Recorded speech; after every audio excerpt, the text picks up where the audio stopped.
Members, take your seats.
The House will come to order.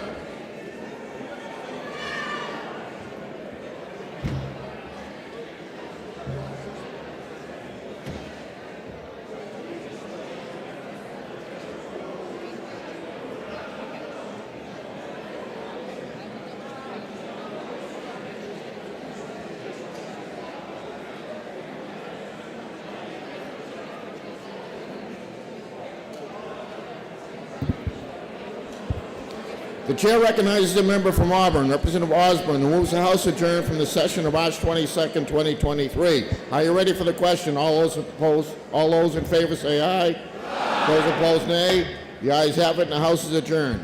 I also attend to a prayer by House Chaplain Reverend Bob Stewart, pastor of St. Paul's United Methodist Church in Manchester.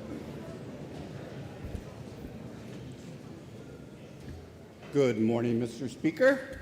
Good morning, House of Representatives. Let us be in a spirit of prayer. Good morning, God. We thank you, O God, for this day, and it is in the rising of the sun that we see you and the beauty of the world your hand has created.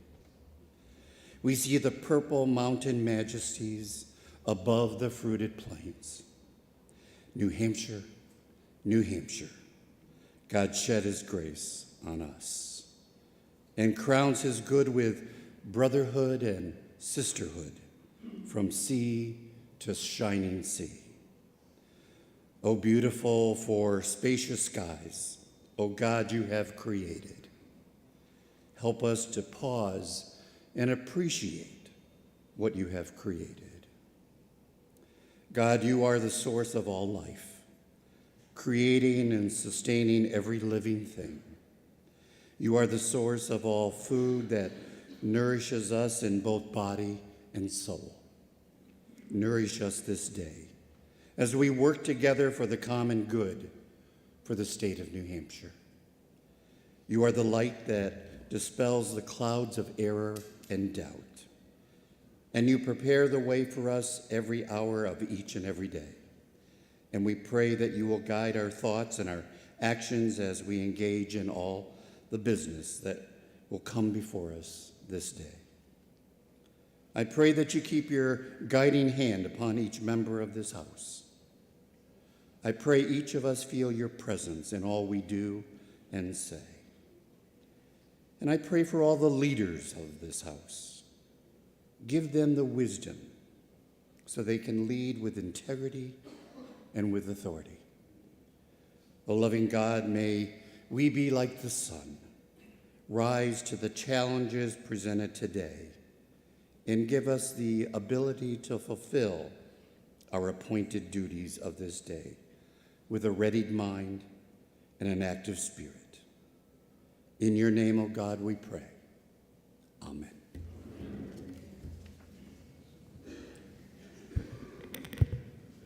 Chair recognizes the member from Wilton, Representative Jim Kofalt, who will lead us in the Pledge of Allegiance.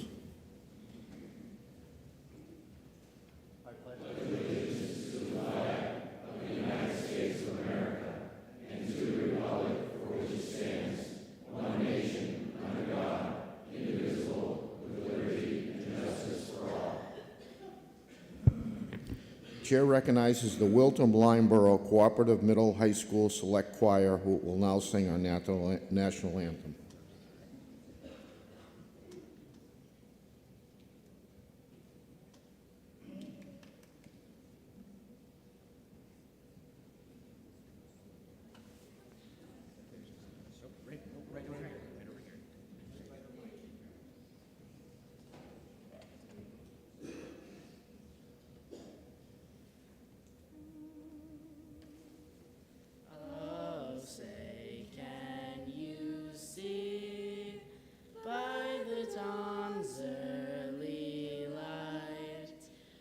So proudly we hailed at the twilight's last gleaming, whose stripes and bright stars through the perilous light, o'er the ramparts we watched, were so gallantly streaming, and the rockets spake there, the most bursting in air, gave through to the night that our flag was still there.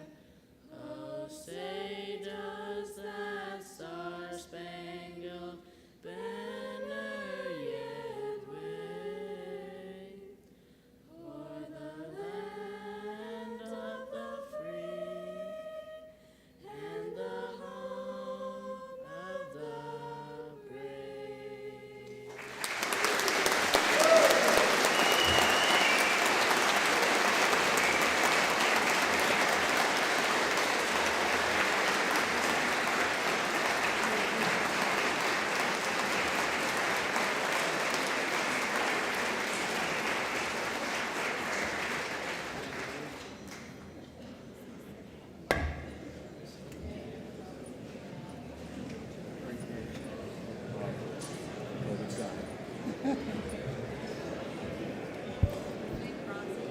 The House will attend to requests for leaves of absence. Mr. Speaker, the day. Representatives Baroudi, Hatch, McCarter, Nelson, and Stavis. The day. Important business. Representatives Ankerberg, Menier, and Verville. The day. Illness in the family. Representative Schamberg and Trottier. These leaves shall be granted unless otherwise ordered by the House. The House will attend to introduction of guests. Mr. Speaker, please welcome Mary Macris and Maureen White, guests of Representative Freitas. Naomi Long, guest of Representative Nodder. Susan Caulfield, partner of Representative Tim Horrigan. Taryn Anderson and Katie Goslin, music director and assistant principal of the Singers, guests of Representative Kofalt. Joseph Ribsam, Cassandra Sanchez, Susan Stearns, Rich Gula, Michelle Wangerin, Mark Bodwin, and Karen Rosenberg, guests of Representative Edwards. They are with us in the gallery today. Welcome to the New Hampshire House.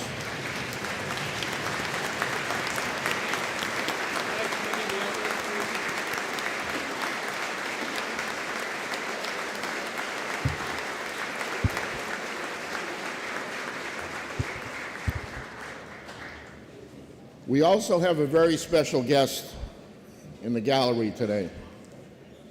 We want to welcome in Specialist Brendan Tuttle and his family.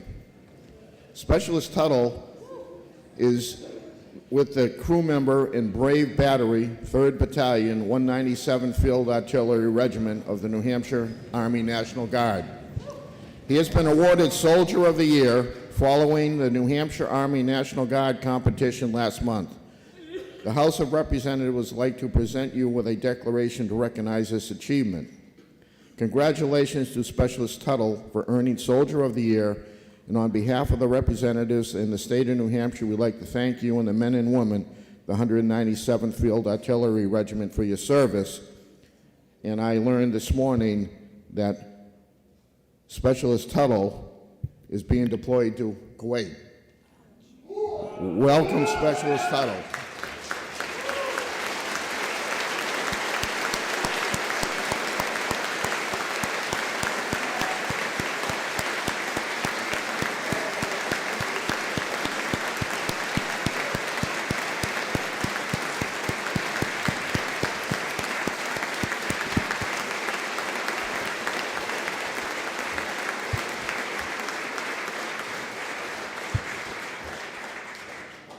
Godspeed, Specialist Tuttle, and come home safe.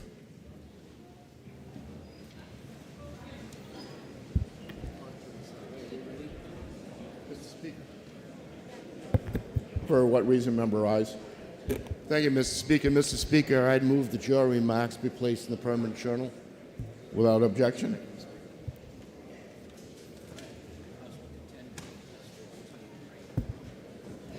The House will now continue with the regular calendar, House Bill 49, that was special ordered for today.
The House will be in order.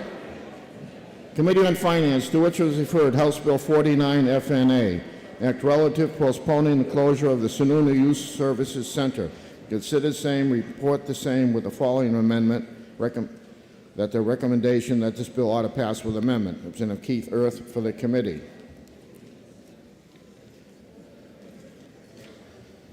The committee amendment is 0892H, printed in House Record 16, pages 51 through 55. Are you ready for the question on the amendment? All those in favor say aye. Aye. Those opposed, nay. The ayes have it, and the committee amendment is adopted. Now the floor amendment. Representative Edwards offers floor amendment 1104H. It's in your seat pockets. Representative Potenza is recognized to speak against the amendment.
Chair recognizes Representative Edwards.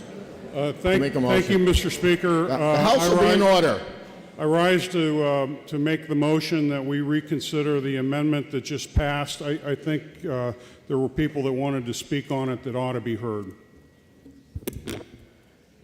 The motion before us is to reconsider the vote on the amendment on House Bill 49. Are you ready for the question? All those in favor of reconsideration say aye. Aye. Those opposed, nay. No. The ayes have it, and reconsideration is adopted.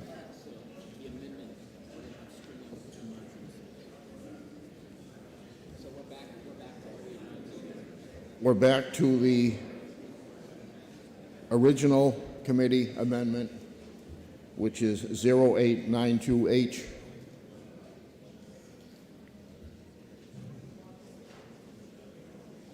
And the chair recognizes Representative Stringham.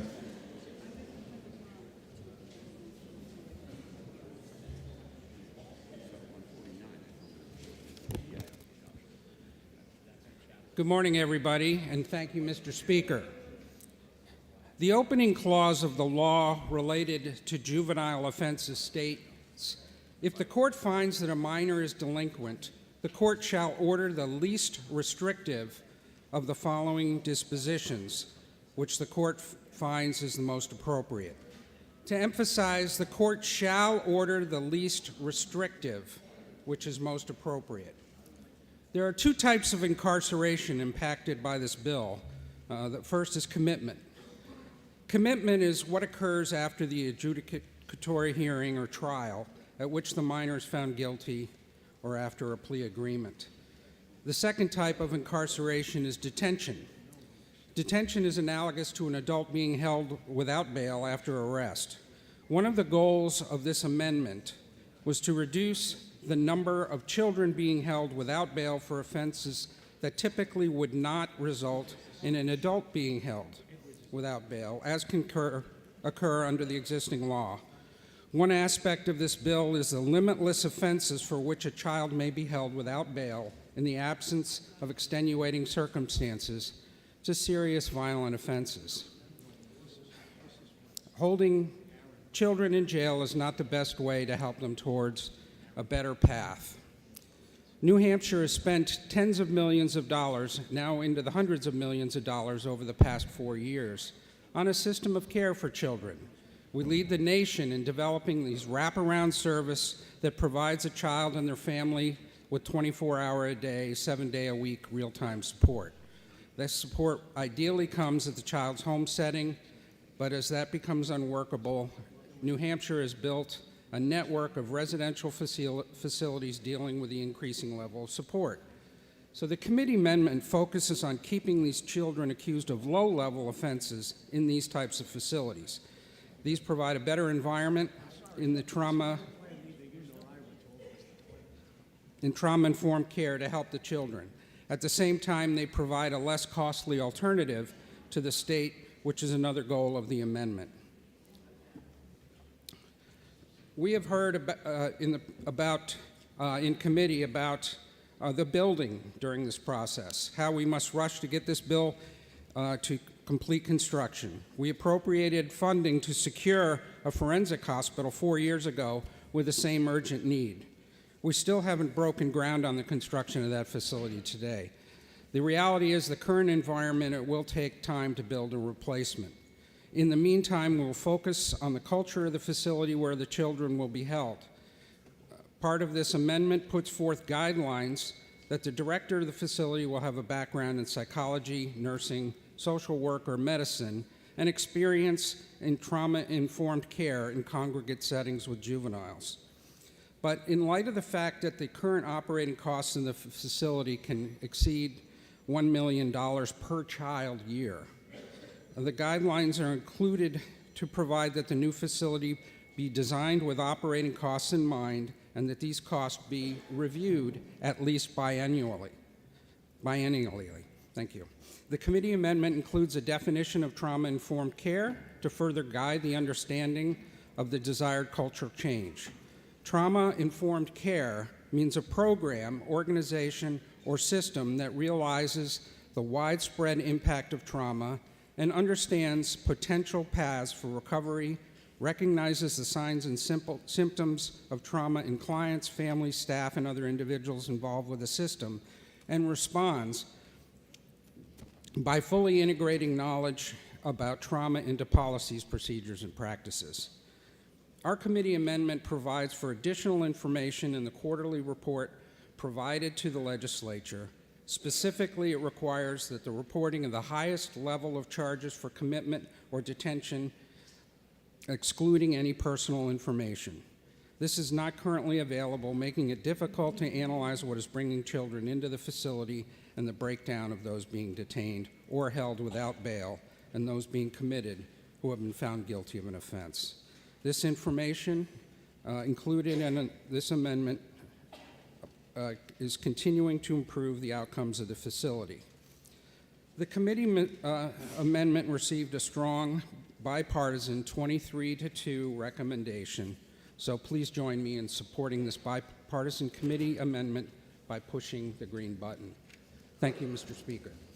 Chair recognizes Representative Marjorie Smith.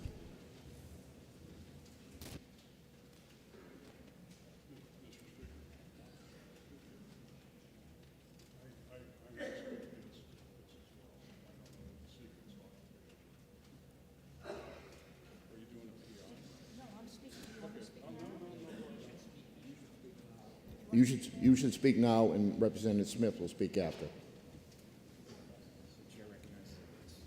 Chair recognizes Representative Edwards.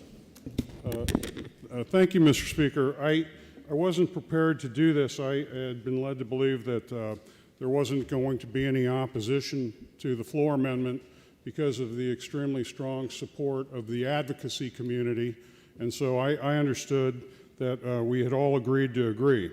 And speaking of agreeing to agreeing, everything that you just heard from the well is the exact same thing as what is in the alternative amendment that you'll see in a bit, but there are a couple of exceptions for it. The word was used that there are... Representative Edwards? Yes? Your fuller amendment isn't up yet, so... No, I know. I'm speaking to the remarks of the previous speaker. So like I said, the goal stated by the previous speaker, the words in the preamble about trying to find the path to the least restrictive care for the juvenile involved in the system, all of that is the same. There's no distinction. The term limitless reasons why somebody could be placed in the facility is just false. It's not limitless. They're specified, they're enumerated, they've been reviewed by the judicial system. There's a worksheet on it where you have to tick off specific things. It's extremely well bounded, extremely well disciplined. It is not at all limitless. And I propose that we should not be changing that on the fly. What do I mean by on the fly? The most onerous, most objectionable aspects of this current Finance Committee amendment is that it was all done in a non-germane amendment in a crisis time when finance is supposed to be focusing on closing in on the budget. And although Children and Family Law had HB 120, and although the members of Division 3 had been invited in January to sit in with the Children and Family Law back in January, these proposals to change the Public Safety Code and to add some budgetary restrictions, these all came in the last week where finance is supposed to be focusing on a $13 billion two-year budget. This was not the time to bring it to finance, nor was it the correct committee to bring it to. The committee of jurisdiction in this case is Children and Family Law. And we had the chairman of Children and Family Law come to us during that non-germane amendment hearing and specifically ask us to not pass those restrictions, those provisions, to let them, as the committee of jurisdiction, review them. So why is there a need to move forward with this? We have to build a facility. To build the facility, we need money. We are attempting to lock in the federal money so it minimizes the state general fund's expenditure.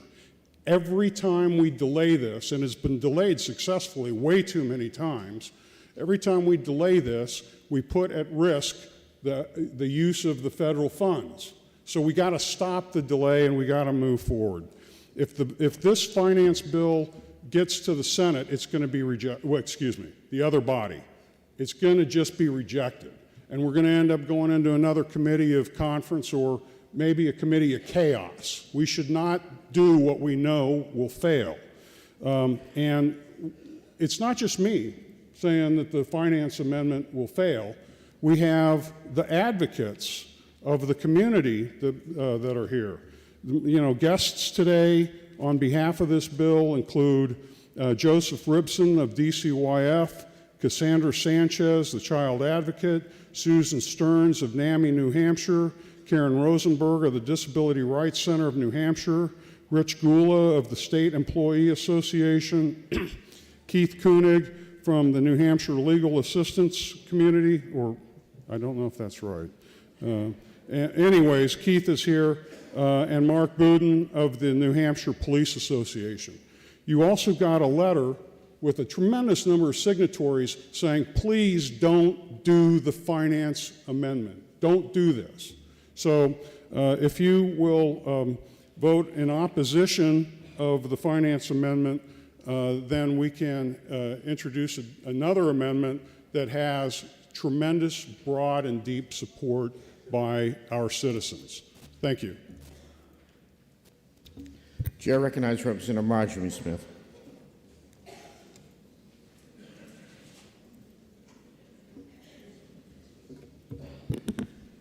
Mr. Speaker, thank you, as always, for your courtesy in agreeing to change how this debate would proceed. And I would like to welcome the people who are in the gallery, who over the years I have worked with very closely on so many issues where we share the same concerns. I rise today in support of the amendment to House Bill 49 that passed the committee with a 23-2 vote. 15 years ago, I was privileged to serve as chair of House Finance and was introduced to the Sununu Youth Development Center. What I learned has been on my conscience ever since. If we were to be judged by how we treat our children, indeed our children most in need of help, we would be found wanting.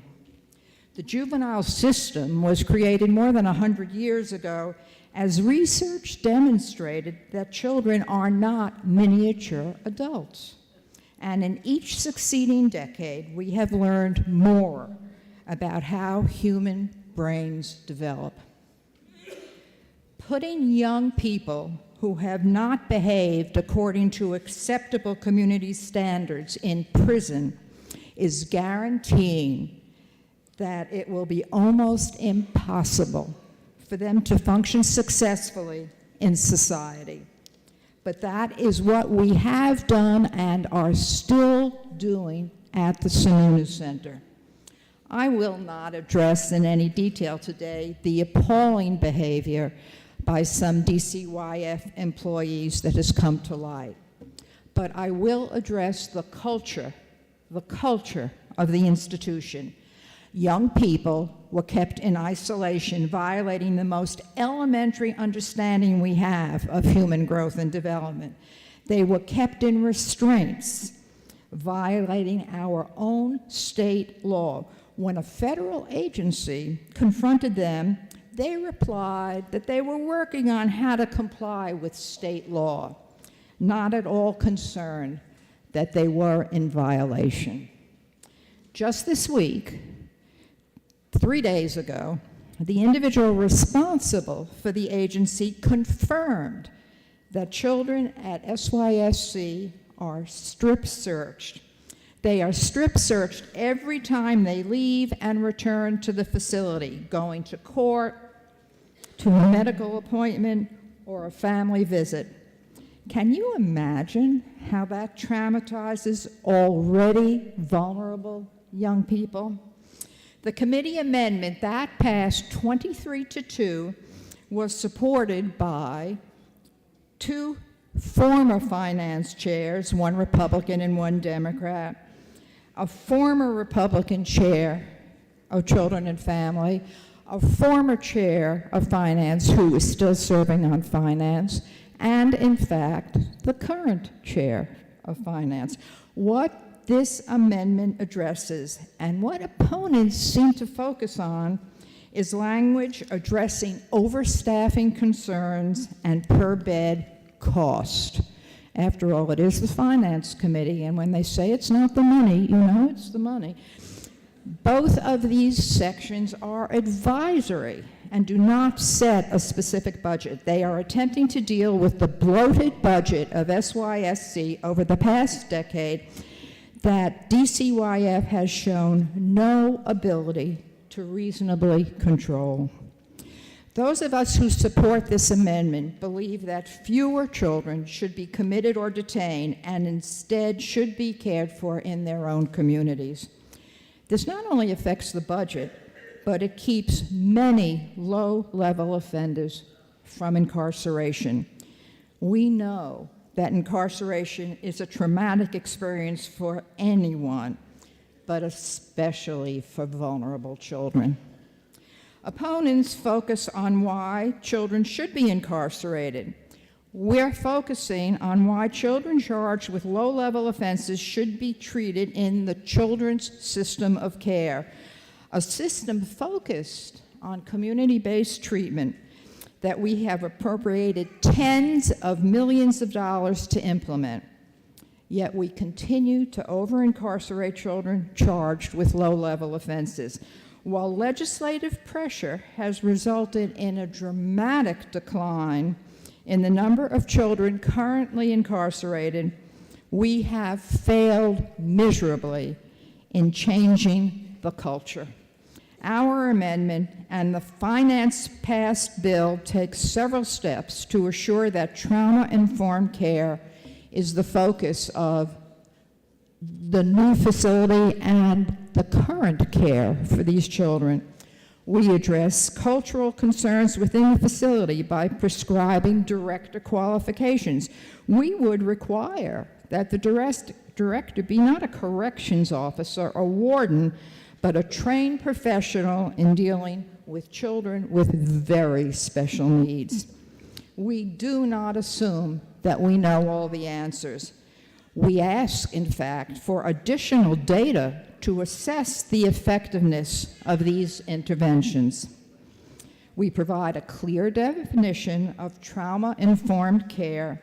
We require SYSC to practice trauma-informed care, and we require that staff should be trained, and trained now, in trauma-informed care.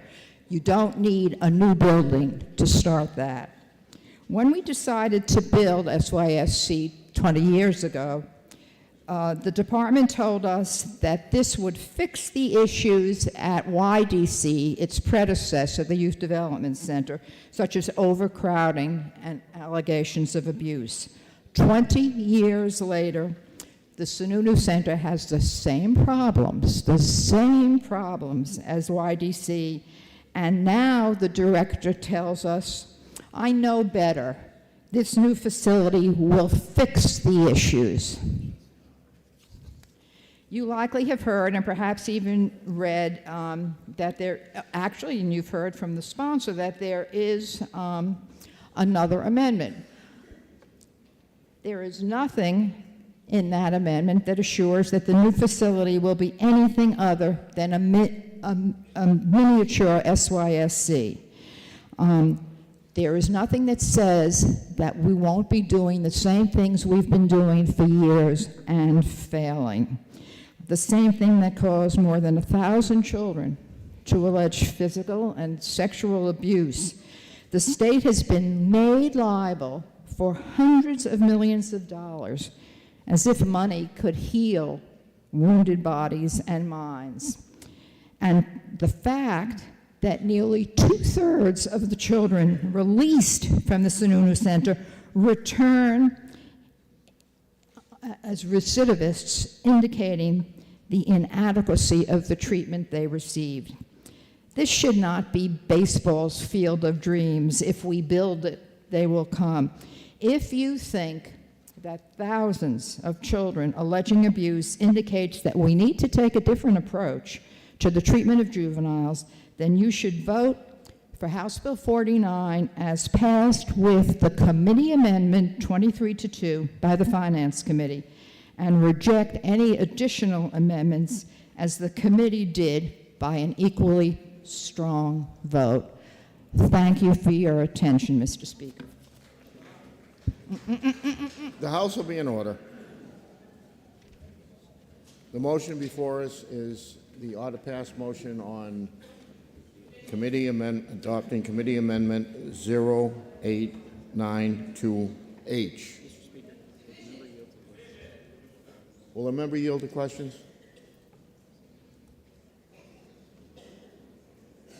No, Mr. Chair. Mr. Speaker. The member does not yield. We've had a request for a division vote. Members, take your seats.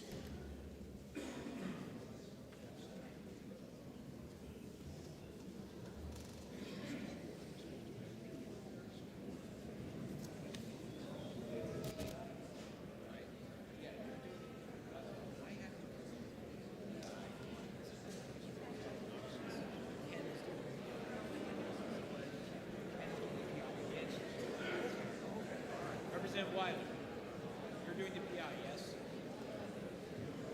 You're doing the PI, yes? What's that? You're doing the PI against the amendment. Is that correct?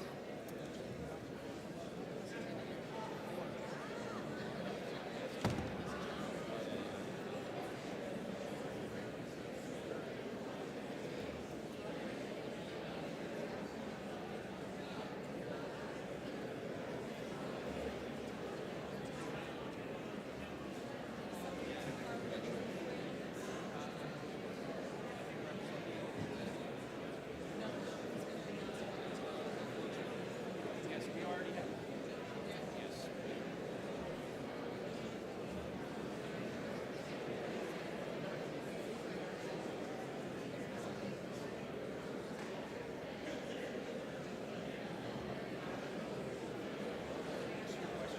Are you doing the PI? I need to know.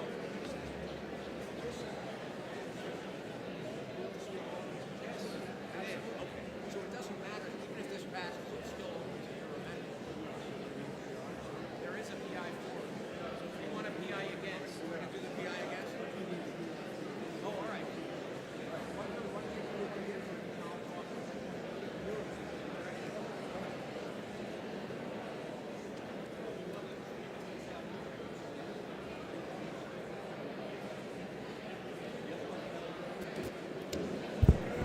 The House will be in order.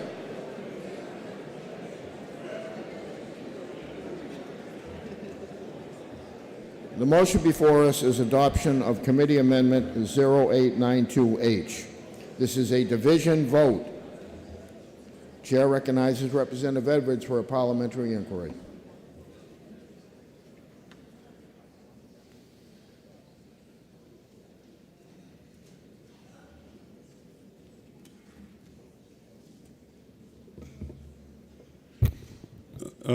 Thank you, Mr. Speaker. I rise to explain that if I knew that today was the first time any representative has publicly said that they don't want any new facility to be built, that's shocking. And if I knew that the finance amendment was rushed and the issues in it went to the wrong committee, and if I knew that this bill will be rejected by the other body, leading to a committee of chaos, This is how it failed last time. We got hung up in a committee of chaos. And if I knew Division 3 has directed the equipment to replace the strip search, upon the very first time we even heard that was an issue, we immediately approved $300,000 to go get the equipment, because we care about these kids. This is a parliamentary Yep, inquiry. and if I knew that many people in finance voted for, I'll call it the Lynn Amendment, which is before you, because it was less bad than the first alternative, and that the amendment's sponsor opposes it now, as do I. I voted for it to preserve some flexibility. And then if I knew that I agree that the past decade has been a failure. Representative, this is a parliamentary inquiry. This is the last one. If I knew that the past decade has been a failure in coming up with a new concept, and that this is going to be a new trauma-informed therapeutic center, would I now vote and press red in order to kill the amendment so that another could be provided? Chair recognizes Representative Houle for a parliamentary inquiry. Thank you, Mr. Speaker. If I know that children's lives matter, and sometimes children make bad choices by accident, not premeditated choices, but accidental choices, without understanding the consequences of those choices. If I agree with the advocates who want to change the paradigm to trauma-informed care so children who are growing up and developing have a better shot at living outside of the criminal justice system. If I know that today we spend between $800,000 and $1 million per child for incarceration, and that the amendment tries to drive that to the more normal cost of $400,000. If I know that we discuss staffing ratios at 4 staff members per child, not some of the hyperbole I've heard, if I know that the advocates were asking for at least 1 to 3 and we were 12 times that amount because children's lives matter, and if I know that this could have started years ago in the same facility, all of the changes that we're asking for require some of the statutory construction. If I know... I will represent the representative One more. that this is a parliamentary Yes, inquiry. thank you. Last one. If I know that this is the right thing to do and the committee adopted this 23-2, would I now support the amendment to HB 0892 and press the green button? Thank you. We're in the voting mode right now. This is a division vote. Everybody make sure your voting stations are on. The motion before us is the committee amendment 0892H. This is a division vote. If you're in favor, you'll press the green button. If you're opposed, you'll press the red button. Voting stations are open for 30 seconds.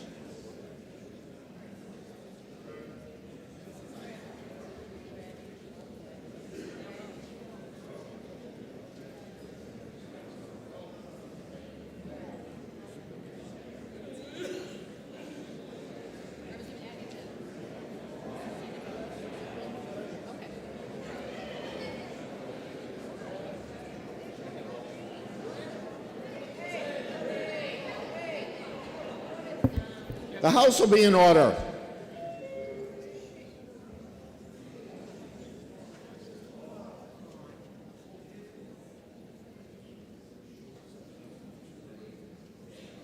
Representative McGhee.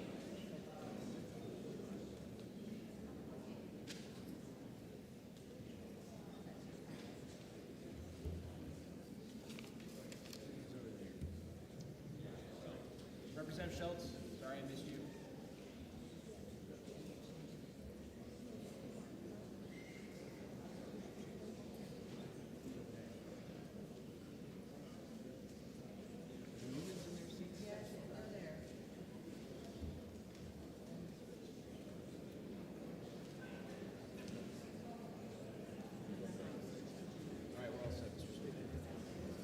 All members present had an opportunity to vote. House will attend the state of the vote. 200 voting yea, 179 voting nay. Committee amendment is adopted. Bills on second reading open to further amendment. Representative Edwards offers floor amendment 1104H. It's in your seat pockets.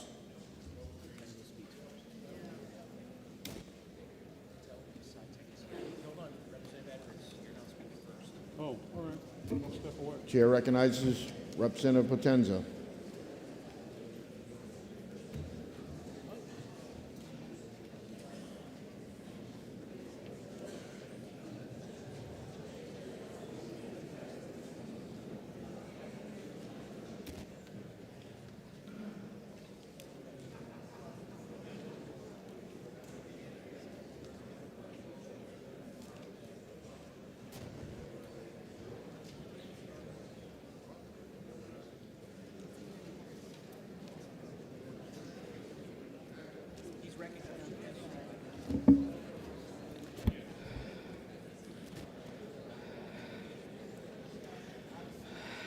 Thank you, Mr. Speaker. Honorable General Court, I rise today in strong opposition to the amendment of HB 49-1004 for several reasons. For one, I was born and raised in the live free or die state in Manch Vegas, as we called it, and I know all about what YDC was. I had a very good friend that went to YDC, Paul, and was actually one of the cases. The stain on this state is unbearable, and this amendment is actually not the way to go. I believe that we have to support exactly what the committee adopted. I don't care what deals were brokered. The main change of this is about the money and this going over to, in a sense, the governor and the executive council and the joint legislative fiscal committee. And that's really where this comes to, is we, as the general court, are first and foremost, all money bills should be coming through us. $10,000, anything above that is coming through us. Not by 6 people, which means the governor and the executive council, which have been rubber stamping millions of dollars under our noses. Our Constitution clearly states the entity of the general court, our authority is us, not a portion or a committee or subsidiary. We have already seen these land grabs happen very recently in the last 2 years. The last budget, for example, for any representatives that are from Belknap County and they know what took place and what got pushed into the budget last, which was the Laconia land grab, everyone knows that correctly. How about the folks that are here, the representatives? Representative, I would extend that you keep your remarks to the amendment. Okay, so this is about the amendment, because this is basically giving the governor and the executive council a carte blanche of 150 acres of prime real estate. That's what's going to happen. Right now, the Department of Administrative Services will take care of the sale of the property. I believe this property should be utilized to represent all of the children that were abused, more than 1,000 that have come through at this point. Build a beautiful park, have a water park, have a memorial for these. This should be their money, not our money. We shouldn't be making money on this because of the abuses that took place for all of those years. In 1855, the sole purposes of that property was for the reformation of juveniles. It was selected because it was 100+ acres of prime farmland. If you are from New Manchester, you know that is the north end of Manchester. It is prime real estate. It's in a beautiful part of the city. My last thing I want to say is that it took place in Concord for the same exact thing that happened 2 years ago. It was actually, you know where the old administrative building is? It's on Stickney Street. The governor actually sold that to his Brady Sullivan folks, and it was supposed to be to the city of Concord. This has nothing to do with the amendment. So $1 million that was sold for when it actually is a multi-million-dollar property. That's what's going to happen here. We Representative, need it to has kill nothing this. to do with the amendment. It does. Okay. So please kill this amendment. Thank you. Chair recognizes Representative Edwards. Thank you, Mr. Speaker, and I want to thank everyone who supported the special order to today so that we could have our guests in the gallery, guests who are credible and committed to taking care of these kids and looking at the alternative that they've helped craft over the last 2 years. I'm going to tell you 4 things. I'm going to tell you what this is really about, how we got here, the distinctions between the amendment that just got voted on and this amendment, and I'm going to ask for your vote. I won't read the names of the gallery guests again. I think you all remember that. I just want to say that they are an honorable and noble group of people, of dedicated professionals who support this amendment. They've communicated with you directly to let you know that they support this amendment. And I'm proud to sponsor this in a nonpartisan way on a policy basis with the chairman and vice chairman of Children and Family Law, and also an important member of Children and Family Law who also serves on the Oversight Commission of Children's Services. These representatives come from Hampstead, Exeter, Windham, and Manchester. Also, the chairman of the Judiciary is a co-sponsor here. You received the letter. What was this about? Well, in the very beginning of the Sununu Center, it was built for 144 kids, and it was built mostly to be a jail. In the last decade, the legislature has been complaining about the Sununu Center, and no effective action was taken. I thought we had this taken care of 2 years ago until an agreement that was put into place. It got killed in the committee of conference. 2 bills had passed both sides of the House. There was a path to reconciling them, but the reconciliation was rejected at the last minute on a broken promise. We then formed a joint committee to look at the replacement. Out of that came SB 1 and HB 120. You know SB 1. We did a slimmed down amendment of it a few months ago. There was also HB 120, which was a parallel bill that Children and Family Law heard with Division 3 present, and they've chosen to retain it to help, address any stray issues that may come out of this effort. Initially, the Sununu Center was a jail. Everyone has agreed that we need to replace it with a trauma-informed therapeutic care model. We've all agreed to that. So please don't listen to the distractions, because we've all agreed to that. That's why the community is on board, as a matter of fact. So what did we do? This bill focuses on the change concept, going from a jail to a healthcare setting that's secured. Okay, so as a healthcare professional, a planner, I know this is a healthcare setting. Of course, the facility is a key part of it. Today is the first time anyone stepped forward and say they don't want a facility. It's kind of late in the process. There's also workforce issues in here on the kinds of clinical care that should be available. There's also service sharing that's in here so that we can be smart about the resources that go into it for future operations. And then the funding that I mentioned. We made sure that all the money that we could came out of the federal money. If we delay this, we're putting that federal money at risk. So HB 120 was heard and retained by Children and Family Law, and that's ready for further study. The leadership of Children and Family Law are all on board that they're going to listen to any new ideas and consider it and bring legislation forward in January, should there be a need. The amendment that is with you got a 12 to 13 vote in finance, and one of the members happened to be a Republican, I think would change their vote if they had a chance to do it again. So had we been able to get this 13 to 12, we might not be here today. What has happened is that the bills, and I'm so sorry to talk so long. You know, I really am, because I just did not anticipate any of the prior debate. But so anyways, the things that you must know to make this vote, because this is about the future, is that there are three components to what is floating around.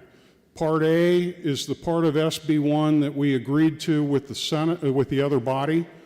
Part B is this amendment, and Part C are the new things that got introduced in a non-germane amendment at the last minute when finance was focusing on trying to get a budget put together. We were asked to not do that and to send it over to the Children and Family Law, but for some reason we rejected that very clear request. So Part A eliminated the closure date that was going to be 1 March, so that was really critical. Gave 4 months of funding. It established the site selection process and the obligations. It funded the site selection, and it allowed for 2 different capacities, a small and a medium. This floor amendment is Part B. What does it add? It adds clinical and safety guidelines. This is a healthcare setting that's secure. It agrees that we've all agreed that it should be operational for 12 with a maximum capacity, physical capacity of 18. So finally, the capacity thing that killed the Committee of Chaos last time has been resolved. So that's progress. It funds this with federal money first. It funds the design and construction, because in the previous bill there was no design and construction money, just site selection money. This directs that the site be co-located with shared services to get our operational costs down. So what's the problem with what finance passed? Like I said many times, it's a non-germane amendment in the heat of the budget battle. There were 2 hours of debate followed by an immediate executive session. As all of you know, that is not good legislative process, okay? That is not the way to do it. We were asked by the community, don't do this. Send these new things over to Children and Family Law. Children and Family Law are prepared to deal with it. So it added dramatic changes to the public safety RSAs. Finance is not prepared or experienced in dealing with that part of our code, the public safety codes. So that should have gone to Children and Family Law. And it added irrelevant and damaging budget benchmarks. I appreciate the engineer who brought it forward, but in the bringing it forward at the last minute, these were not the right benchmarks. We cited something called the Prison Rape Elimination Act, which is not appropriate to this. And we also cited a benchmark that said that we should use the average of the nation.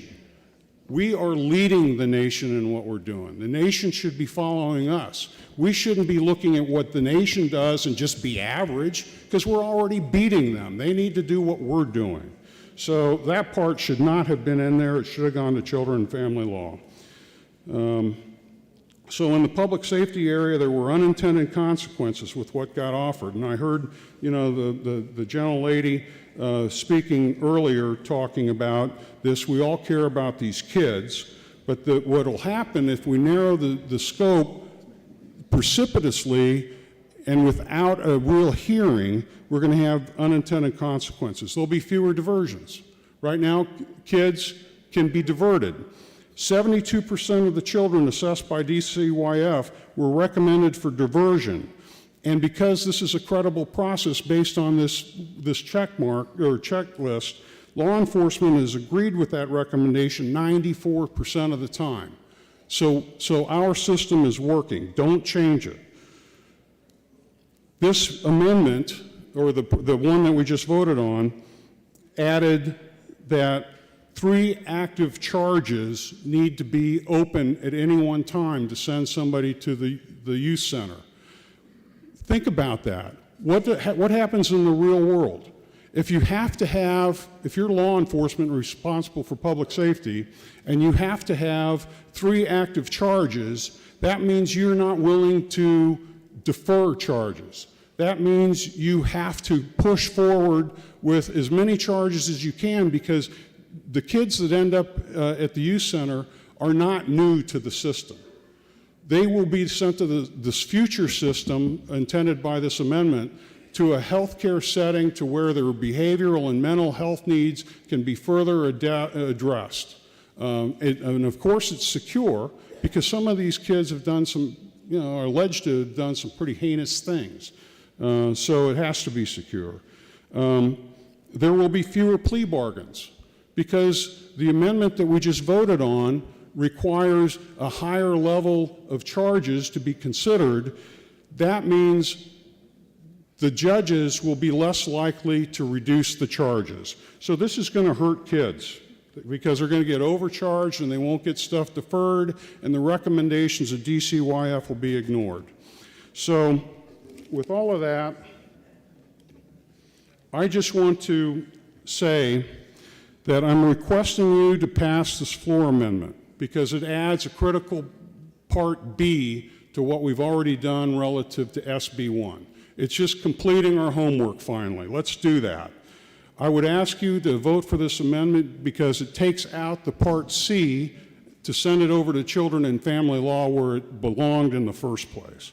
And it's not me saying this, not me. This is an agreement by the Department of Health and Human Services. The signatories of that letter include the Commissioner, the DCYF Director, the Behavioral Health Director. It's signed by the New Hampshire Legal Assistants, by Elisa Cannon, the Executive Director of the New Hampshire Juvenile Court Division Network, signed by Waypoint, New Futures, Lynn Shillette of the New Hampshire Coalition Against Domestic and Sexual Violence. More people who want this amendment include Karen Rosenberg, the Policy Director of the Disability Rights Center of New Hampshire, the Children's Law Center of New Hampshire, Rich Gula, the President of the State Employees Association, NAMI New Hampshire, Marcia Resmar Sink of CASA New Hampshire. That's the Court-Appointed Special Advocates. So the organization that deals with the court-appointed advocates is on board with this floor amendment. Michael Gia, the President of the New Hampshire Police Association, the Juvenile lots of murmurs, I'm almost done. But these people have worked for 2 years very hard on this, and I just want them recognized. The Juvenile Justice Reform Commission, both the chair and the vice chair signed it. The Oversight Commission on Children's Services, 4 people signed that, to include Sharon Carson, Senator Carson, the chair, Senator Whitley, the vice chair. That's nonpartisan agreement. Mary Ellen McGhee, the Honorable Mary Ellen McGhee, who's the Executive Director for New Hampshire Foster and Adoptive Parents. Renee Toohey Childress of the Dover Children's Home. The DCYF Advisory Board, 8 people from that signed, 8. And that includes, obviously, Mike Adamski, the board chair. Then the Granite State Children's Alliance signed. And last but not least, our own New Hampshire Office of the Child Advocate, Cassandra Sanchez. All of these people have agreed to pass this amendment. So let's please, now it's our turn. Let's do what they've asked. Please vote in support of this floor amendment to complete the work of SB1, avoid another committee of conference disaster, return the new policy questions over to Children and Family Law, which is their jurisdiction, and allow New Hampshire to continue to lead the nation. Let's not be mediocre. Let's do this right. This is policy and not politics. Mr. Speaker, I ask for a roll call so that the community knows who to send thank you notes to. And this is not politics. Please vote green. Thank you. Will the member yield to a question? It's rather unexpected, but yes, I will. Member yields. Because this is all about professional courtesy today. That's right. Thank you, Mr. Speaker, and thank you, Representative, for bringing this amendment forward and also for taking my question. So my question is, can you tell us how this amendment prevents children from being prosecuted at higher levels and out of lockdown? So how are we preventing kids from being prosecuted at higher levels through this? So I'll tell you what the experts, the people who live and breathe in this space, have told me. to include the advocates for these kids, to include the legal system, the police and the judges. What they have said is that if we go with what we just voted on, what will happen is it will, because 3 active charges are needed, all of a sudden the judicial system will not want to do what it's doing now. What it's doing now is it's deferring charges in lieu of community-based services. It's pleading down charges, knowing that if they still need to, they can get somebody into the system. And those are really the 2 key things that happen because we have this dysfunctional requirement that there has to be 3 active charges for somebody who may be dangerous to be sent to the center. So given that this is a therapeutic center, I think we'd rather have somebody who may be dangerous sent to where they could get some counseling and support and hopefully get their lives straight before it really gets started as an adult. But thank you for the question. Does the member yield to further questions? No further, well. The member does. Go ahead. Does the member yield to further questions? I do, yes, sir. Thank you. What? The member may inquire. Thank you, Mr. Speaker, and thank you very much, Representative Edwards. My question is, I'm Sherry Gould, Merrimack District 8, and former director of the Anthem Girls Shelter, an alternative to lockup for adolescent females in New Hampshire, in Anthem, New Hampshire. My question to you is, other than the guests we have in the galley, the list of names you gave us, do you know of any other experts or professionals in New Hampshire that can fix our broken system? Could you just repeat the last 5 words?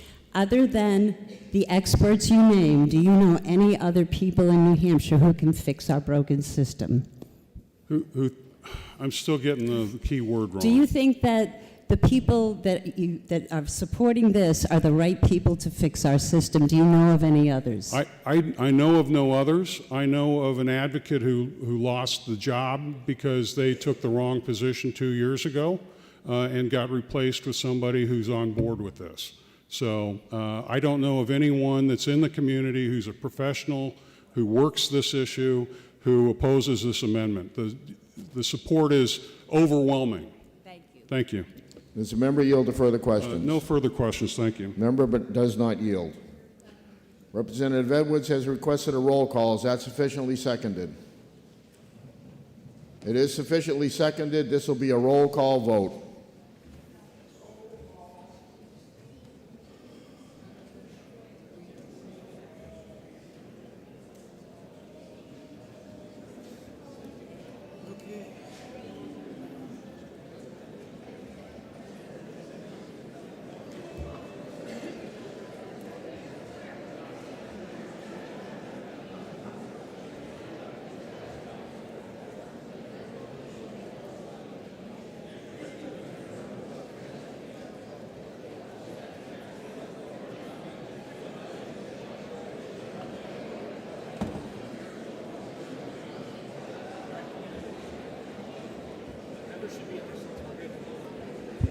The motion, members should be in your seats.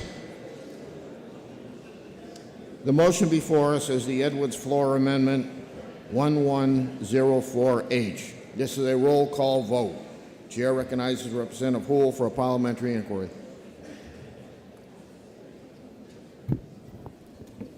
Thank you, Mr. Speaker.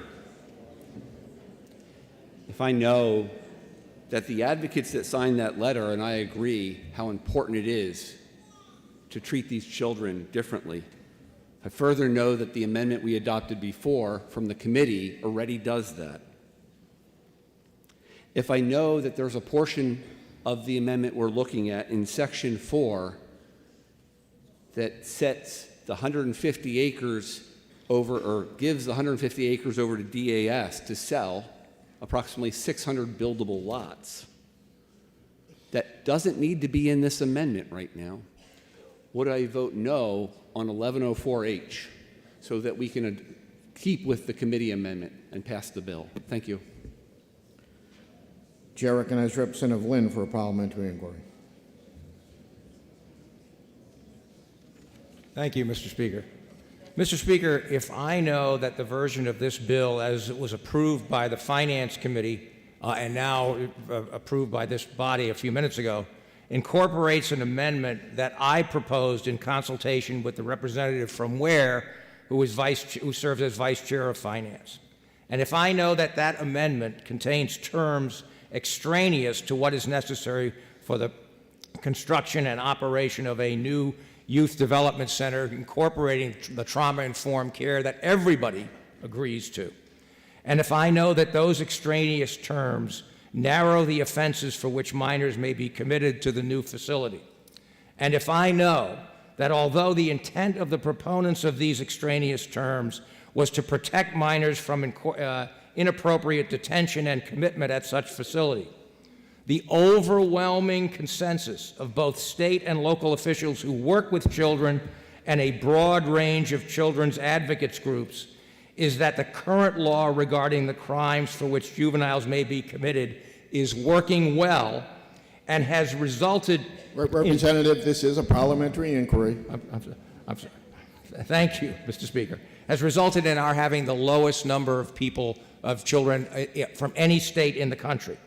And if I know that in drafting the amendment that was ultimately adopted by the Finance Committee, my purpose was not to advocate that that amendment was the best solution to the issues of what crimes should be the basis for commitment of juveniles, but was only offered for what I would refer to as a less bad alternative to an even worse program then being considered by the Finance Committee. And finally, if I know that the amendment that is now before us, which was proposed by the representative from Auburn, makes no changes to current law regarding the offenses for which juvenile commitment may be allowed, and is supported by the police, DCYF, and the overwhelming majority of interest groups, then would I press the green button to adopt this amendment? Thank you, Mr. Speaker, and I apologize for being too long. The motion before us is the Edwards Floor Amendment 1104H. This is a roll call vote. If you're in favor, you will press the green button. If you're opposed, you'll press the red button. Voting stations are open for 30 seconds.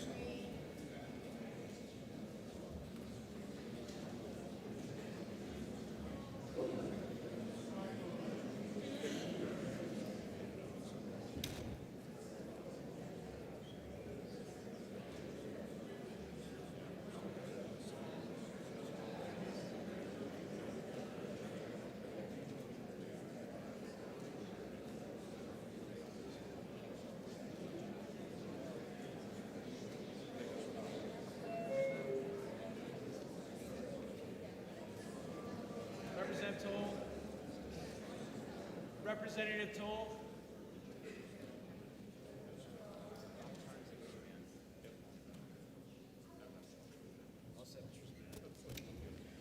All members present had an opportunity to vote. House will attend the state of the vote. 276 voting yea, 104 voting nay. The Edwards Amendment passes. The motion before us now is ought to pass with amendment. Are you ready for the question? All those in favor say aye. Aye. Those opposed, nay. The ayes have it, 276 to 104.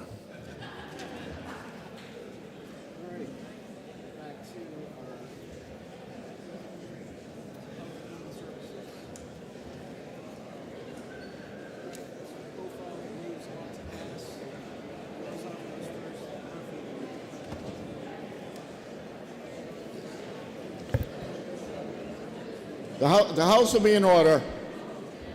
Committee on Health and Human Services and Elderly Affairs, to which was referred House Bill 557 FN relative Department of Health and Human Services rulemaking authority regarding immunization requirements. This comes to us without recommendation. Representative Kofalt moves ought to pass. Chair recognizes Representative Polozov.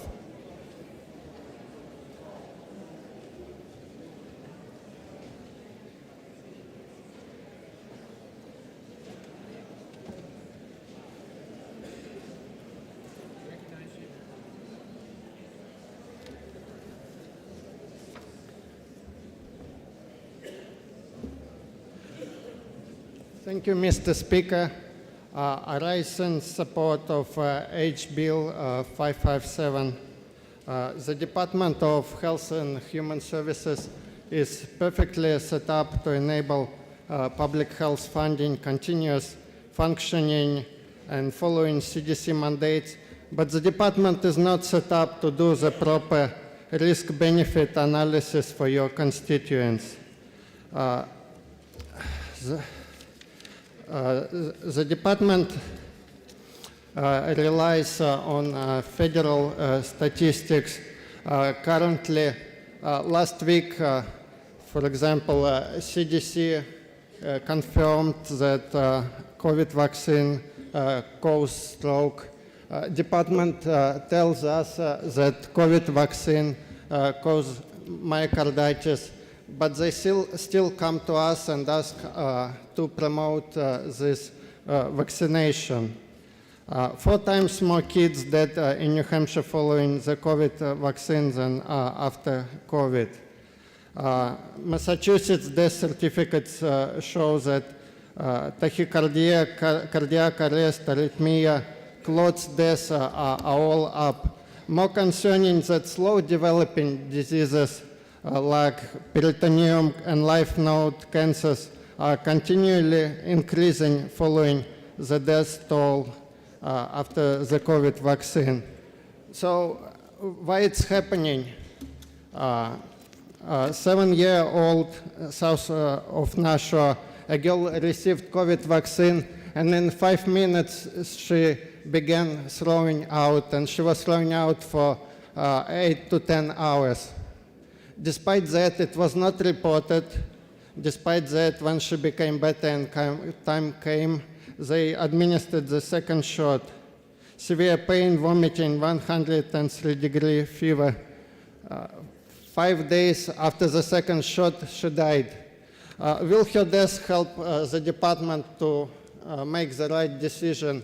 Unfortunately not, because on the death certificate they didn't put the right reason, of course, that was COVID vaccine. They put she died of COVID.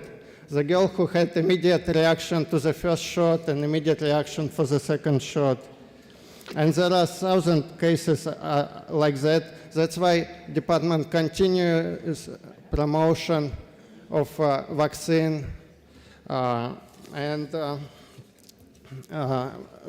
being told that they're professional, but unfortunately professionals are threatened to lose their license if they tell anything that causes vaccine hesitancy. So the department just is not in a good position to make decisions in future, and that's why I ask you to support this bill. Thank you. The chair recognizes Representative Murphy.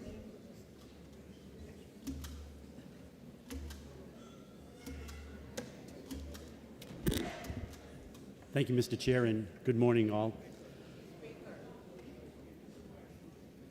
It's not on? Better? Thank you, Mr. Speaker, and good morning, all. House Bill 557 essentially removes the rulemaking authority of the Commissioner of DHHS for immunization requirements beyond those diseases already identified in statute.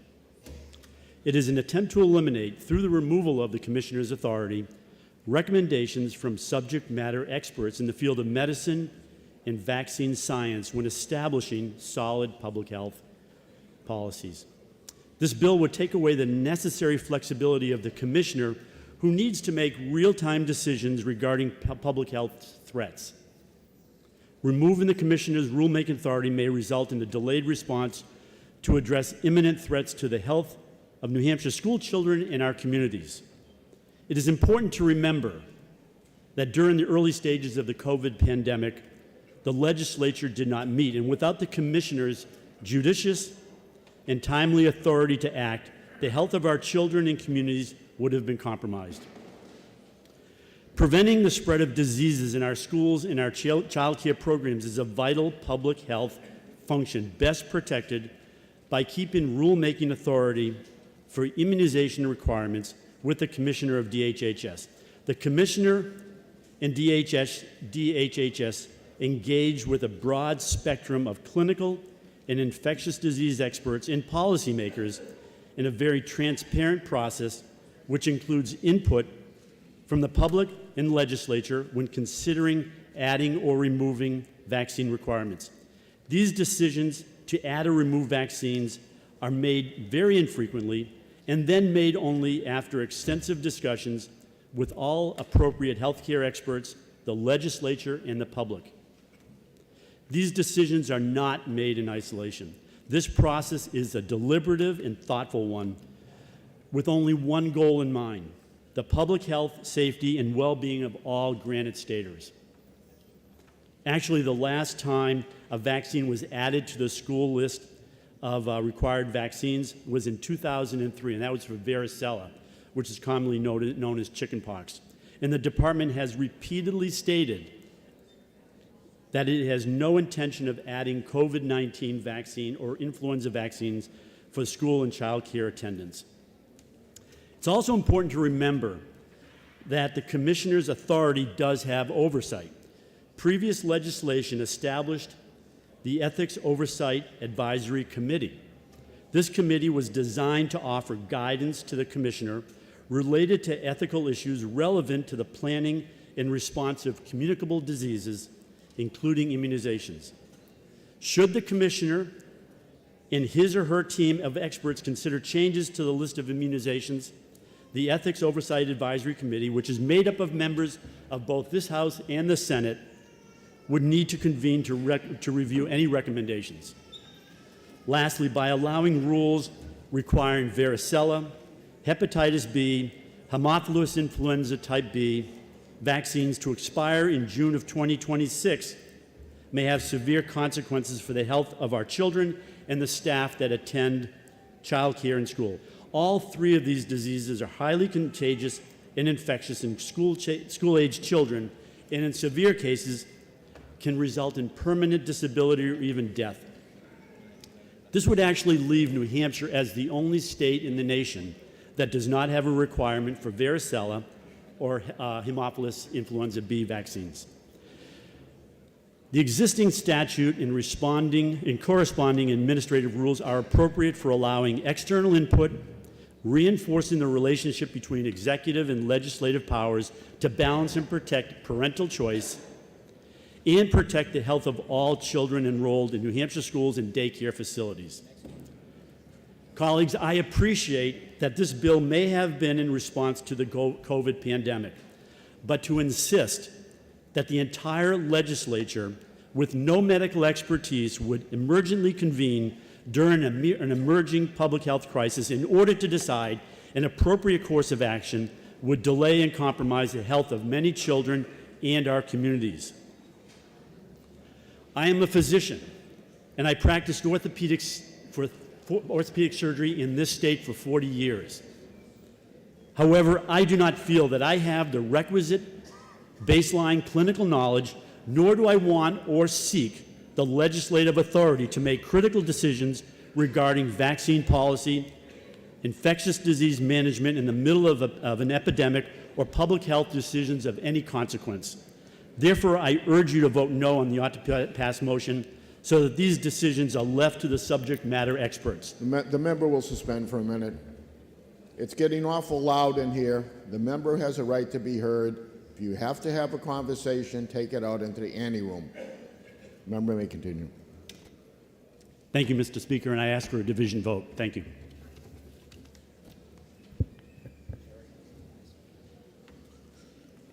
Chair recognizes Representative McDonald.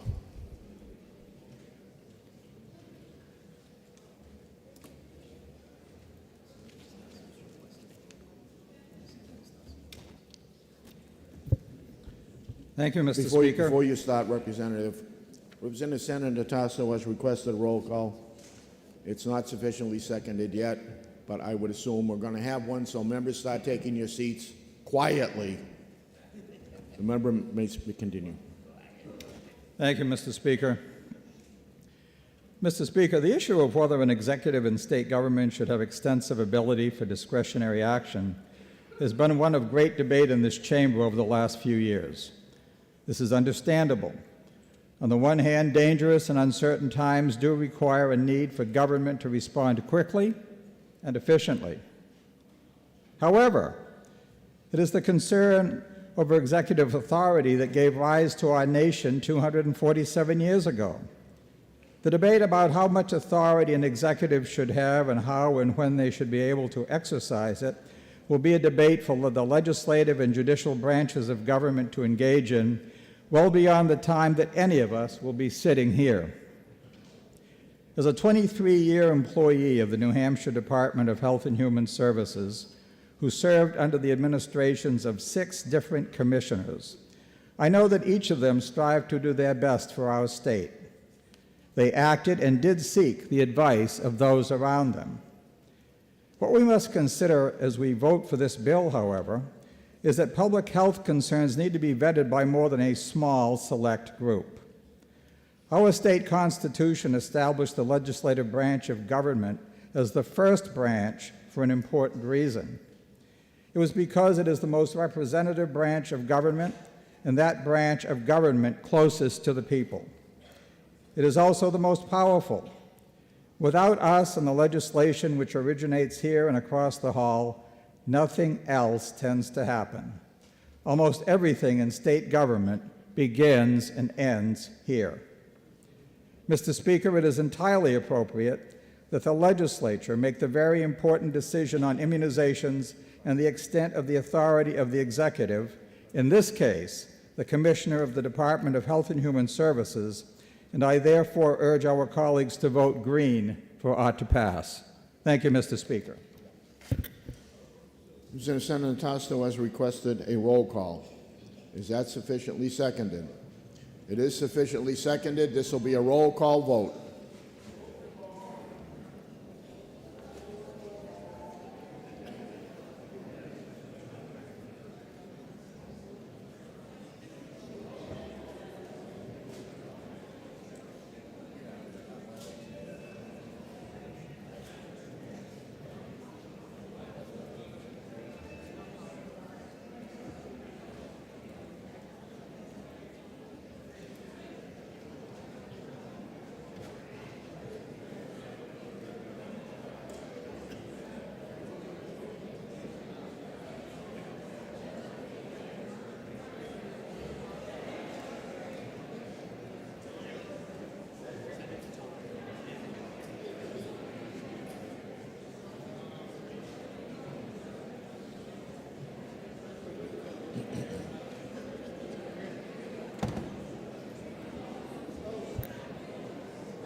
The motion before us is the ought to pass recommendation on HB 557. This is a roll call vote.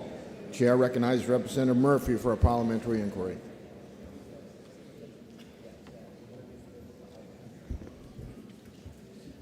Thank you, Mr. Speaker. If I know that preventing the spread of diseases in our schools and child care programs is a vital public health function best protected by keeping the rulemaking authority for immunization requirements with the Commissioner of DHHS and his expert team, and if I know that this bill would take away the necessary flexibility of the Commissioner, who needs to make real-time decisions in consultation with subject matter experts in the field of medicine and vaccine science in order to protect the public health safety and well-being of all granted staters. And finally, if I know that allowing the rules requiring varicella, chickenpox, hepatitis B or Haemophilus influenza type B vaccines to expire in June of 2026 would have severe consequences for our children and staff that attend child care in school, would I now push the red button on the motion ought to pass? Thank you. Chair recognizes Representative Mazur for a parliamentary inquiry.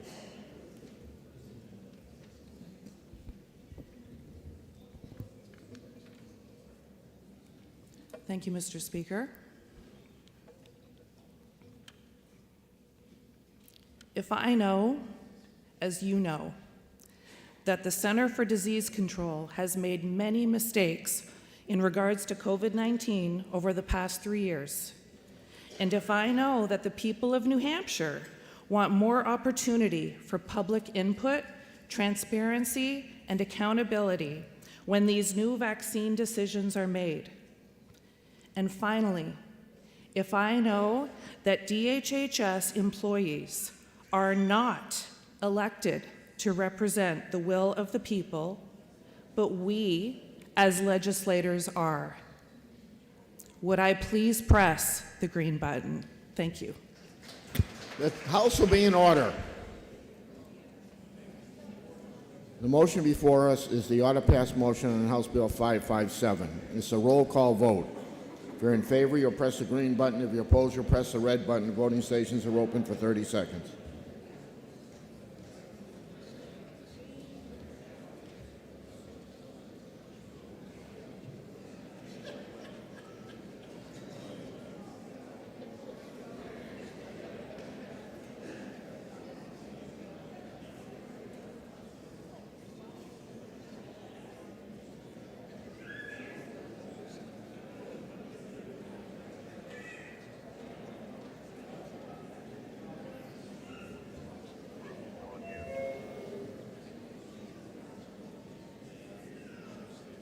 Representative Stewart. Representative Stewart.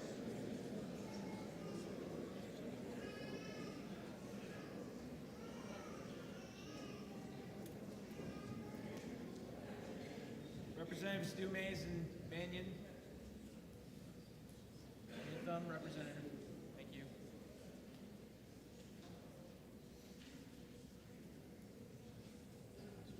Representative Ullery.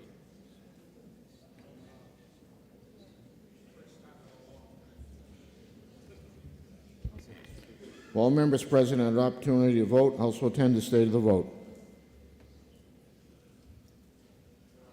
184 voting yea, 193 voting nay. Motion of ought to pass fails. What reason the member rise? Move ITL. Motion of ITL is before us. Are you ready for the question? A division has been requested. This will be a division vote. Everybody should be in their seats.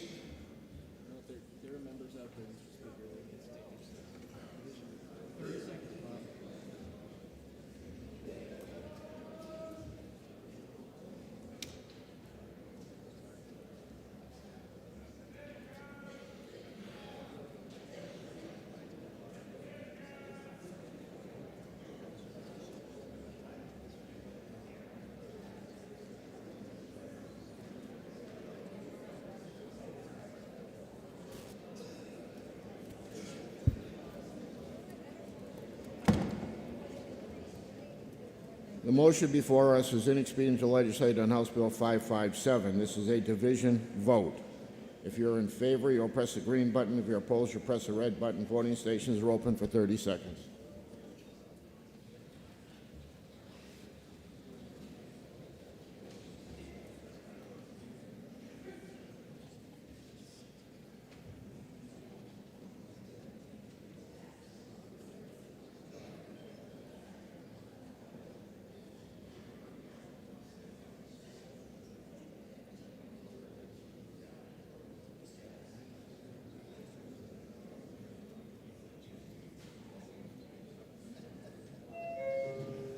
Representative Trelevin.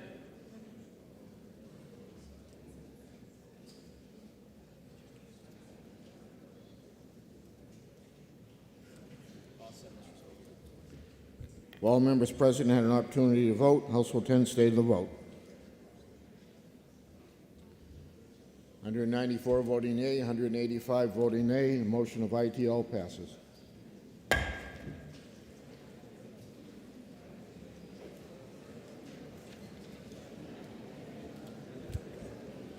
Majority of Committee on Health and Human Services and Elderly Affairs, to which was referred House Bill 575 FN, an act relative to vaccine and pharmaceutical products purchased, promoted, or distributed by the state and its political subdivisions.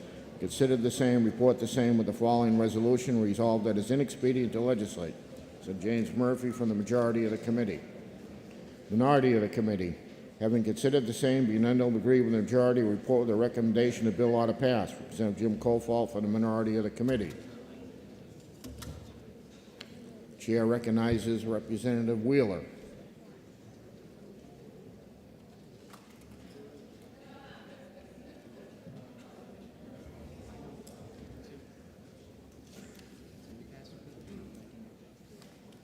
I'm going to blame my friend from Peterborough for that one. That's on you. Thank you. HB 575 is a cut and dry bill. It says the state of New Hampshire shall not distribute or advertise any pharmaceutical product or immunization which has not been clinically tested with voluntary human clinical trials. I support this legislation because we have a pharmaceutical industry which has been caught time and time again mishandling the life-saving drugs, treatments, and immunizations given to the general population. The industry has shelled out hundreds of billions of dollars in antitrust fines, been caught knowingly overprescribing incredibly addictive drugs which have destroyed our communities, broken up our families, and left us drugged out and dumb. They have been caught rushing drugs through the trial process, bluffing about the tests carried out, and a whole host of actions which prove that this is an industry which is not to be trusted. So why should we not require the products they give our state to be distributed to be tested, voluntarily tested on human beings? We are in a situation right now where products being distributed with our name on it as a state have been tested only on mice. I do not feel comfortable with the state distributing products where the efficacy has not adequately been tested. This does not ban the distribution of a drug not tested. If you still want a product from a company with a record such as Pharma does that has only been tested on mice, so be it. You can take that product. And the companies will definitely still be distributing it. It simply says the state will not distribute or advertise products not adequately tested for these companies. Now, some of the fear-mongering by my friends in opposition to this bill is unfounded. We heard that you wouldn't be able to get the flu vaccine anymore because it isn't tested every year. The fact of the matter is the base of the flu vaccine was tested using human clinical trials, and unless we used a completely new vaccine, this wouldn't apply to that bill. Therefore, the state could distribute the flu vaccine as much as it wanted to. It's been tested using human clinical trials. The flu vaccine will still be available at your local drugstore. All of these vaccines will still be available. I think a simple regulation to the pharmaceutical industry, which time and time again has proven its criminality, a simple regulation saying that you must test your drugs with voluntary human clinical trials is a basic and bipartisan thing that I think all of us should be able to agree on, and the fact that this conversation has become so partisan is a sad state of affairs. Thank you, Mr. Speaker, and I ask you to vote with me for this bill. The House will be in order. Chair recognizes Representative Murphy.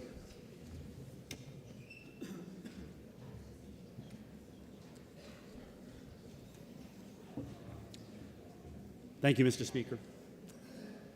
House Bill 575 would prohibit the state and its political subdivisions from purchasing, promoting, or distributing any vaccine or pharmaceutical product that has not been tested with, quote, voluntary human clinical trials.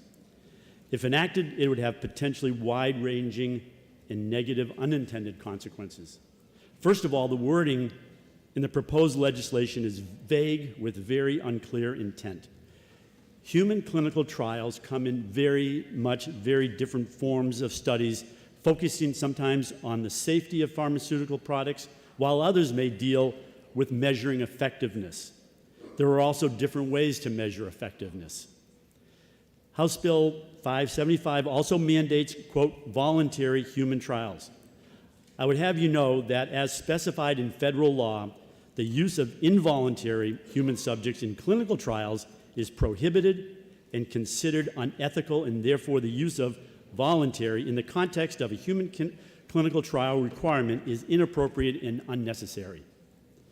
Mandating a new clinical trial for the periodically updated flu and pneumococcal vaccines would delay their timely availability for children and adults, resulting in increased morbidity and mortality. This routine process for updating these vaccines is very similar to that which was done during the initial bivalent vaccine rollout and was proven to be very effective and safe. This bill would also lead to increased costs for some of the childhood vaccines. You may not know this, but the New Hampshire DHHS is currently able to purchase childhood vaccines at a reduced cost through the VFC program, the Vaccines for Children program, which are then distributed to healthcare providers so that the cost of these vaccines can be minimized for families. If the New Hampshire DHHS and other partners were unable to promote, purchase, and distribute these vaccines, then cost to individuals, communities, and the overall healthcare system would increase. Another unfortunate and unintended consequence would be the effect on the FDA provision known as expanded access, commonly known as compassionate use. For those that do not know, compassionate use is a mechanism that we use to allow patients with serious or immediately life-threatening diseases to have access to medical products, including drugs, vaccines, and biologics. These are products that are still enrolled in clinical trials, but in certain desperate circumstances can be used under compassionate use after meeting certain criteria. Amyotrophic lateral sclerosis, ALS, muscular dystrophy, and certain cancers are examples of this use. Lastly, one of the most significant consequences of this legislation is that DHHS would not be able to purchase and distribute many of these routinely recommended and life-saving vaccines and other medical therapies to those living in congregate settings like correctional facilities, nursing homes, and mental health institutions. Those living in these facilities are at significantly increased risk for contagious diseases, and this would lead to increased morbidity, mortality, and suffering. Colleagues, the wording intent of HB 575 is vague and unclear, and the unintended consequences noted here would lead to compromised access to life-saving vaccines and other therapeutics and will likely increase healthcare costs. I urge you to vote yes on the ITL motion, and I request a division vote. Thank you. Does the member yield to questions? No, thank you. Member does not yield. Roll call has been requested. Is that sufficiently seconded? It is sufficiently seconded. This will be a roll call vote.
The motion before us, Majority Committee Report of Inexpedient to Legislate on House Bill 575. This is a roll call vote. Chair recognizes Representative Phillips for parliamentary inquiry.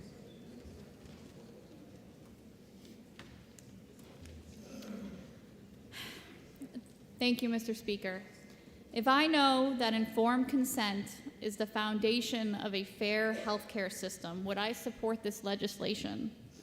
And if I know that today we as legislators can send a clear message that we will protect granite staters from becoming guinea pigs for Big Pharma's future experiments, and that products tested on mice only are not proven safe and effective enough for New Hampshire. And if I know that taxpayers should not be funding vaccine advertisements, and that the state of New Hampshire should leave promotion of pharmaceutical products to the industry itself. Lastly, Mr. Speaker, if I trust science, would I press the red button so that another motion can be made? Chair recognizes Representative Murphy for a parliamentary inquiry.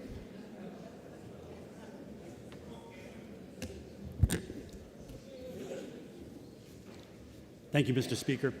Mr. Speaker, if I know that mandating a new clinical trial annually for the periodically updated flu and pneumococcal vaccines would significantly delay their timely availability for children and adults, resulting in increased morbidity and mortality, and if I know that this bill would lead to higher patient costs for some childhood vaccines that are now purchased and distributed by DHHS at a reduced cost through our Vaccines for Children program, and if I know that this bill would negatively impact the FDA's compassionate use program intended to allow patients with serious and immediately life-threatening diseases to have access to medical products, including drugs and vaccines. And finally, if I know that this bill would compromise DHHS's ability to purchase and distribute life-saving vaccines and other medical therapies to those living in congregate settings who are at significantly increased risk for contagious diseases, would I now push green on the motion to ITL this bill? Thank you. Motion before us, Majority Committee report of inexpedient to legislate on House Bill 575. This is a roll call vote. If you're in favor, you'll press the green button. If you're opposed, you'll press the red button. Voting stations are open for 30 seconds.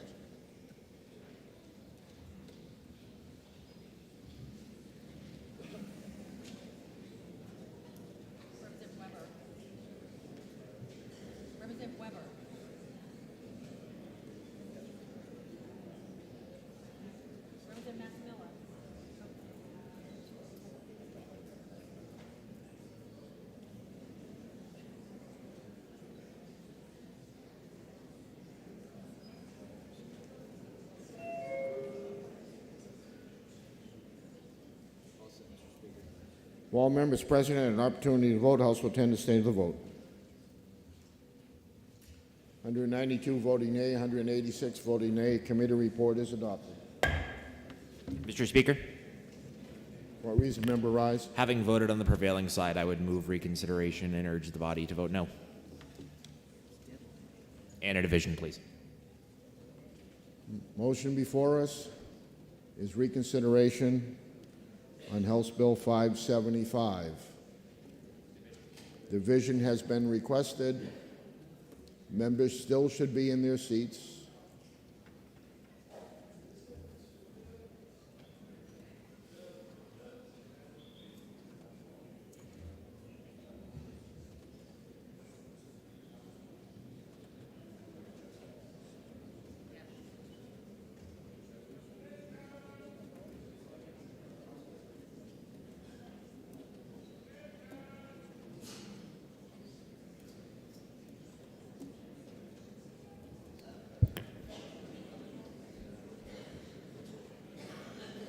Representative Leachman declared a conflict of interest and did not vote on the last vote. The motion before us is reconsideration on House Bill 575. This is a division vote. If you're in favor, you'll press the green button. If you're opposed, you'll press the red button. Voting stations are open for 30 seconds.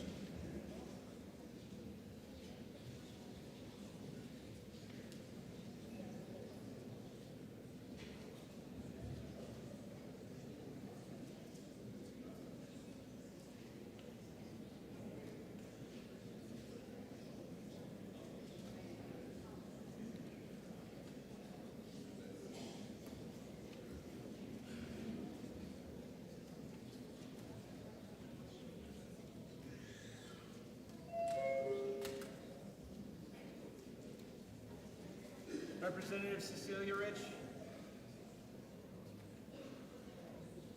You gotta give me your thumb, Representative. Thank you.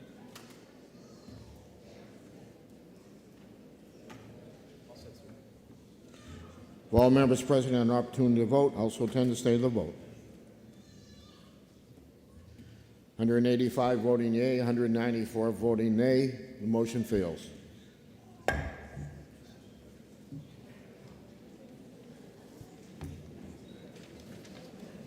Majority Committee on Health and Human Services and Elderly Affairs, to which was referred House Bill 582 FN, an act requiring a division of vital records to collect induced termination of pregnancy statistics. Having considered the same, report the same with the following resolution. Resolved that it is inexpedient to legislate. Representative Lucy Weber for the majority of the committee. The minority of the committee, having considered the same, being unable to agree with the majority, report with the following amendment. And the recommendation of bill ought to pass with amendment. Representative Leo Cushman for the minority of the committee. Chair recognizes Representative Love. Thank you, Mr. Speaker. Thank you, colleagues. I rise in opposition to the committee report of inexpedient to legislate on House Bill 582. House Bill 582 has nothing to do with prying into private medical records of anyone. In fact, House Bill 582 isn't much different than a highway accident statistics study, where the accidents happen, under what conditions, and leading to how can we cut down on accidents. Over the last few decades, New Hampshire taxpayers have funded the family planning program to the tune of several $million. What we've essentially been doing is the equivalent of throwing money into the wind and hoping it helps. If we use some of the family planning funds to educate teens, both male and female now, about the consequences of unprotected sex, we may just save them from the lifelong mental anguish that many experience after abortion.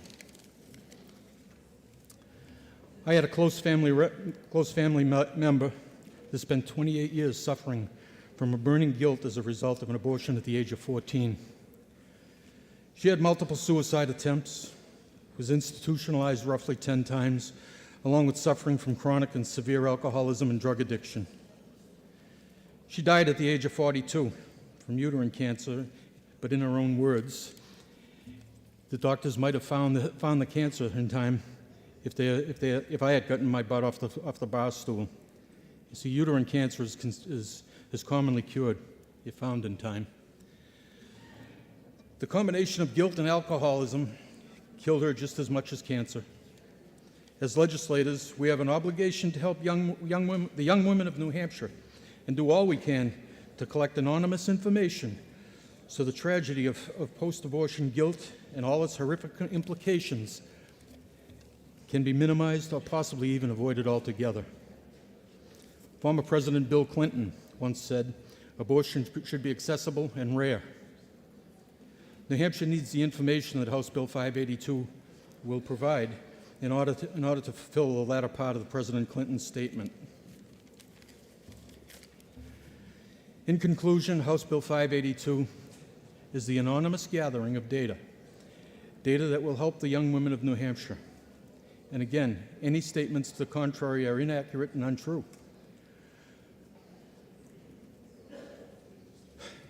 Please press the red button to overturn the committee recommendation of inexpedient to legislate so another motion can be made. Thank you, Mr. Speaker. Chair recognizes Representative Weber.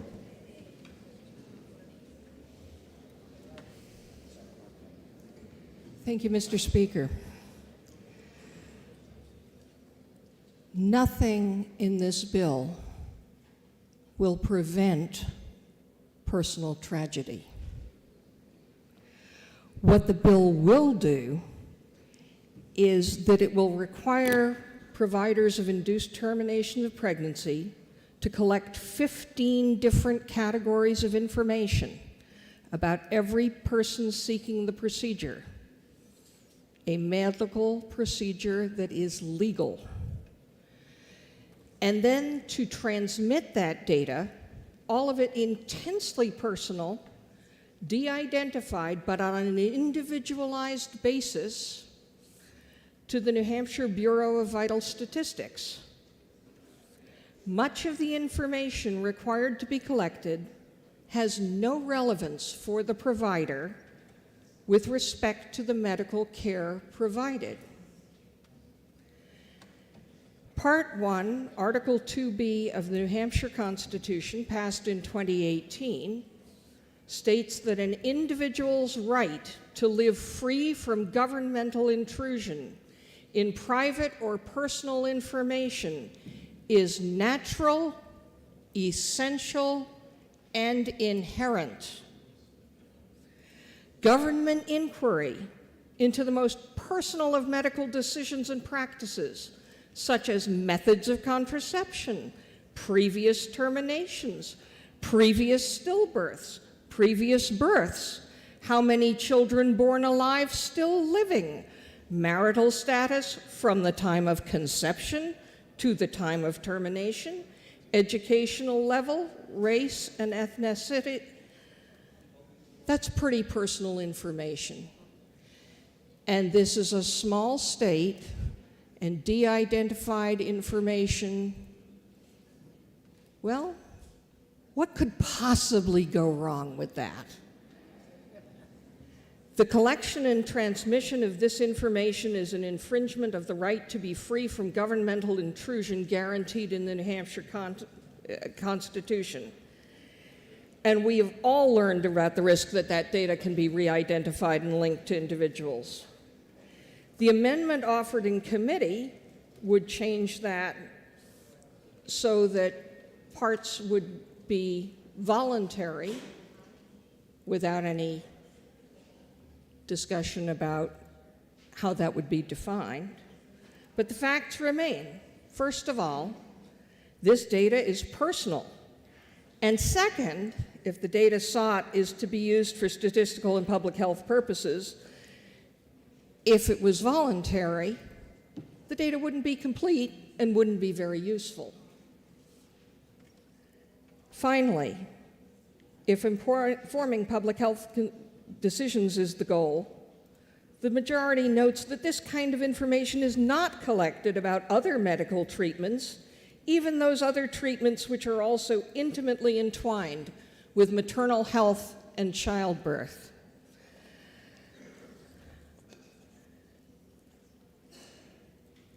So, what could possibly go wrong? Think about data collection. Think about the data leaks you have heard of. Think about your personal privacy and vote green on the ITL. Thank you. Does a member yield to questions? Yes. Member yields. I'm going to inquire. Thank you, Mr. Speaker. Thank you for taking my question. I'm wondering if you have any idea how many states do not collect such information. As we have often been told here, this is New Hampshire, and we do things the New Hampshire way. The House will be in order.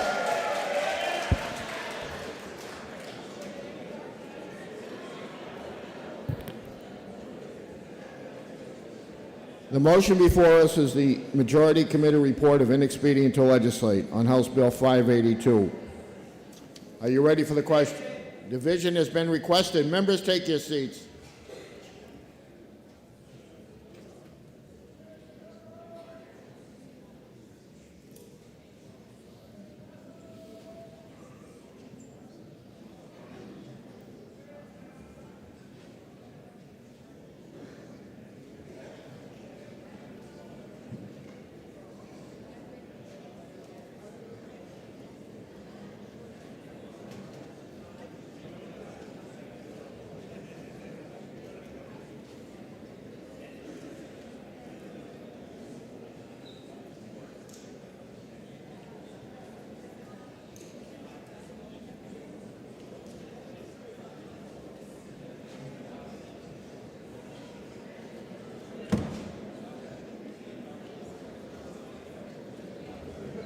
The motion before us is the Majority Committee report of inexpedient to legislate on House Bill 582. This is a division vote. The chair recognizes Representative Leon for a parliamentary inquiry. The House will be in order. Thank you, Mr. Speaker. If I know today that the only people who have statistics on abortions in New Hampshire are the abortion providers, and if I believe that the legislature could better allocate family planning dollars if we had access to anonymized data, and if I know that by overturning this ITL motion, we will have the opportunity to consider language on page 92 that would allow us to provide information requested by the CDC and allow women to volunteer the reason why they were led to a decision that they wish they never had to make.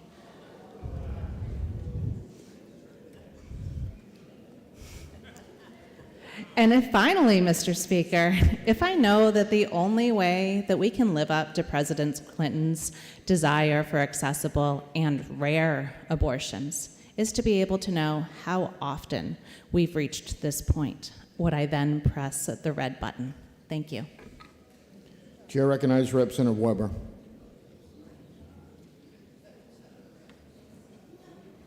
For a parliamentary inquiry. Thank you, Mr. Speaker. If I know that the reasons that I have reached any medical decision that I have reached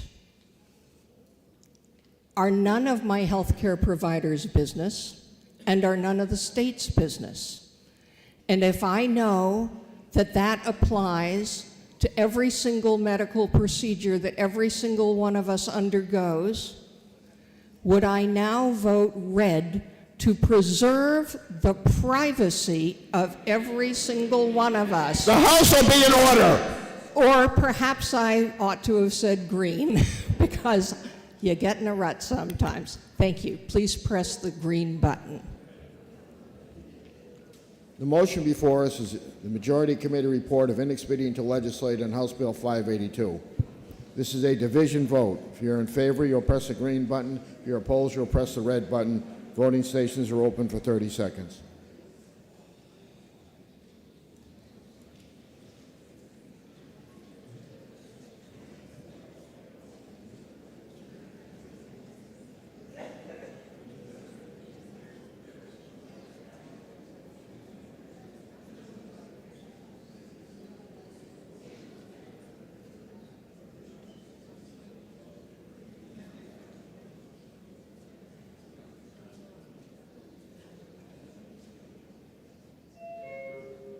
Representative Shapiro.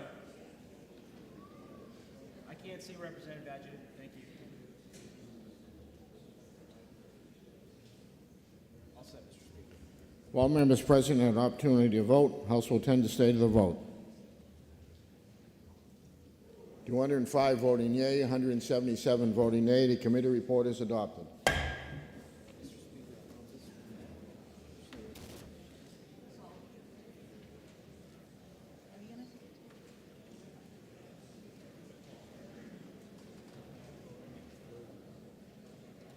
What reason does the member rise? I'd like to make a motion. State your motion.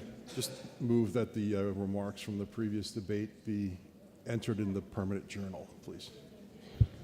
Without objection, the majority of the Committee on Health and Human Services and Elderly Affairs, to which was referred House Bill 615 FN, the act requiring independent audits of reproductive health care facilities, having considered the same, report the same. The following resolution resolved that it is inexpedient to legislate.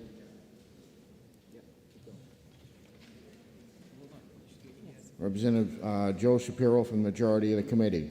Minority of the committee, having considered the same, being unable to agree with the majority, report the recommendation the bill ought to pass. Senator Erica Leon from the minority of the committee. For what reason does a member rise? To make a motion, Mr. Speaker, State your motion. I move that we lay House Bill 615 on the table. Is a proper motion. The motion before us to lay House Bill 615 on the table. Are you ready for a division has been requested?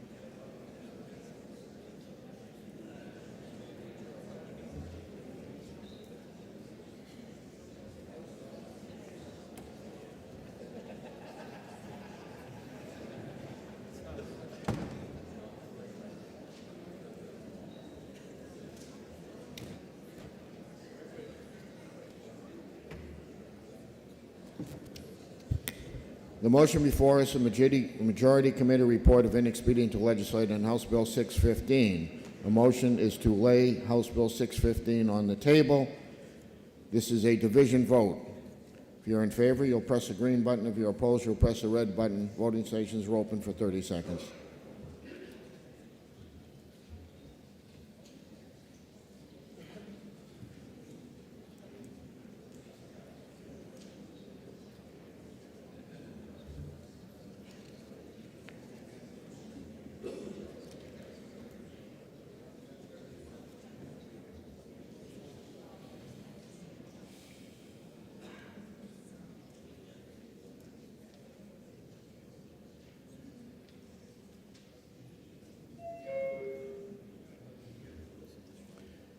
While members present had an opportunity to vote, House will attend the state of the vote. 354 voting yea, 29 voting nay. The motion to lay 615 on the table passes.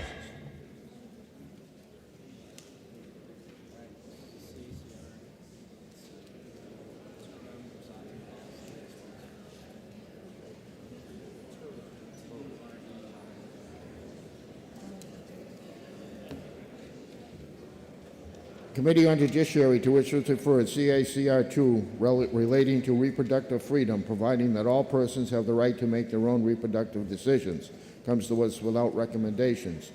Representative Tura moves ought to pass. Chair recognizes Representative Lynn.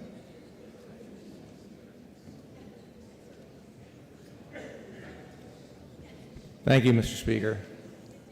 Mr. Speaker, as a person who is pro-choice, I rise in opposition to this proposed constitutional amendment that would establish a constitutional right to, quote, reproductive autonomy and provide that such right could not be denied or infringed unless justified by a compelling state interest achieved by the least restrictive means.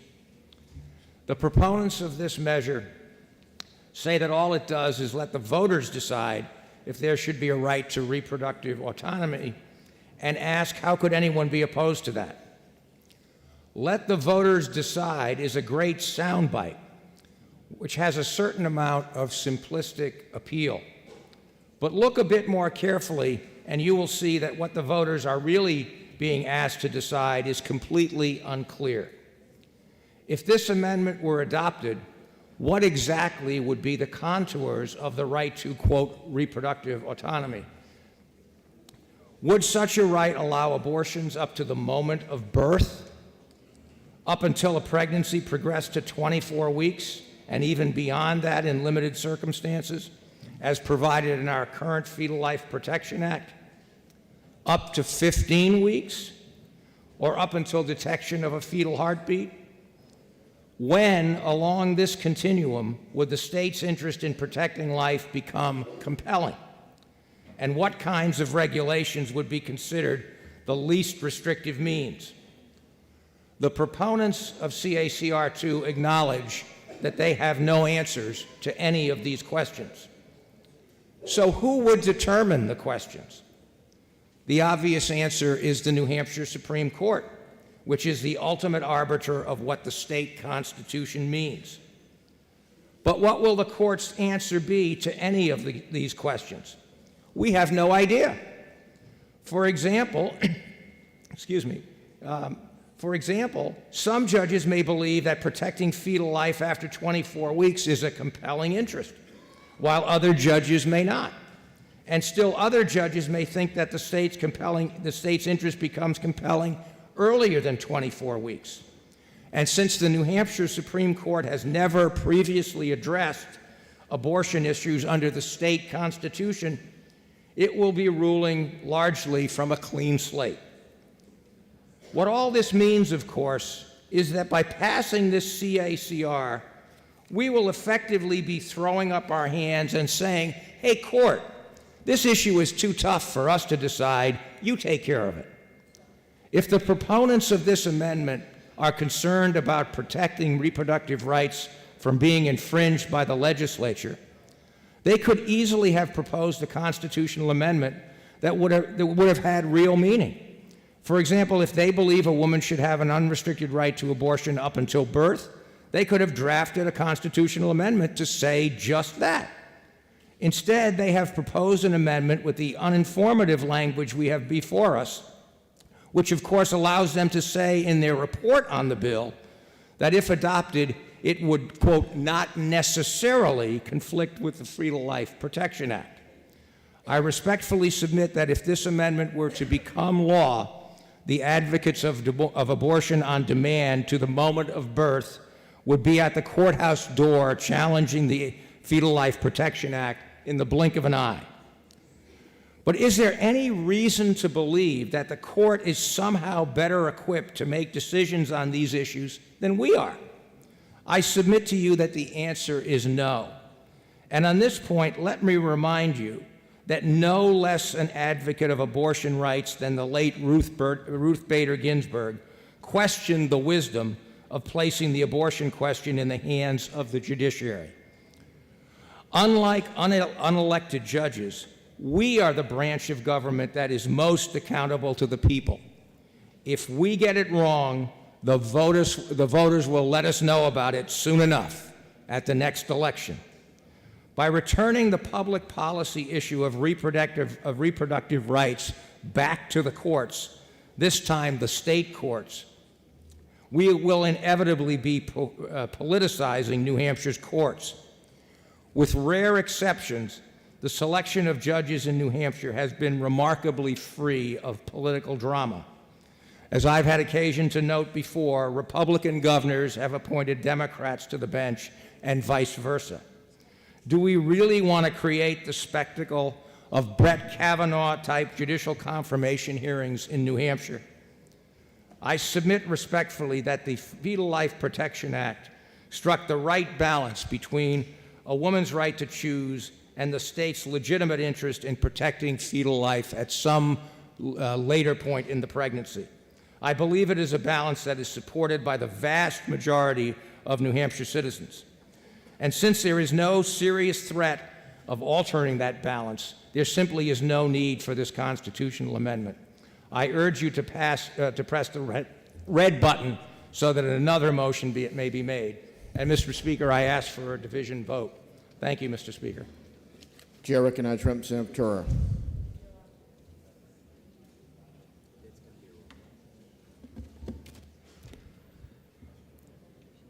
Thank you, Mr. Speaker. I rise to urge passage of CACR 2.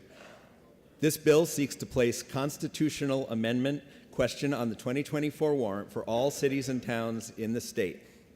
The amendment states that an individual's right to personal reproductive autonomy shall not be denied or infringed unless justified by compelling state interest achieved by the least restrictive means. It would be inserted after Section 2B, which added a broadly defined right to privacy to the Constitution in 2018. Before I address the elephant in the room regarding why we are likely talking about amending the state constitution in this way at this time, and I want to be clear, that's a little e, nonpartisan elephant that I just referred to. I want to first focus on what the bill actually says and does in that one sentence. There are essentially three components to the amendment. It guarantees personal reproductive autonomy, meaning the ability to make one's own decisions in all aspects regarding one's reproduction. Science and medicine provide us with incredible reproductive options, augmenting those we are born with. Some serve to prevent pregnancy, and yes, some to terminate pregnancy. But many also serve to promote pregnancy and help create new life. The first successful in vitro fertilized pregnancy was in 1978 and was quite controversial then. Today, 1 in 50 babies born in the United States are born using this type of assistive reproductive therapy, yet calls to ban it remain. Conversely, some governments have placed extreme limits on reproduction, such as one-child rules and even forced sterilization. Thus, a broad-based right is defined.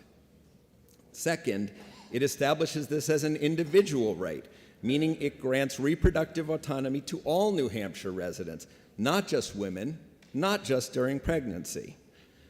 Third, and most importantly, it provides for exceptions when justified by compelling state interest under a strict scrutiny standard. This permits the government to still place necessary restrictions on current and future practices. but only where clearly justified. I'll say more on that in a moment. Okay, now for that elephant. Last June, the U.S. Supreme Court's Dobbs v. Jackson ruling overturned the federally guaranteed right to an abortion that had been protected for nearly 50 years under the established Roe and Casey decisions. That didn't make abortion illegal, but rather delegated the issue back to the individual states. This is the first time in U.S. history an established federal right has been upended and given back to state legislatures. So the vote we're about to take is unlike any other taken in the history of the New Hampshire House. That's a big statement.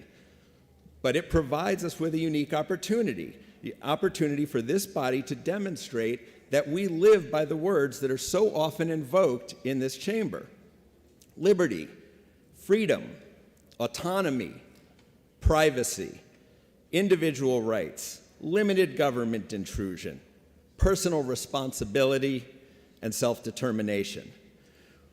We've just been handed an incredible power that used to belong to the people of this state, and the first thing we should do, that we must do, is offer to give it back. There's no greater embodiment of freedom and liberty, privacy, or autonomy than decisions we make over our lives, our families, and our bodies. Abortion isn't the only reproductive freedom now in play. In his concurrence on Dobbs, Justice Thomas stated that the court has, quote, a duty to correct the error of other cases resting on the 14th Amendment under the court's same logic.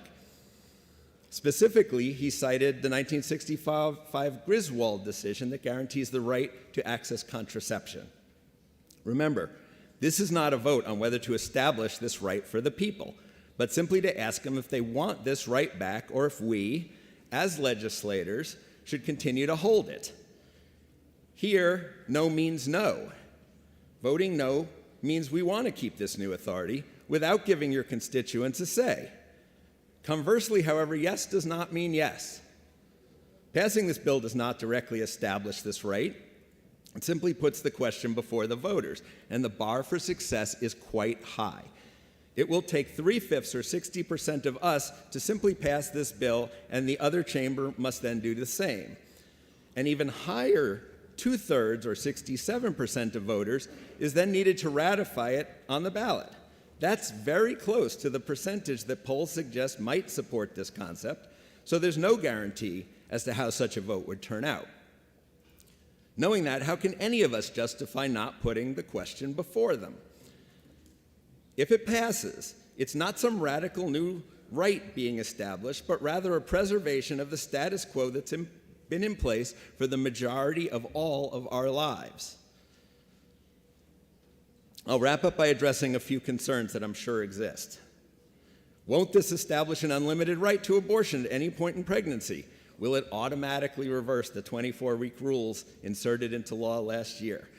This is where that compelling state interest and least restrictive means components come in. I can't tell you what might be held as the limits under this language. I can say that both the Roe and Casey decisions included limitations on the right to abortion that are quite similar to current New Hampshire law in that regard. Might it end up before the New Hampshire Supreme Court to decide? Most likely, yes. But that's also what Dobbs handed down to us.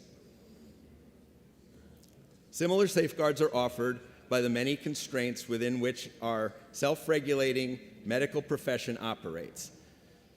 It's those, not new laws, that have long prevented elective late-term abortions in our state. We've heard about terrible practices carried out by rogue medical providers in other states, most famously, infamously, Pennsylvania. That Pennsylvania doctor is serving 3 consecutive life sentences for his actions, not for violating some abortion law, but for murder. And we were told in hearings that such practices could similarly be prosecuted under New Hampshire law. Finally, while we shouldn't pass a constitutional amendment based on polls, the polls do show that guaranteeing reproductive choice has wider support than the margins by which most of us were elected. Who are we then to say that we won't even ask our voters to weigh in on this? So in closing, let's do the little d Democratic thing. Let's do the little c conservative thing. Let's do the true live free or die thing. Let's pass this elegantly crafted bill to offer the people back their rights. Mr. Speaker, I ask for a division vote. Thank you. Member Granger has requested a roll call. It is sufficiently seconded. Members, take your seats. This will be a roll call vote.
The motion before us is ought to pass on CACR 2. This is a roll call vote.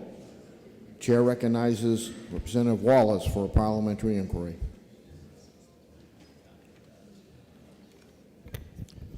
Thank you, Mr. Speaker. Mr. Speaker, if I know that passage of this constitutional amendment by the New Hampshire voters would establish a state constitutional right to reproductive autonomy, and Mr. Speaker, if I know that the recently enacted Fetal Life Protection Act of 2021, as amended in 2022, provides unrestricted access to abortion during the first 6 months of pregnancy and provides for exceptions to the post 6 month prohibition in cases of abnormalities incompatible with life or where continuation of the pregnancy threatens to result in serious risks to the life or health of the mother, and Mr. Speaker, if I know that the Fetal Life Protection Act enjoys widespread public support as it is now, and finally, Mr. Speaker, if I know that the members of this august body are firm in their decisions as to the disposition of the CACR, would I now press the red button to defeat the OTP motion so a motion of ITL can be made? Thank you, Mr. Speaker. Chair recognizes Representative Lanza for a parliamentary inquiry. Thank you, Mr. Speaker. Mr. Speaker, if I know that New Hampshire has had a long, proud, bipartisan tradition of supporting an individual's right to make personal, private health care decisions, and Mr. Speaker, if I know that we as legislators have unprecedented power over our reproductive freedom rights, and Mr. Speaker, if I know that as a labor and delivery nurse, I have had the opportunity to meet women and men who stand up for these rights, as I do, including my constituents who elected me to represent them. And Mr. Speaker, if I know that this CACR will give every voter the opportunity to register their opinion on this matter, would you now press the green button? Thank you. The motion before us is ought to pass in CACR 2. This is a roll call vote. If you're in favor, you'll press the green button. If you're opposed, you'll press the red button. Voting stations are open for 30 seconds.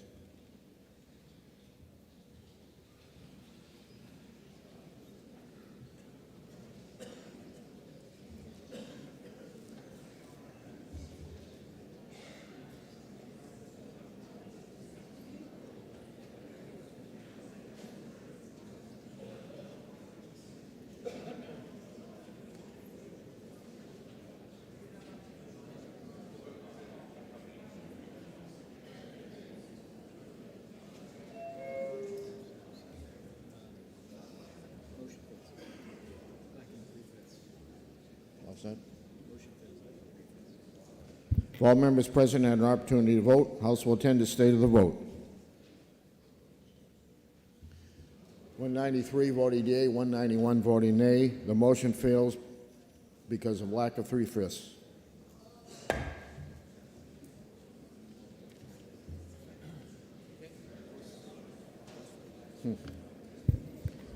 Majority of the Committee on Judiciary, to which was referred House Bill 68 FN, an act adopting the Uniform Property Transfer on Death Act. Having considered the same, report the same with the following amendment and the recommendation the bill ought to pass with amendment. Representative Caitlin Kutab for the majority of the committee. Minority of the committee, having considered the same, being unable to agree with the majority, report with the following resolution. Resolved that it is inexpedient to legislate. Representative Rebecca Macbeth from the minority of the committee.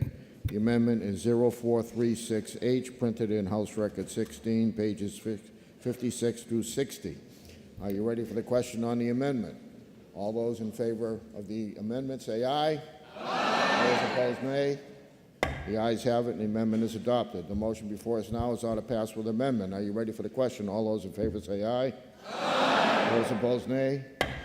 The ayes have it, and the committee report is adopted.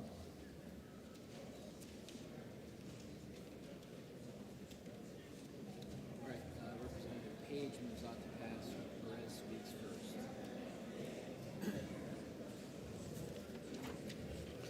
Committee on Judiciary, to which was referred House Bill 88 relative to reproductive rights. Representative Page moves ought to pass. The chair recognizes Representative Christine Perez.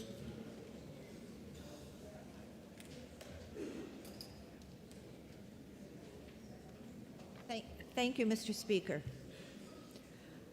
House Bill 88 adds no value. The existing statute allows all women the freedom to exercise their right to their private decisions to terminate a pregnancy. This right is inherent in the existing RSAs that are stated as exceptions in House Bill 88. A public policy would add no value. This bill has the potential of creating a fantasy situation that there is no evidence of. The present law says that you can have an abortion. If there is no law preventing a crime, then there is no crime. Example. There is no law stating I cannot hike Mount Washington. Therefore, if a law enforcement officer, arrested me for hiking Mount Washington, it would have no merit and be thrown out. There is no law that says you have to wear a yellow shirt on Fridays. Therefore, you cannot be arrested for wearing a blue shirt on Friday. We do have a law that allows women to exercise their rights as stated in the existing RSAs, and therefore they are protected of this right. There is no evidence that the existing law would infringe on a woman's right to terminate a pregnancy. I urge you to vote no on ought to pass by pushing the red button. Thank you. Chair recognizes Representative Simpson. Thank you, Mr. Speaker. I rise in support of the ought to pass motion on HB 88. HB 88 does one thing. It adds statutory protections for abortion before 24 weeks. It does not change the 24-week abortion ban. While there are other bills today to amend that abortion law, HB 88 does not do that. The purpose of this bill is to clarify the intent of this legislature. In 2021, the 24-week abortion ban passed into state law. As part of that law, RSA 32949 states, "Nothing in this subdivision shall be construed as creating or recognizing a right to abortion." In other words, the 24-week abortion ban did not guarantee abortion protections prior to that cutoff. In fact, the opposite is true. There is only an RSA stating that there is no right to an abortion in New Hampshire. Last June, the U.S. Supreme Court overturned the landmark decision in Roe v. Wade. Without Roe v. Wade, there is no longer a federal constitutionally protected right to abortion. With our 24-week abortion ban, there are also no state statutory protections for abortions prior to 24 weeks. HB 88 adds critical protections prior to 24 weeks, prohibiting the state from interfering with a woman's access to abortion in the first 23 weeks.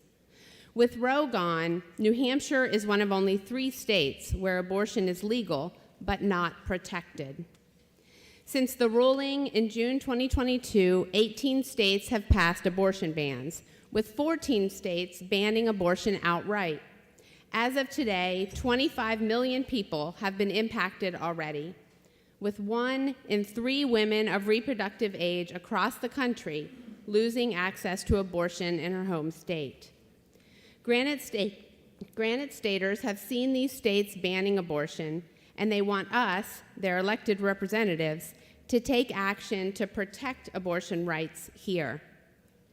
Specifically, polling immediately after the election shows that a supermajority of Granite staters value the right to an abortion, and nearly 2/3 of Granite staters want their representatives to pass laws to support abortion rights. I have heard my colleagues say there will be no more restrictions on abortion and reproductive rights in New Hampshire. But how can the voters trust that? This body changes every 2 years. I'm asking us today to simply add in the protections to our state law prior to 24 weeks. HB 88 is a win-win. Today, we can send a message to Granite staters, a clear, purposeful message, that the New Hampshire House supports and affirms an individual's right to an abortion and the tenets of Roe v. Wade. Please join me in supporting the ought-to-pass motion on HB 88. Thank you.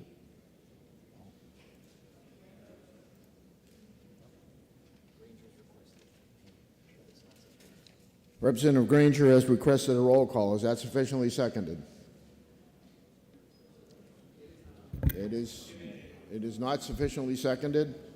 Division has been requested. This will be a division vote.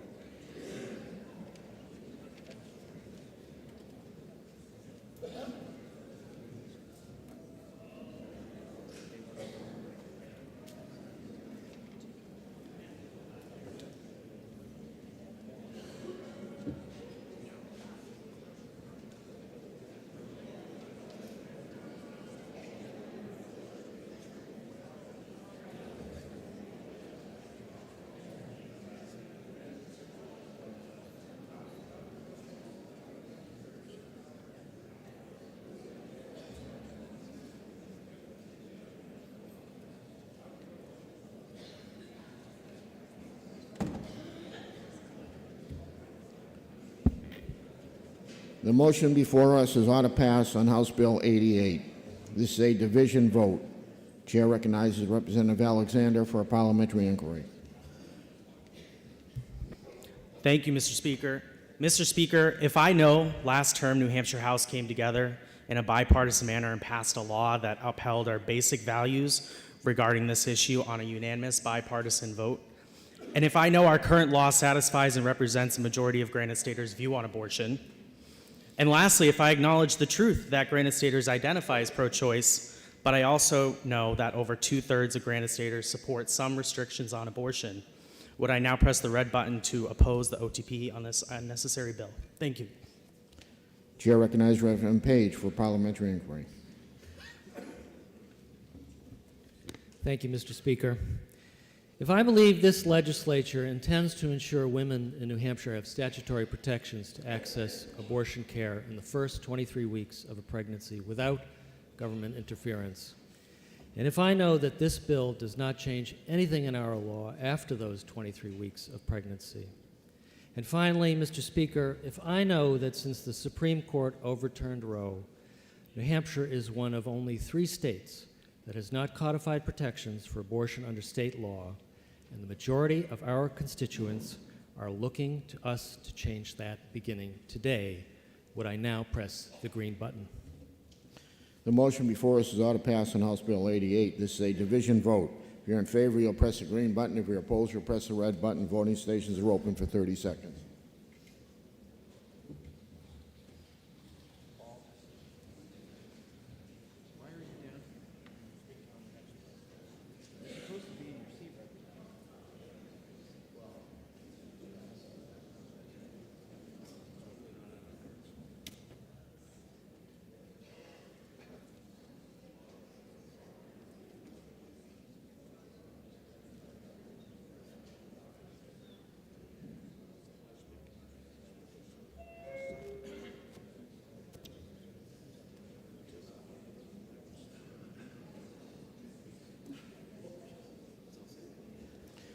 If all members present had an opportunity to vote, House will attend the state of the vote.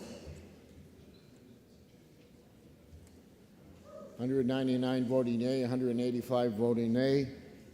The committee report is adopted.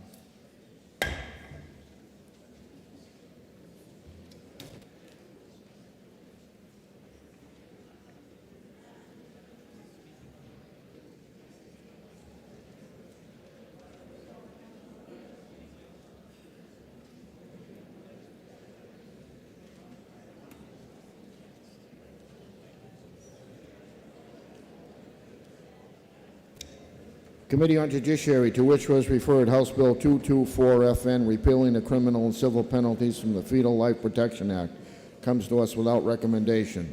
Representative Marjorie Smith moves ought to pass. Chair recognizes Representative Lind.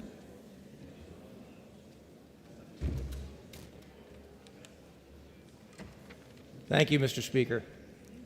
Colleagues, the basic question you must decide in voting on this bill is whether there should be a special exception for doctors and other health care providers that exempts them from the usual remedies and sanctions the law provides for unlawful conduct. I submit the answer should be no, which is why I urge you not to support this bill. This bill would repeal the civil and criminal remedies provisions of the Fetal Life Protection Act. The civil remedies section allows certain persons, including the mother and in some cases the father or maternal grandparents, to obtain monetary damages against health care providers for psychological and physical injuries caused by an abortion performed in violation of the Act. I intend to focus mainly on the criminal penalties provision of the Act, since that is the section that has generated the most angst among some members of the medical community. It is important to understand at the outset that performing an abortion with the consent of the mother does not constitute a homicide or assault type offense under the general criminal laws of this state. Thus, without the criminal penalties provided in the Fetal Life Protection Act, performing an unlawful post-24-week abortion would carry no criminal sanctions. Because an understanding of the exact terms of the criminal penalty provision of the Fetal Life Protection Act is crucially important, let me begin by quoting it. Any health care provider who knowingly performs or induces an abortion in violation of this subdivision and knows that the fetus has a gestational age of at least 24 weeks or consciously disregards a substantial risk that the fetus has a gestational age of at least 24 weeks shall be guilty of a Class B felony. The key words in the above section are knowingly and consciously disregards.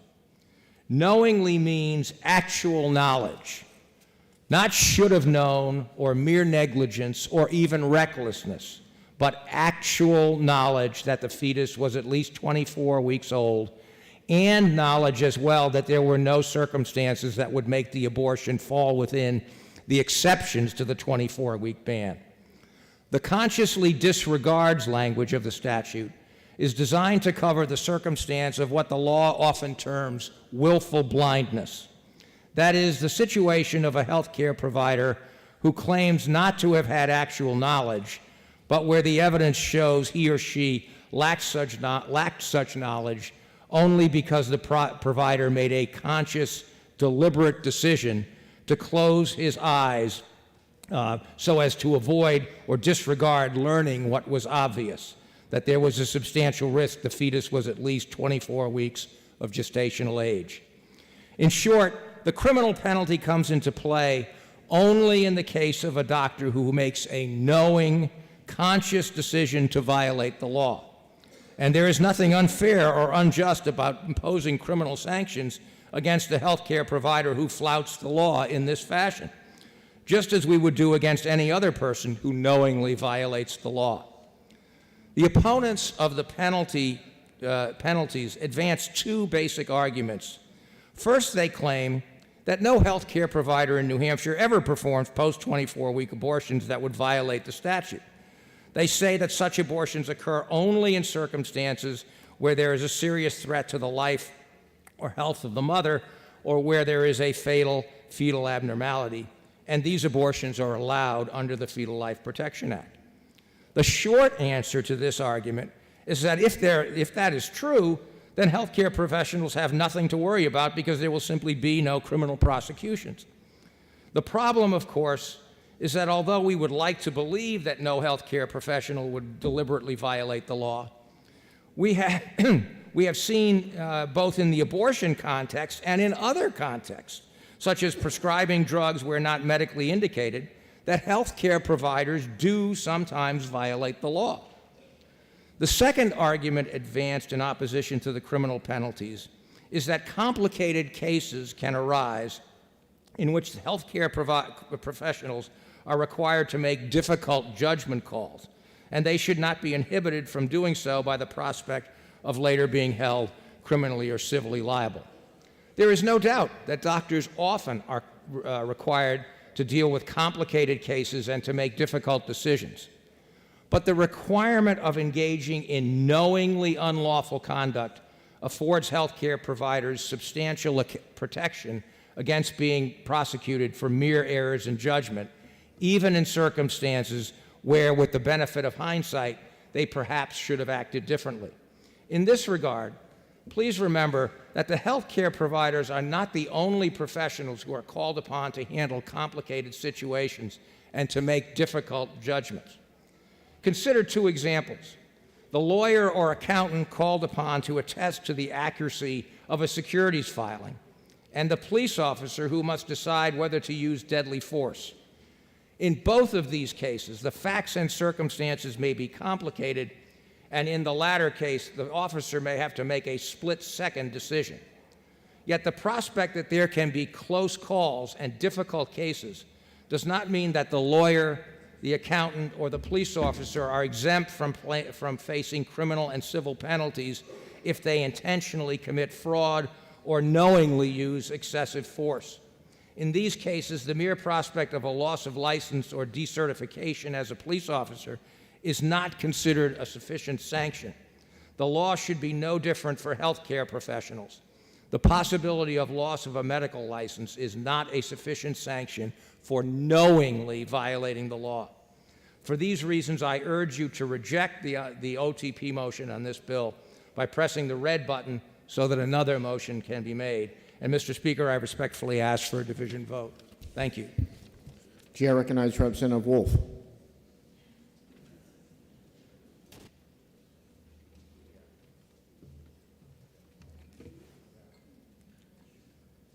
Thank you, Mr. Speaker, and fellow colleagues, for listening to me. I rise in support of the OTP motion on House Bill 224, a straightforward bill that would only remove the criminal penalties on doctors and healthcare providers. I want to assure my colleagues, if and when we repeal this bill, there are other avenues that already exist to ensure provider compliance with our laws, including the OPLC, the Board of Medicine, and criminal charges for assault and battery. Oh, thank you.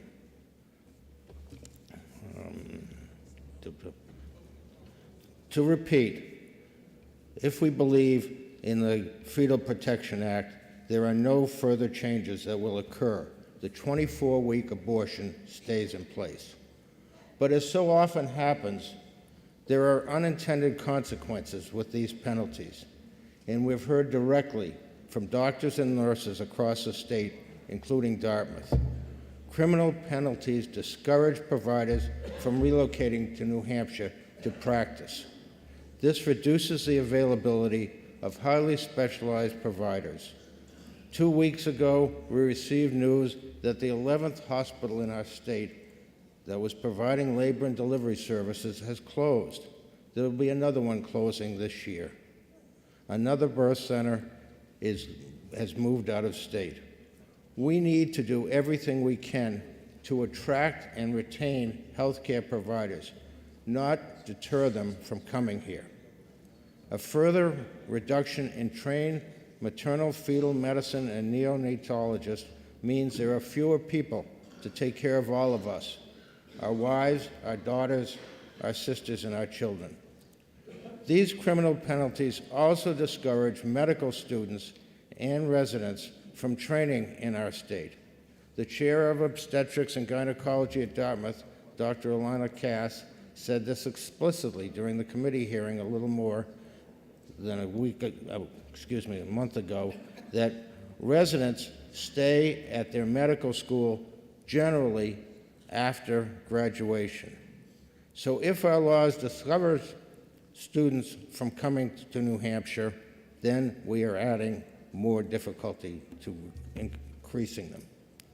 Patients should expect our providers to provide the best clinical care, not health care restricted by complications of criminal or civil penalty. Again, there are already systems in place to address compliance. We do not need to have added penalties. I know you've heard the facts about why we need more doctors. And if we truly believe in the Fetal Protection Act, we need to grow and not reduce the number of doctors that are providing obstetrics and gynecology services. And if I can hold myself together, I'd like to share a story that happened. As my daughter was being treated at Plymouth Hospital during her pregnancy 10 months ago, she was entering the last days of her pregnancy when she felt something was going wrong. Within an hour, she was at the hospital and her doctor had performed an emergency cesarean section, a hospital that was still open in the North Country. The baby was born with its umbilical cord wrapped around its neck 4 times. The baby survived because she didn't have to drive an hour to Dartmouth or an hour and a half to Boston. We cannot allow the decline in good medical services to put our daughters at risk. We should not have draconian threats hanging over our doctors. We should work to encourage more doctors to come to New Hampshire and do their life-saving work. And please join with me in passing HB 224 so that more of our grandfathers and grandmothers can bounce a baby on their knees. Please press the green button.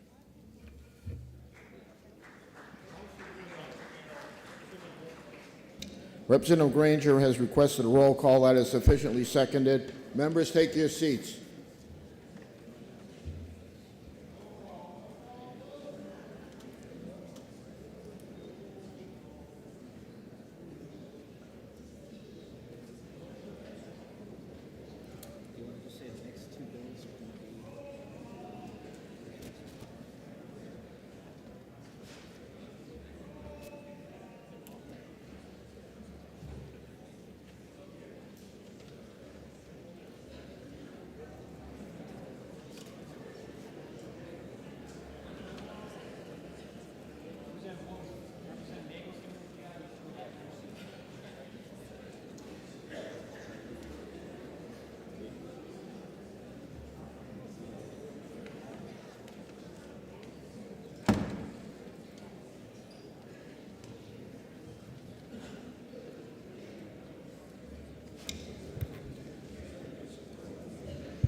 The motion before us is ought to pass on House Bill 224. This is a roll call vote. Chair recognizes Representative Lind for a parliamentary inquiry.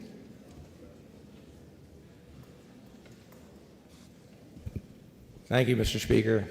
Mr. Speaker, if I know that this bill would create a special rule for health care providers, exempting them from liability for knowingly violating the laws of this state, and if I know that no other professions or occupations that are required to handle complicated situations or make difficult decisions are afforded such special protections, and if I know that the criminal intent provisions of the Fetal Life Protection Act affords healthcare professionals protection from being prosecuted for mere good faith errors of judgment and even for negligent or reckless conduct, requiring instead proof of a knowing or conscious intention to violate the law. And if I also know that, as with other professionals, the mere prospect of loss of license does not constitute an adequate sanction for intentional violation of the law, then would I now press the red button to defeat the OTP motion so that another motion can be made? Thank you, Mr. Speaker. Chair recognizes Representative Nagel for a parliamentary inquiry.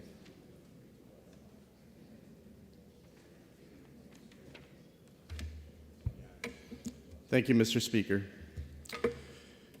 If I know that HB 224 is actually a pro-life bill about patient care, both mother and child, and not about politics, and if I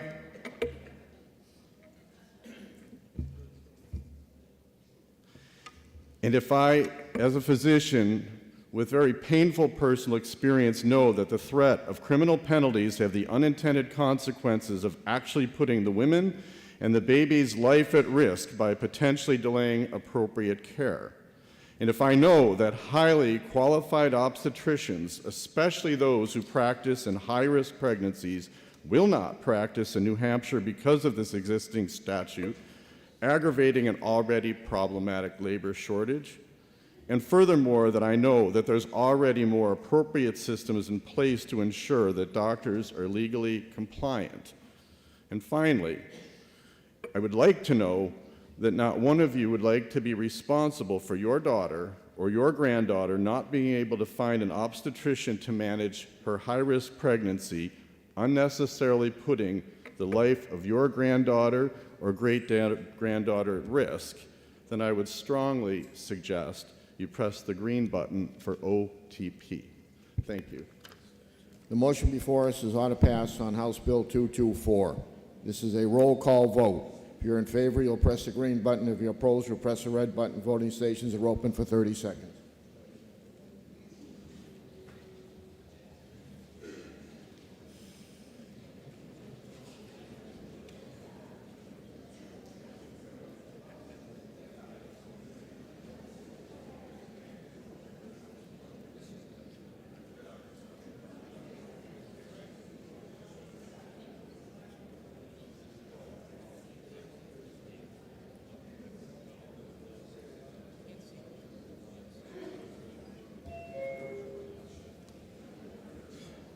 Representative Davis, can you put that down? Thank you. All right. We're all set. If all members present had an opportunity to vote, House will attend the state of the vote. 205 voting yea, 178 voting nay. Committee report is adopted. I'm asking everyone to stay in your seats. We have two more bills that have just no debates and just PIs. So let's get through them, and if everybody stays in your seats, we can do it pretty quickly. Committee on Judiciary, to which was referred House Bill 261, authorizing residential tenants to terminate their lease in instances of domestic violence or following a disability, illness, or accident. Representative Manos moves ought to pass. This is going to be a division vote. Chair recognizes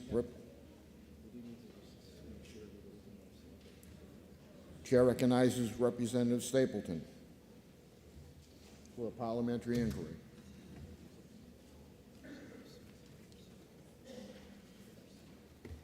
Thank you, Mr. Speaker.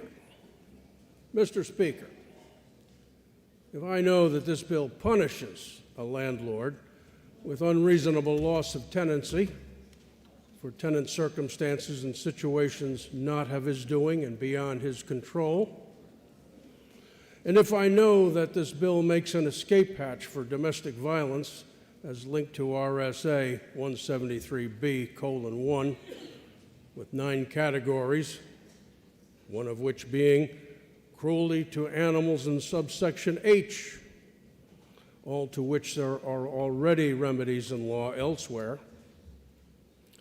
And if I know that this bill further enables release for disabling illnesses or accident without further definition, limits, or qualification, thereby opening the door for almost any degree of disability claim in a subjective assertion. And if I know that in a tight housing market, such an imposition by law introduces and supersedes the lease contract and puts further strain on the housing shortage, meaning delay for the landlord to remarket the unit and as well for the tenant to find other abode.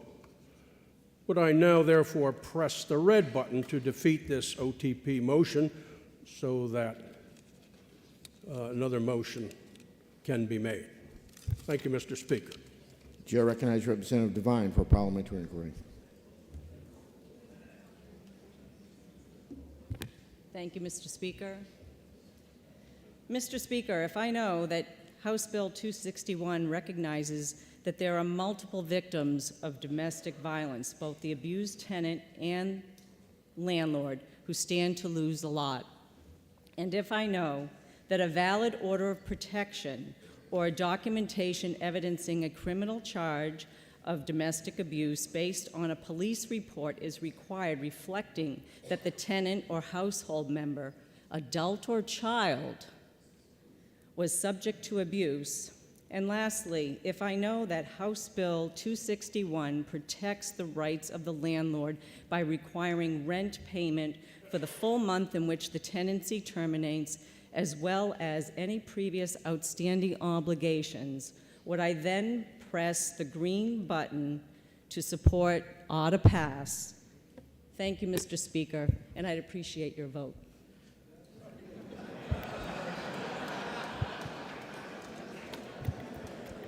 You might wait a while. The motion before us is ought to pass on House Bill 261. This is a division vote. If you're in favor, you'll press the green button. If you're opposed, you'll press the red button. Voting stations are open for 30 seconds.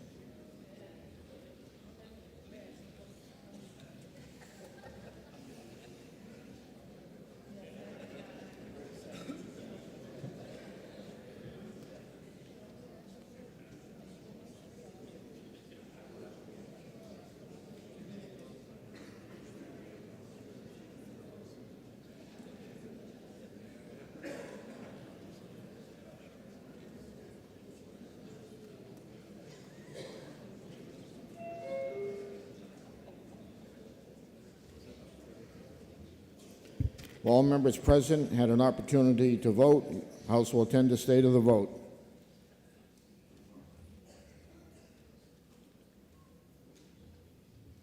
(193) voting yea, 191 voting nay.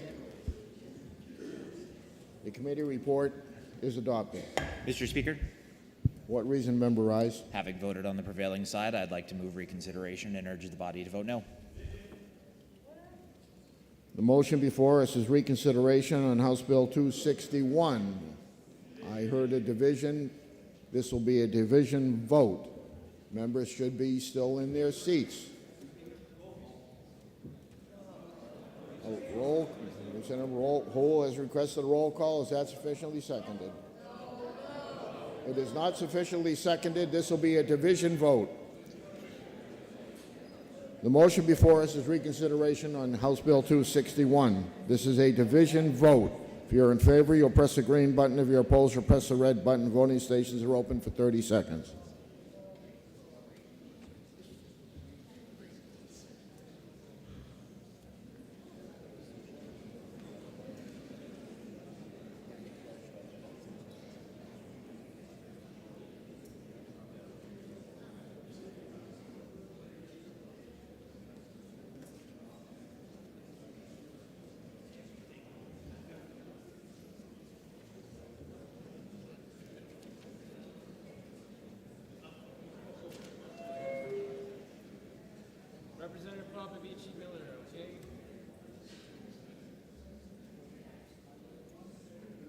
report to yellow.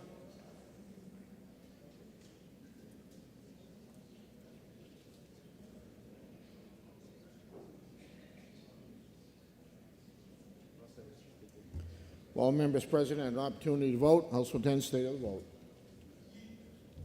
190 voting yea, 194 voting nay. Reconsideration fails.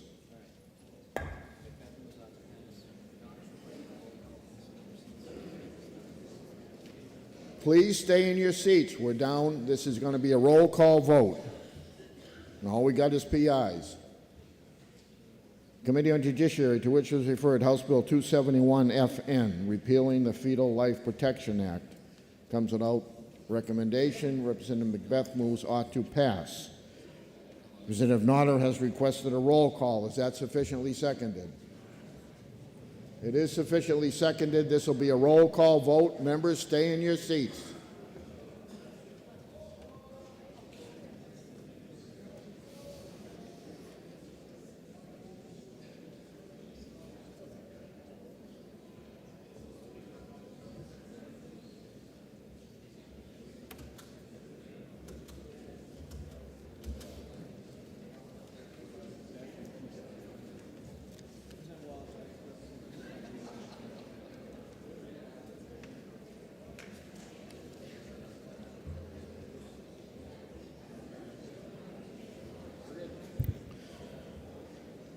The motion before us is ought to pass on House Bill 271. This is a roll call vote. Chair recognizes Representative Cooperative for a parliamentary inquiry.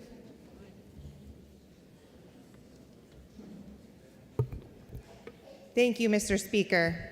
If I know that abortion is currently legal in New Hampshire through 6 months and beyond for fatal fetal anomalies, and if I know that this bill legalizes purely elective abortions of viable, healthy babies at 8 months and 15 days, and that this is the most extreme position possible, and no sensible person can support that, would I now press the red button? The chair recognizes Representative McBeth for a parliamentary inquiry. Thank you, Mr. Speaker.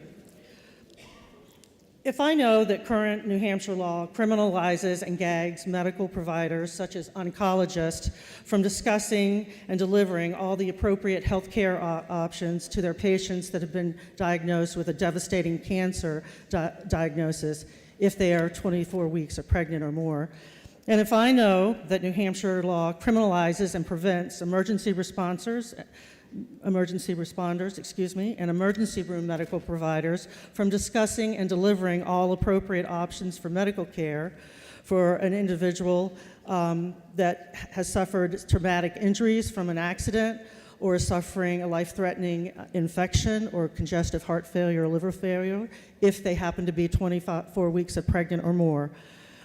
And if I know that the New Hampshire Constitution states an individuals' rights to live free from government intrusion in private and personal information is a natural and essential and inherent right, would I now push the green button to repeal these restrictions? Thank you.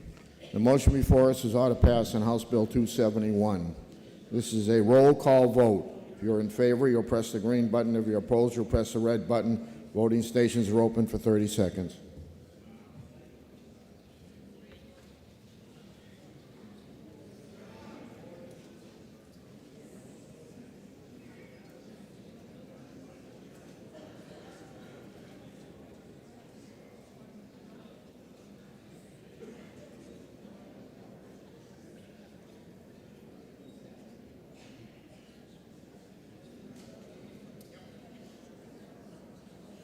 Representative Wolf.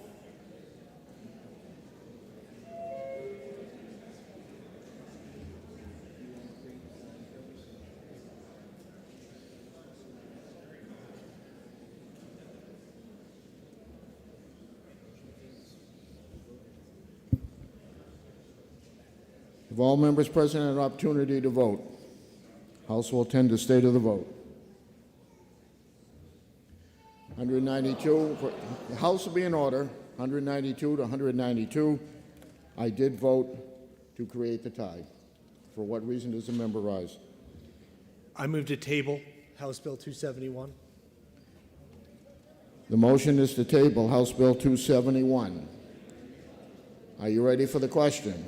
All those in favor say aye. Aye. Those opposed, nay. The ayes have it, and 271 is laid on the table.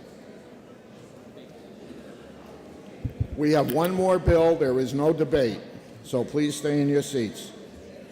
The Committee on Judiciary, to which was referred House Bill 562 FN, an act requiring informed consent prior to receiving an abortion procedure, having considered the same, report the same with the following resolution resolved that is inexpedient to legislate. Senator Scott Wallace for the committee. Are you ready for the question? All those in favor say aye. Aye. Those opposed, nay. The ayes have it, and the committee report is adopted. All right, we're going to take our lunch now. At, let's say, 1:10, we'll be back here, please.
Members, take your seats.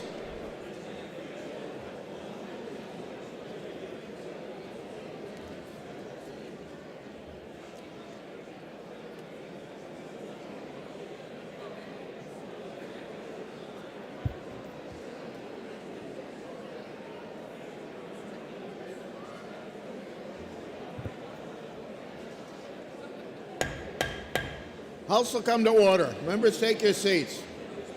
Committee on Judiciary, to which was referred House Bill 591 FM, an act prohibiting abortions after detection of fetal heartbeat. Consider the same, report the same with the following resolution that it's inexpedient to legislate. Representative Caitlin Katab for the committee. Chair recognizes Representative Testerman.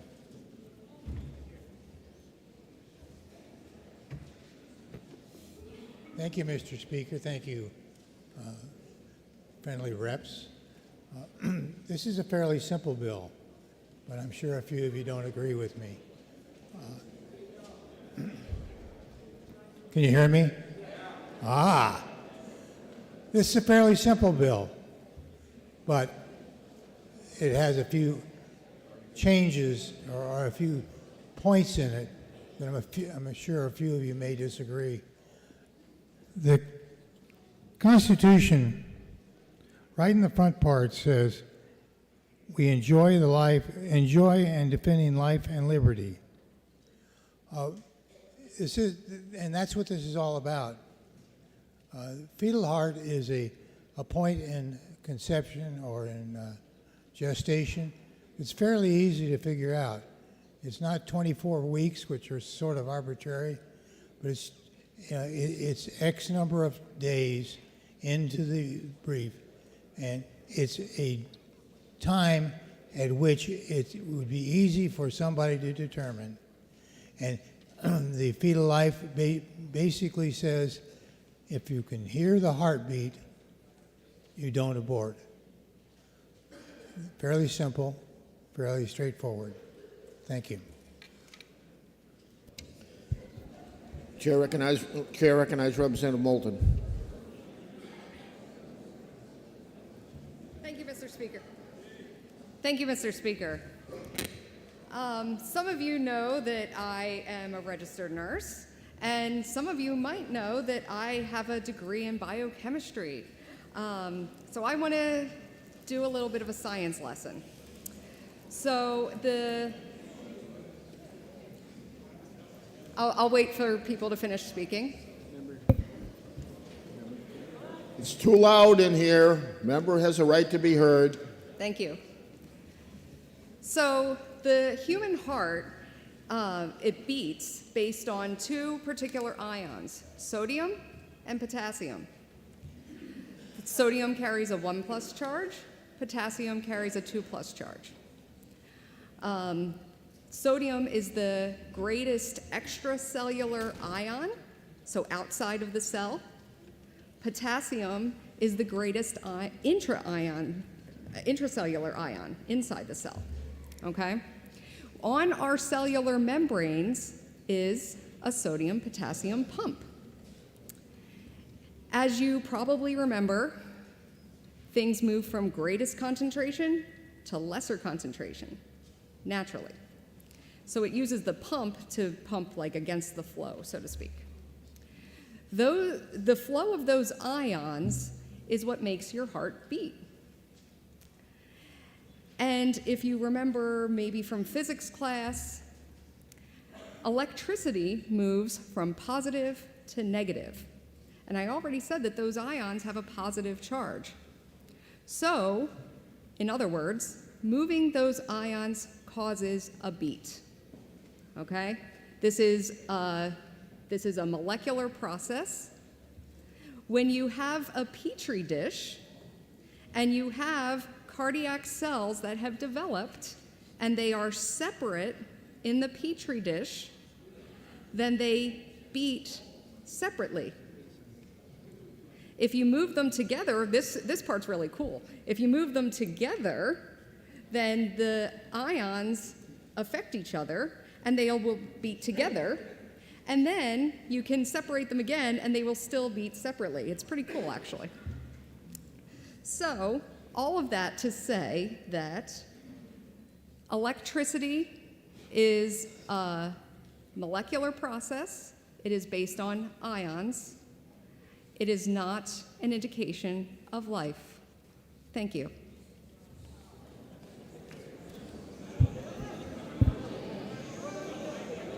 Also be in order.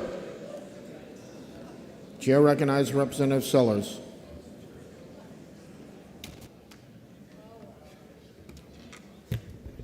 Thank you, Mr. Speaker. Before I forget, this is the heartbeat bill. I've said it before in committee. I'm saying it again right now. You can feel your own heart beating. You know you're alive. All right? Without that heart beating, we all know we need an EMT here or a doctor to try to get it back going again. Is it an electrical device? Sure. Isn't it? I have to admit, our bodies are wonderfully made. It's ingenious. You think about it.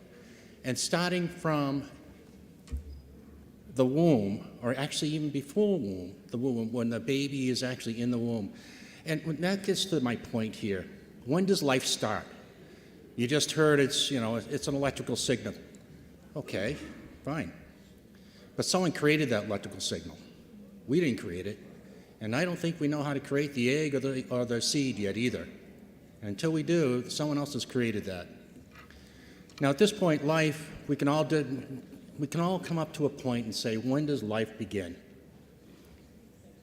Does it begin at the birth, the actual birth? At 6 months? At any place between the heartbeat and 6 months? Is it conception? How about, is it even before conception?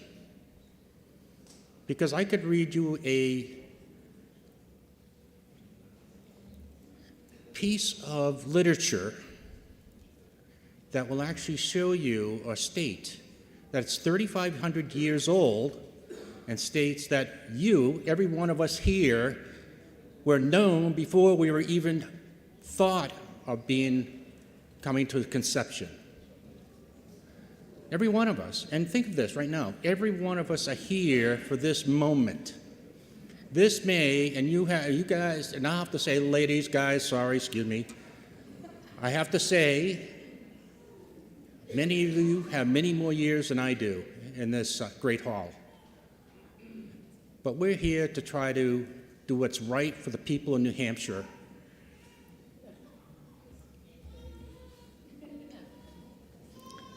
At this point, because we don't count how many abortions we do, shame on us, we tried to get a bill even passed today, we couldn't even do that. But because we don't count, we have to kind of go by estimates. So think of the estimates out there. 2,000 a year, abortions that are done. 20 years, that's 40,000 human beings that are no longer here. But if they were, hey, our schools would actually be full instead of declining. Those people that we actually need to work in jobs would actually have them. But instead, they're not here. So let me bring up another fact, or at least I believe it is. Deception. Let's look at deception for a second. I had to go and look it up because, I'm not an English major, but I like to know things that I say are truthful. And so what is deception? It's an act or statement that misleads, hides the truth, or promotes belief, concept, idea that is not true, or an idea that is not true. It is often done for personal gain or advantage. Deception can be involved in propaganda, sleight of hand, distraction, camouflage, and concealment. You get the point, deception. I believe with all, not just women, I think the men as well, our entire New Hampshire, the people in New Hampshire, the people of the United States, the people around the globe have been deceived that abortion is not killing or aborting a baby. All right? Because we're saying, hey, abortion starts this time, abortion starts that time. It doesn't. I believe that we've been deceived to think that abortion starts at this time or that time. But at this point here, I'm going to leave this because I can keep going on, and I don't want to keep taking the whole day up because we got some more bills, right? But I also believe you're here at this time, this day, this moment, for this vote in history that's being recorded, even if we don't record it on a roll call, it's being recorded, to stand up for life. And I'll leave you this one quote. For you, O God, created my inner being. You knit me together in my mother's womb. I praise you because I am fearfully and wonderfully made. Your works are wonderful. I know that because, well, your eyes saw my unformed body. All the days ordained for me were written in your book before one of them came to be, before one of them ever came to be. It's been written down. And lastly, I apologize, one last thing I will bring up. This is what I'm selling today, believe it or not. Proverbs 23:23. Buy the truth and sell it not. Also wisdom and instruction and understanding. I'm selling you the truth, and I'm not even charging you for it. Thank you. I hope we're having a division vote at least. Representative Granger has requested a roll call, and that's sufficiently seconded. This will be a roll call vote. Members, take your seats.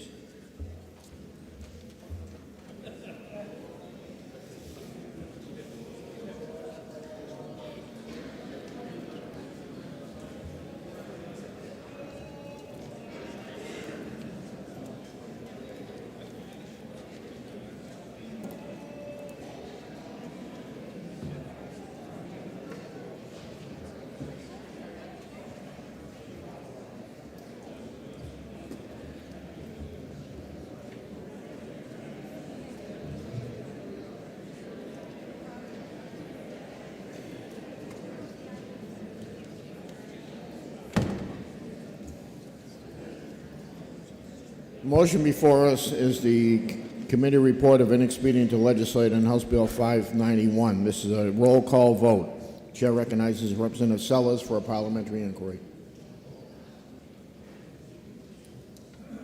Again, thank you, Mr. Speaker.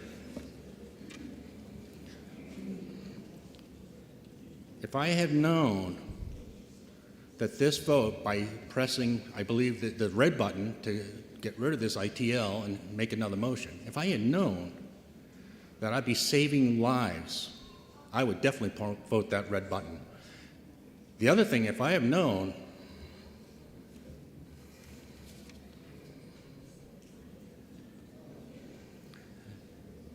that with any heartbeat that one is alive, I would press that red button. Thank you. Chair recognizes Representative Alexander for a parliamentary inquiry. Thank you, Mr. Speaker. I feel like a broken record today. If I know last term New Hampshire House came together in a bipartisan manner and passed a law that upheld our basic values regarding this issue on a unanimous bipartisan vote, and if I know our current law satisfies and represents the majority of Granite Staters' views on abortion, and lastly, Mr. Speaker, if I acknowledge the truth that Granite Staters identify as pro-choice, but also know that over 2/3 of Granite Staters support some restrictions on abortion, would I now press the green button? Thank you. The motion before us is the committee report of inexpedient to legislate on House Bill 591. This is a roll call vote. If you're in favor, you'll press the green button. If you're opposed, you'll press the red button. Voting stations are open for 30 seconds.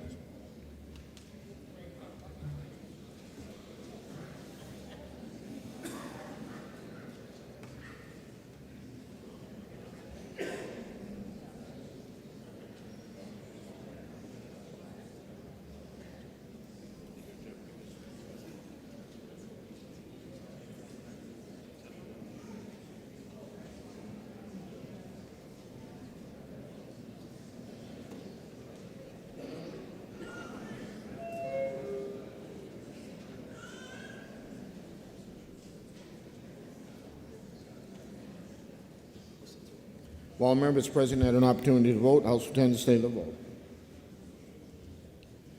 271 voting yea, 110 voting nay. Committee report is adopted.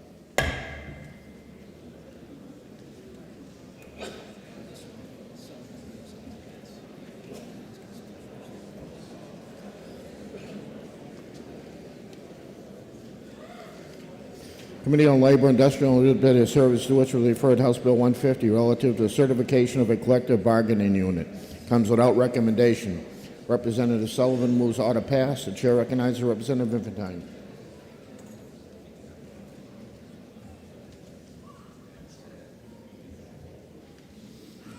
Thank you, Mr. Speaker. House Bill 150 has to do with the amount of individuals needed to create a bargaining unit.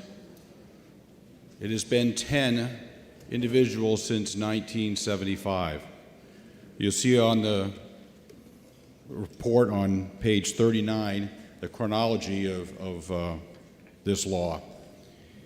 We had one group come to us complaining that they had 6 individuals, and those individuals could not create their own bargaining unit, so they wanted to reduce the amount of individuals needed from 10 to 5.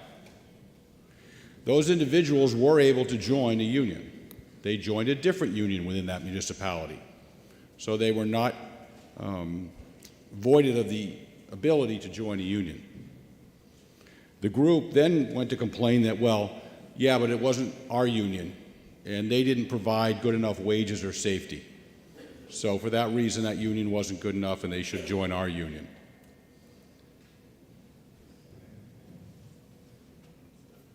As I said, it's been 10 for a number of years. And why has it been that way?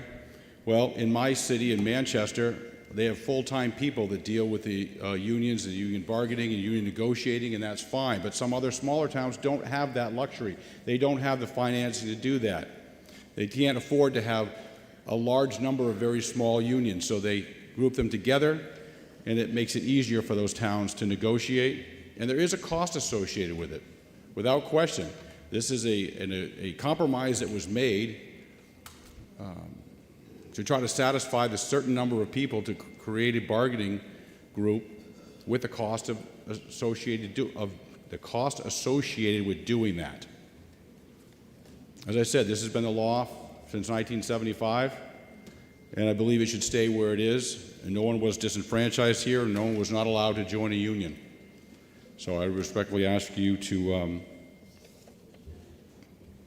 vote against the ought to pass, go for a further motion.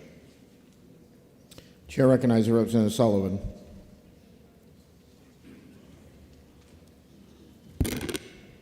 Thank you, Mr. Speaker. Mr. Speaker, HB 150 is a very straightforward bill. At present, RSA 273A requires that in order to have a certification vote for a new bargaining unit, in the public sector, that is, that potential unit must have at least 10 employees who would be part of that bargaining unit. HB 150 reduces that number to a 5-employee minimum. Passing HB 150 will open the door to collective bargaining for employees who, for no good reason, have been denied this privilege up until now. The 10-member minimum in current law is truly an arbitrary number. There is no identifiable reason why smaller units should be denied the right to engage in collective bargaining. Back when I was doing this work, I recall getting phone calls from groups that wanted to negotiate. And my statement to them was, and at that point, most of the large units were already organized, so smaller units were calling. And I would often have to say to them, before we can move forward, you have to be able to count to 10. On many occasions, they said, but there's only 8 of us. There's only 6 of us. There's only 9 of us.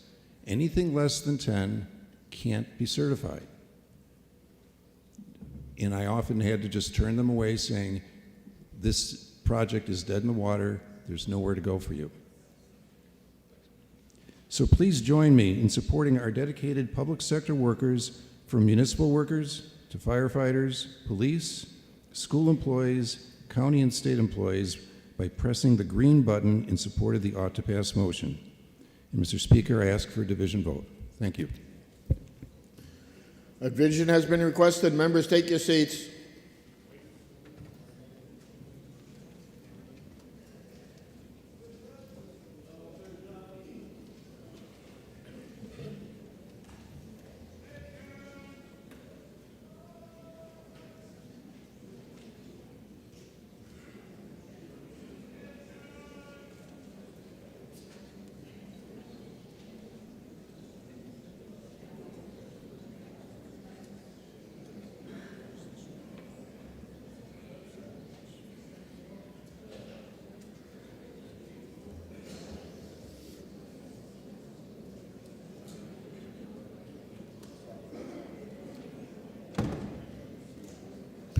The motion before us is ought to pass on House Bill 150. This is a division vote. Chair recognizes Representative Stewart for a parliamentary inquiry. Thank you, Mr. Speaker. Mr. Speaker, if I know that this bill would cut in half the threshold required to form a collective bargaining unit, and if I know that this would disproportionately impact the smallest communities here in New Hampshire, would I not then press the red button to maintain the status quo in our current law? Thank you. Chair recognizes Representative Soucy for a parliamentary inquiry. Thank you, Mr. Speaker. Mr. Speaker, if I believe that all public sector employees should have the right to belong to a bargaining unit of their choice, and if I know that the current law requires the minimum of 10 employees for a certification vote to occur, which makes it difficult for employees of smaller municipalities to organize, and finally, Mr. Speaker, if I know that House Bill 150 would lower the number of employees from 10 to 5, allowing these smaller groups of employees the ability to organize, then would I now support the ought to pass motion by pressing the green button? Thank you, Mr. Speaker. The motion before us is ought to pass on House Bill 150. This is a division vote. If you're in favor, you'll press the green button. If you're opposed, you'll press the red button. Voting stations are open for 30 seconds.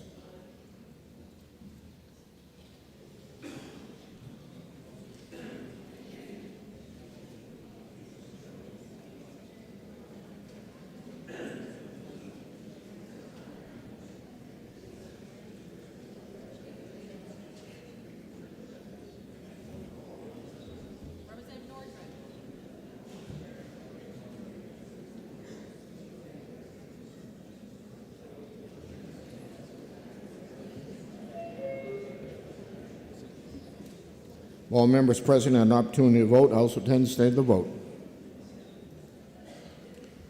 204 voting yea, 179 voting nay. Committee report is adopted.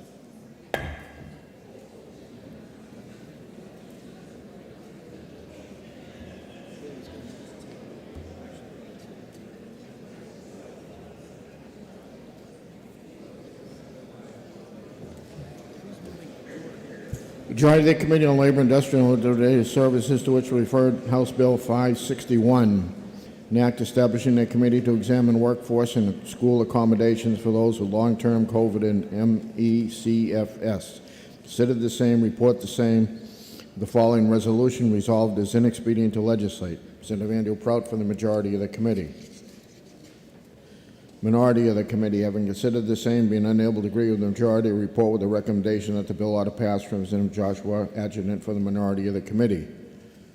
Chair recognizes Representative Sullivan for a motion. Mr. Chairman, I make a motion to table this bill. The motion before us is to table House Bill 561. Are you ready for the question? All those in favor say aye. Aye. Those opposed, nay. The ayes have it, and House Bill 561 is laid on the table.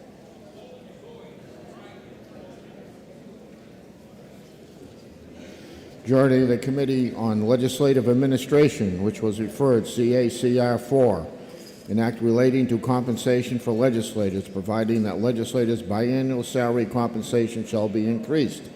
Consider the same, report the same with the following resolution that is inexpedient to legislate. Senator Stephen Pearson from the majority of the committee.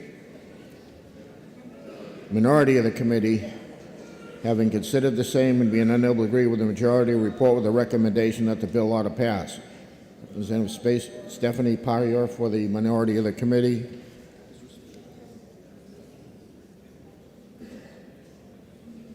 Chair recognizes Representative. Yeah. Hi, I'd like to make a motion to table, please. Sorry, I'd like to make a motion to table, please. You motion to table. The motion to table CACR 4. A division has been requested. Members take their seats.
House will be in order.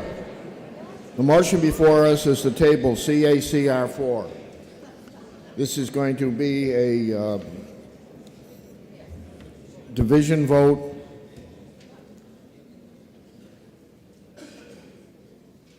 Are you ready? I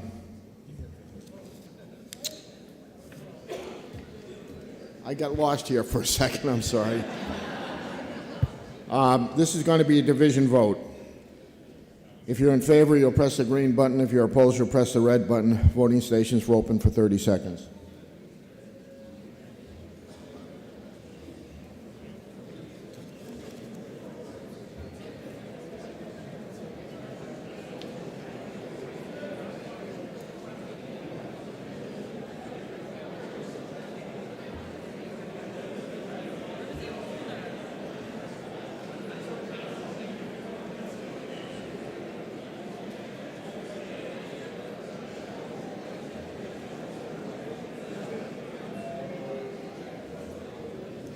Representative Di Silvestro.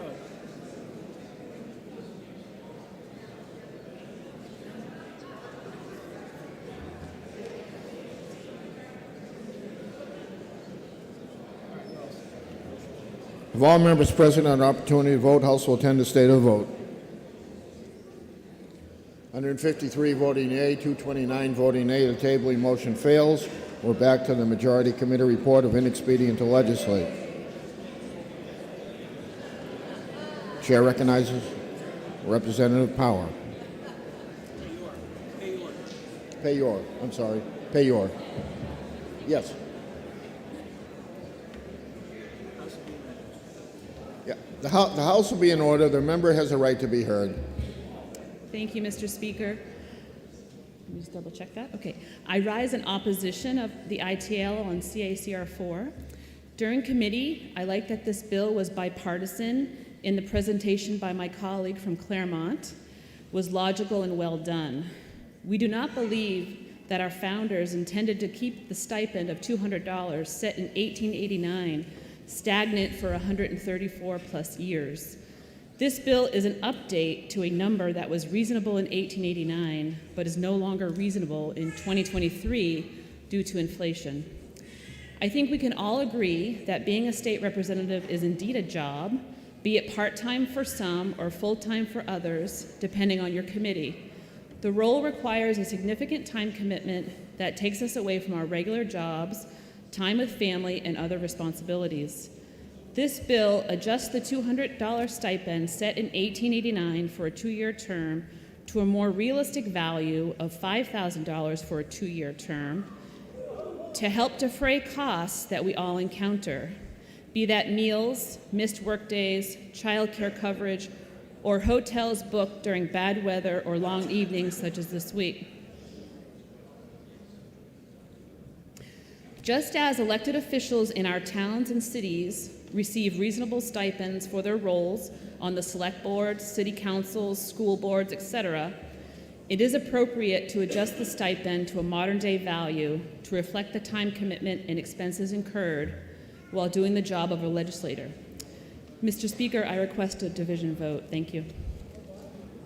Chair recognizes Representative Stephen Pearson. The House will be in order. Thank you, Mr. Speaker. Thank you, colleagues. This is pretty simple. Since pretty much World War I, we have become a volunteer legislature. So here's your choice. Do we stay being a volunteer legislature, or do we become kind of a half-paid legislature with a per diem? That's simply what the choice is. We're over 100 years now of being a part-time volunteer legislature. We all volunteered to be here today because we all decided to run for office. And that's the simple choice. The committee felt that we should continue to be a volunteer legislature. So I ask you to support the ITL motion and keep the tradition of this body alive. Thank you. A division has been requested. A roll call has been suggested. That is sufficiently seconded. This will be a roll call vote.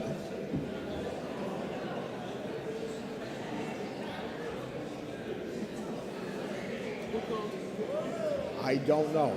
They all stood up at once.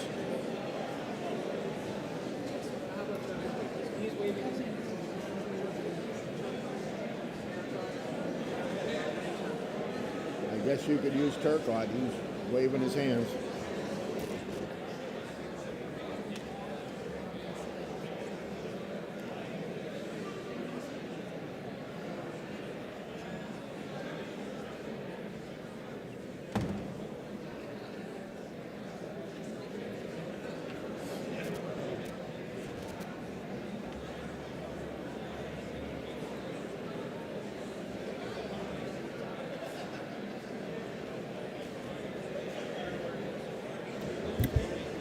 The motion before us is Majority Committee Report of Inexpedience. House will be in order. Committee Report of Inexpedience to Legislate in CACR 4. This is a roll call vote. Chair recognizes Representative Stapleton for a parliamentary inquiry.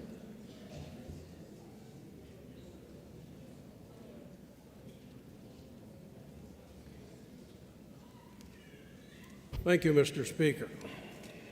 Mr. Speaker, if I know that we've got many great traditions in this House, but that $100 a year salary is not one of them. And if I know that the $100 rate was set way back in 1889, 134 years ago, when the dollar was really worth something, and it is woefully meager stipend right now at today's value, not covering the many expenses that are unreimbursed, either by the $100 or by a per diem or by mileage. And I'm thinking of unreimbursed campaign expenses, time off from work to come here and to do the people's business. And I know on both sides of the aisle there are two ladies with children here. And would they be suited to have some child care, expense for child care? I could go on and on all day long with this, and you know it, but I'm not going to. And if I know that this is not a raise we're giving ourselves, but rather an effort just to recoup the many uncompensated expenses we incur in time and effort to do this work while missing work. And if I know that we're not determining Representative, this is a parliamentary inquiry, not a speech. And if I know that we're not determining the charge, any change in Part 1, Article 15 of the Constitution, but rather bringing it up to date and letting the voters do that. We're not voting ourselves a raise. We're letting the voters make a decision on that. Representative, parliamentary Would I inquiry now is not a therefore speech. press the green button to let the measure go to the people, press the red button so that we could make a motion to go to the people like we should be doing in this body? And I thank you, Mr. Speaker. Chair recognizes Representative Shahan for a parliamentary inquiry. Thank you, Mr. Speaker. Mr. Speaker, if I know that about 24 bills like this have been unsuccessfully brought to our committee in recent history, and if I know that without any urgent reason shown, we should never just arbitrarily take on a change to the Constitution that has served us well for hundreds of years. And finally, Mr. Speaker, if I know that many in our state take pride in having a volunteer citizen legislature, would I now press the green button and support the committee recommendation of inexpedient to legislate? Thank you, Mr. Speaker. The motion before us is the Majority Committee report of inexpedient to legislate on CACR 4. This is a roll call vote. If you're in favor, you'll press the green button. If you're opposed, you'll press the red button. Voting stations are open for 30 seconds.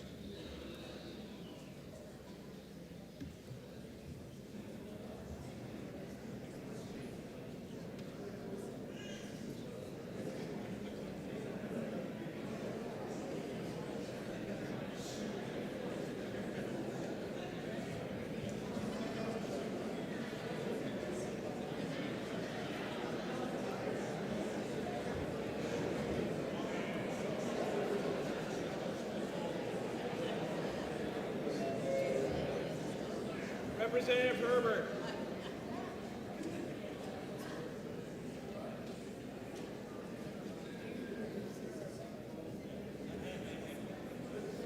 All members present had an opportunity to vote. House will attend the state of the vote. 239 voting yea, 145 voting nay. The committee report is adopted.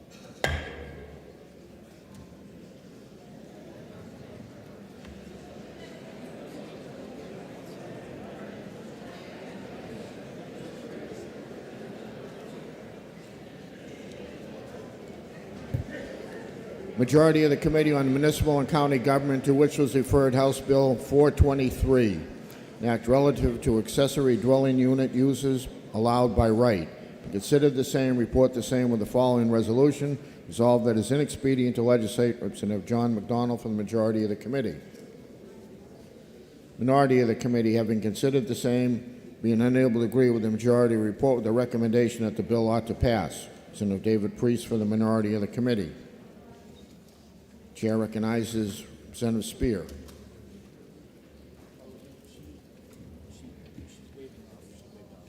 Okay. Representative Speer waves off. The chair recognizes Representative Priest.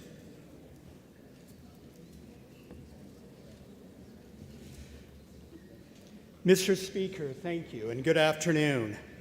I rise to speak against the motion to ITL HB 423.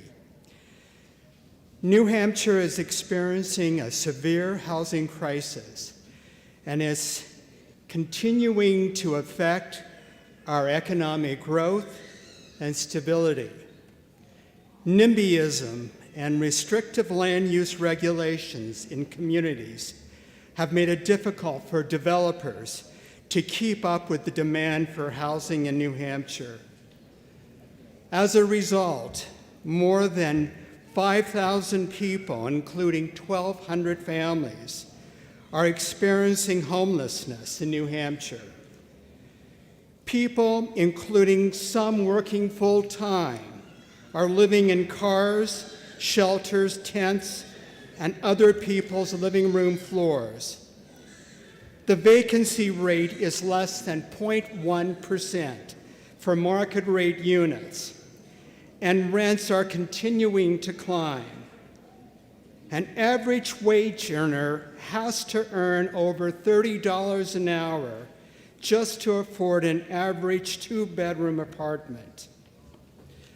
Applied economic research estimated that New Hampshire's housing market needs at least 20,000 new housing units to satisfy the current market demand. HB 223 would increase the number of accessory dwelling units allowed by right from 1 to 2, change the attached unit definition, and increase the maximum square footage from 750 to 1,000 square feet. This bill would also give towns the right to require that one of those dwelling units be to meet the purpose of workforce housing.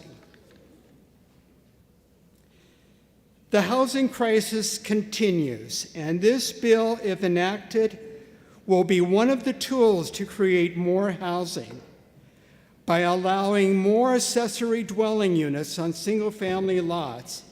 This bill will help to build affordable housing for people for all ages, including, allowing homeowners to add apartments for seniors like our parents and grandparents, as well as young people like our children who are coming back to college with severe debt and want to establish a new life in our communities. An accessory dwelling unit would have to comply with the municipal zoning ordinance requirements for single-family dwelling units, including setbacks and off-street parking. And they have to prove that there is adequate public and private water and sewer capacity to serve the additional accessory dwelling units. If New Hampshire wants a bright economic future and to address the increasing homeless problem plaguing our cities and towns, we must address the affordable housing crisis. I urge my colleagues to press the red button and oppose ITLing HB 423 so that an alternative motion can be made. And Mr. Chairman, I ask for a division vote. I'm sorry. Mr. Speaker, I'm sorry. I ask for a division vote. Chair recognizes Representative Turcott. Thank you, Mr. Speaker. Good afternoon. As you're well aware, this is now the third in a series of bills that attempts to place state mandates by central planners, in this case, this body, upon all the municipalities in our state. The bill would require any property that currently allows a single accessory dwelling unit to now allow two, and it also increases the size of those units. Just like we discussed on these other two bills, I'm not going to go through the long litany of items as to why we don't need to do it, but towns and cities already have the ability to accomplish what this bill tries to do, and they can do that through their zoning regulations. The New Hampshire Municipality Association has also confirmed that they are opposed to this bill specifically, not unlike the other ones, where anytime they try to put a universal mandate down onto a municipality, they have been opposed, and they are opposed to this one also. Finally, the bill is once again legislation that's being forced upon the municipalities and mandated without regard to any fiscal or social impacts. So once again, for the third time, I ask that you find this bill ITL. Thank you, Mr. Speaker. Chair recognizes Representative Keller for a motion. Thank you, Mr. Speaker. I make a motion to table HB 432. It is a proper motion. The motion before us is to table House Bill 423. And he requests a division vote. Yes, thank you. Members, take your seats. This will be a division vote.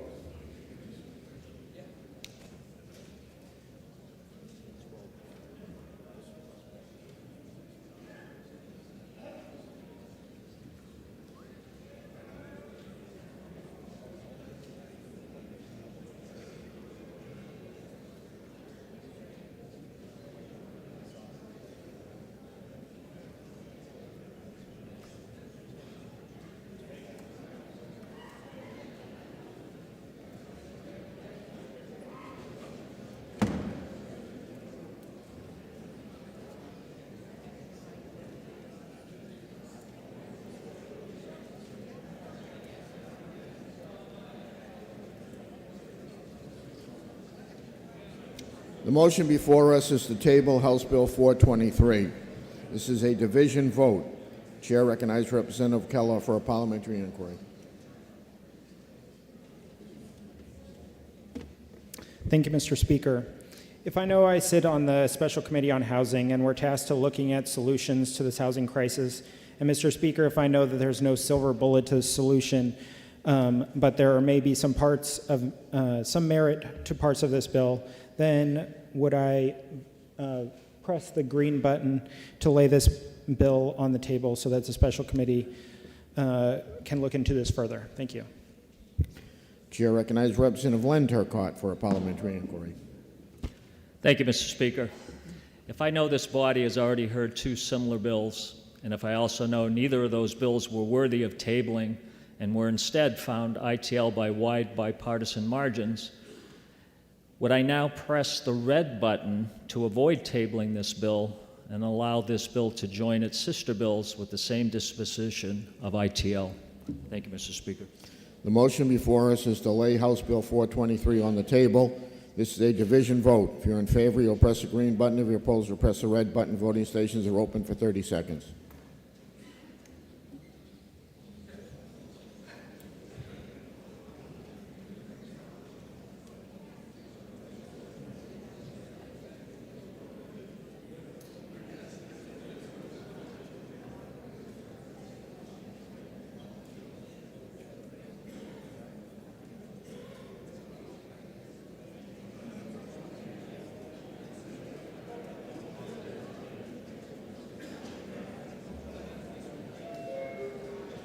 Representative Muirhead.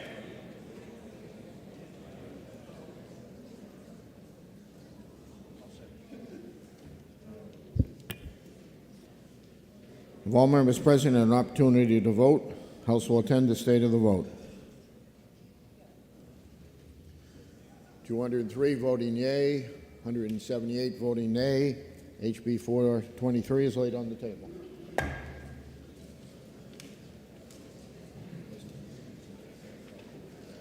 Committee on Public Works and Highways, to which was referred House Bill 480, an act relative to the intersection between Route 302 and East Conway Road in Conway. Having considered the same, report the same with the following resolution: resolved that it is inexpedient to legislate. Representative David Mills for the committee. Are you ready for the question? All those in favor say aye. Aye. Those opposed, nay. The ayes have it. The committee report is adopted.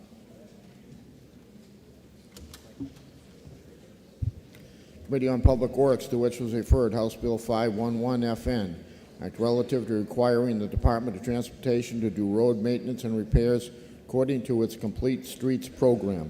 Considered the same, report the same with the following resolution: resolved that it is inexpedient to legislate. Representative John Cloutier for the committee.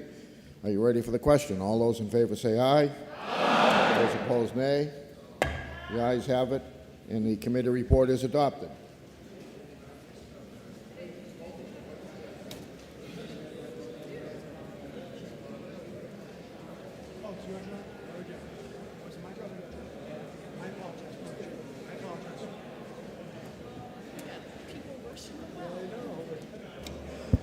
The Committee on Resources, Recreation, and Development, to which was referred House Bill 205 relative to testing wells. Chair recognizes Representative Renzullo. Thank you, Mr. Speaker. I move to table House Bill 205. Representative Renzullo moves to table House Bill 205. Are you ready for the question? I wish to speak on the. Oh, well, no. I'm not. I won't. Go right ahead. I'm sorry. I apologize. Are you ready for the question? All those in favor say aye. Aye. Those opposed, nay. The ayes have it, and House Bill 205 is laid on the table.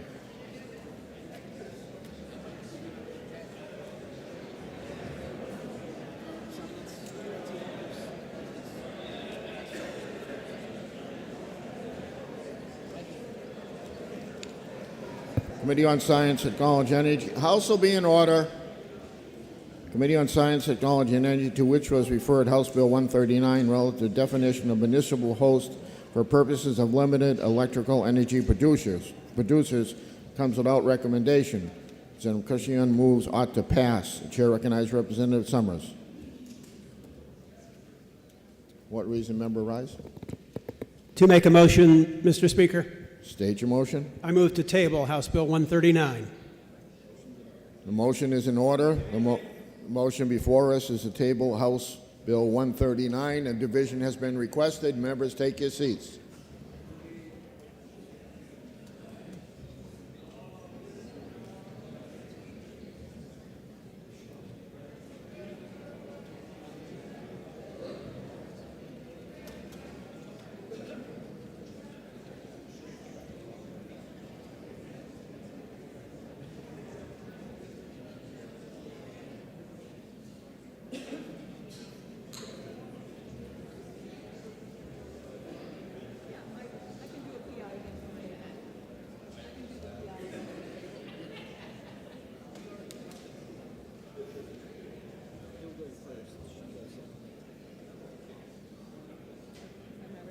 Not yet. The motion before us is to table House Bill 139. This is a division vote. Chair recognizes Representative Voice. Thank you, Mr. Speaker. Mr. Speaker, if I know that in committee this bill was reconsidered because there was an appetite to try to find a bipartisan compromise. If I also know that attempt at bipartisan compromise failed, indicating that this bill needs additional work. And finally, if I know that the bill as it's currently written is confusing in many ways, would I press the green button to table this bill? Thank you, Mr. Speaker. Chair recognizes Representative McGhee. Thank you, Mr. Speaker. If I know that this bill has come up for a second time in our committee because there is a need between committees to be able to partner on solar projects, and that the need has come up to our committee for consideration and for solution multiple times, and it is a very small and simple change that says that a municipal host does not have to just be in one municipality, but bordering towns can put in on projects together in order to lower their costs, then would I now allow the debate to go forward so you can hear the point? Thanks. The motion before us is to table House Bill 139. This is a division vote. If you're in favor, you'll press the green button. If you're opposed, you'll press the red button. Voting stations are open for 30 seconds.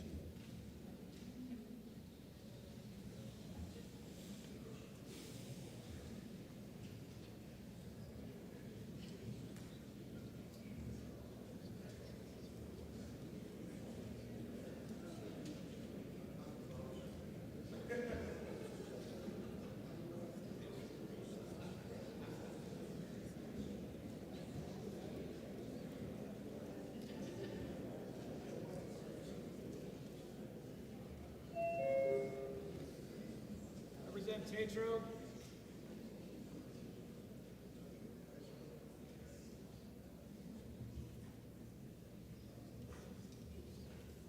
Representative Horgan.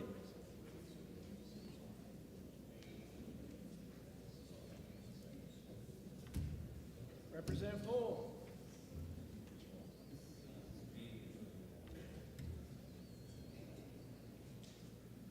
Representative Petrie. You can't push it. I need your thumb. Thank you.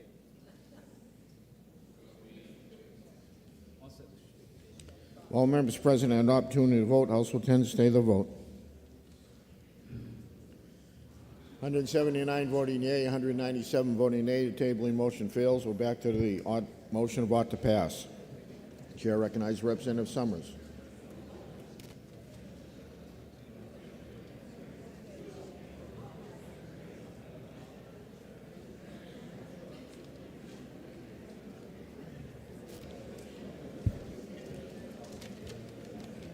The House will be in order. The member has a right to be heard. Thank you, Mr. Speaker. Mr. Speaker, I rise today in opposition to HB 139. Our electrical grid is a marvelous machine that took decades to build and perfect. Tampering with or adjusting that machine requires careful deliberation and planning. Renewable generation of electricity has many pluses, but its intermittency can destabilize the grid. It needs to be expanded in small, carefully planned increments to avoid causing disruptions in supply and spike in prices. In 2021, New Hampshire expanded its net metering program to include counties and municipalities. This modest expansion was good for taxpayers, even though it did shift some costs to ratepayers. It demonstrated how growing renewables on the grid can be done at a careful and deliberate pace. For example, in Rockingham County, in which I serve, the new county complex being built over the next 2 years will feature a 4.99 megawatt solar farm that will power the entire complex, including the nursing home, the jail, and the new home of the administrative offices of the county attorney, register of deeds, and other departments. This project will use the municipal host group net metering program to provide lower costs for county taxpayers. HB 139, however, takes a haphazard approach to expanding renewables by removing one of the safeguards put in place to manage net metering growth. Allowing systems to cross municipal boundaries will likely lead to a sharp uptick in large systems that serve towns that are located near one another. These large systems will be built by private companies whose motive will be to garner profits and more government subsidies. A more careful and deliberate expansion could permit adjoining towns to create municipal and net metering groups. Groups based on neighboring towns would likely be smaller and provide for modest and manageable net metering expansion. Since HB 139 does not offer this approach, it does not offer a carefully planned increment to this program. In addition, the Public Utilities Commission is currently deliberating changes to the net metering program. That's why the Department of Energy opposes this bill as well. Therefore, I urge you to vote no on the ought to pass motion so that a better motion can be made. Thank you, Mr. Speaker. Member yield to questions? Yes. Member yields, you may inquire. Thank you, Mr. Speaker, and thank you, Representative, for taking my question. Would you also agree that this bill greatly expands the scope of the net metering, the net metering municipal host, because it brings in things like housing authorities, Peace Development Authority, and any other organization that's funded by a municipality for whatever reasons? This is a huge expansion to this program. Do you agree? That's correct, Representative. I agree with you. Chair recognizes Representative Crucian.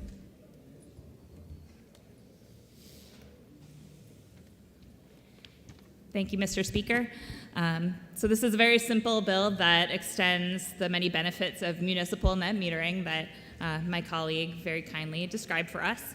The most important thing that it does, it just removes the language requiring the users of the energy to be all in one municipality. So there are many towns in New Hampshire that have sites that might like to, that might have enough space available for a large facility, but might not have enough off-takers to take all the power that they would generate. Maybe their neighbor has some use for the power, but not space to create a facility. So this bill would simply allow them to enter an agreement with a neighboring town or city that doesn't have that space, but would like to reap the benefits of renewable generation. This just allows more flexibility for our cities and towns to develop local energy in a way that works best for them, saves ratepayer money, saves municipal money, and costs nothing to the state.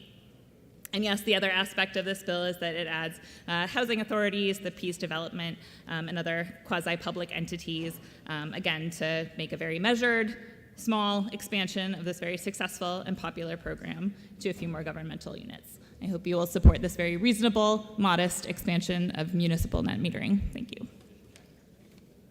Oh, and I request a division vote. Thank you.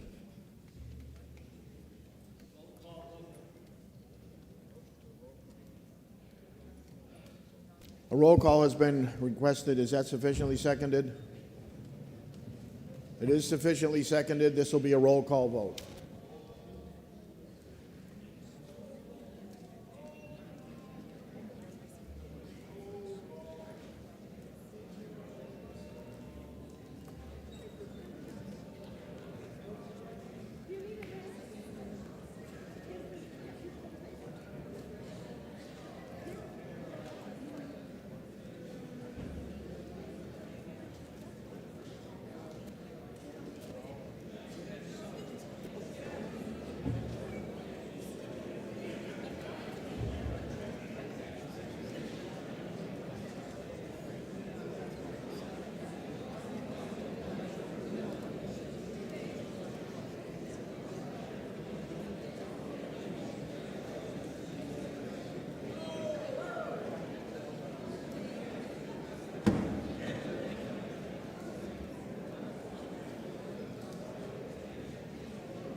The motion before us is ought to pass on House Bill 139. This is a roll call vote. Chair recognizes Representative Wolf for a parliamentary inquiry. Thank you, Mr. Speaker.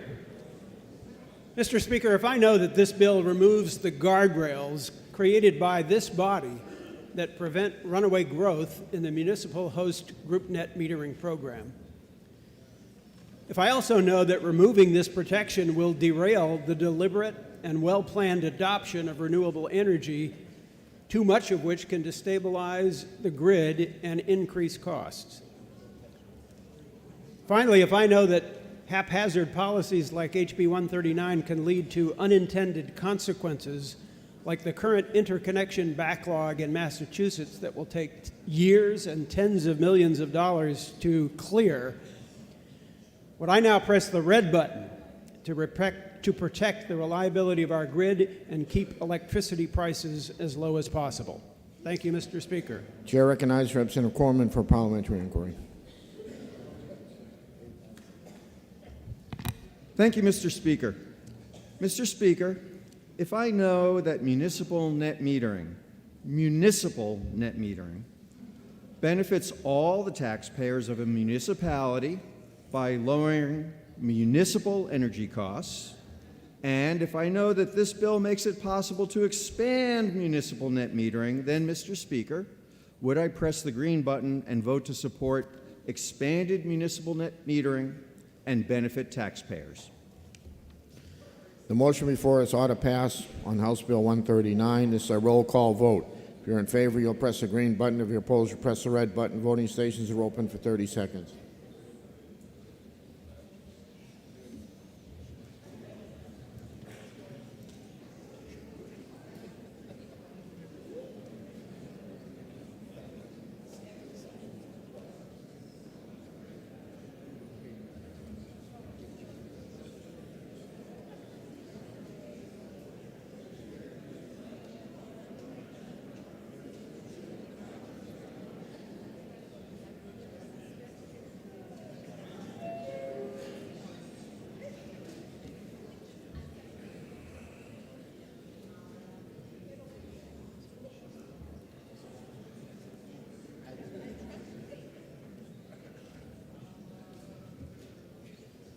If all members present have an opportunity to vote, House will attend the state of the vote. 188 voting yea, 186 voting nay. Committee report is adopted. Mr. Speaker, For what reason, member rise? having voted on the prevailing side, I would like to move reconsideration and urge the body to vote no. And a division, please. The motion before us is reconsideration on House Bill 139. Division has been requested.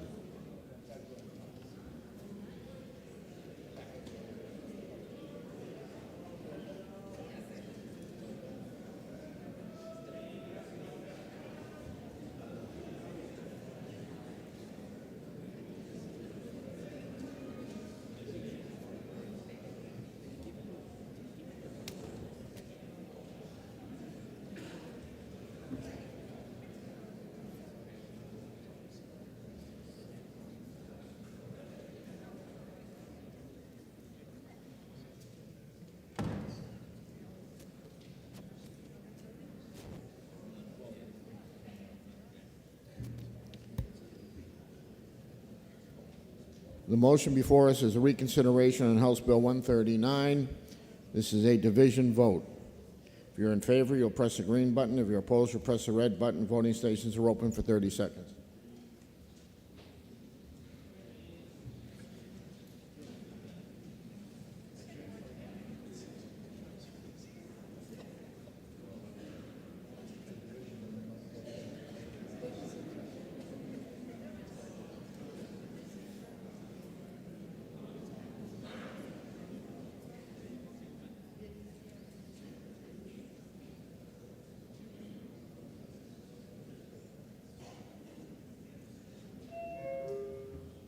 Representative Terry.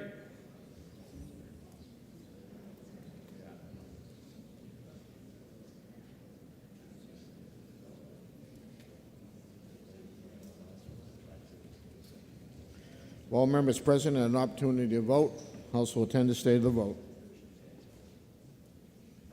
185 voting yea, 192 voting nay. Reconsideration fails.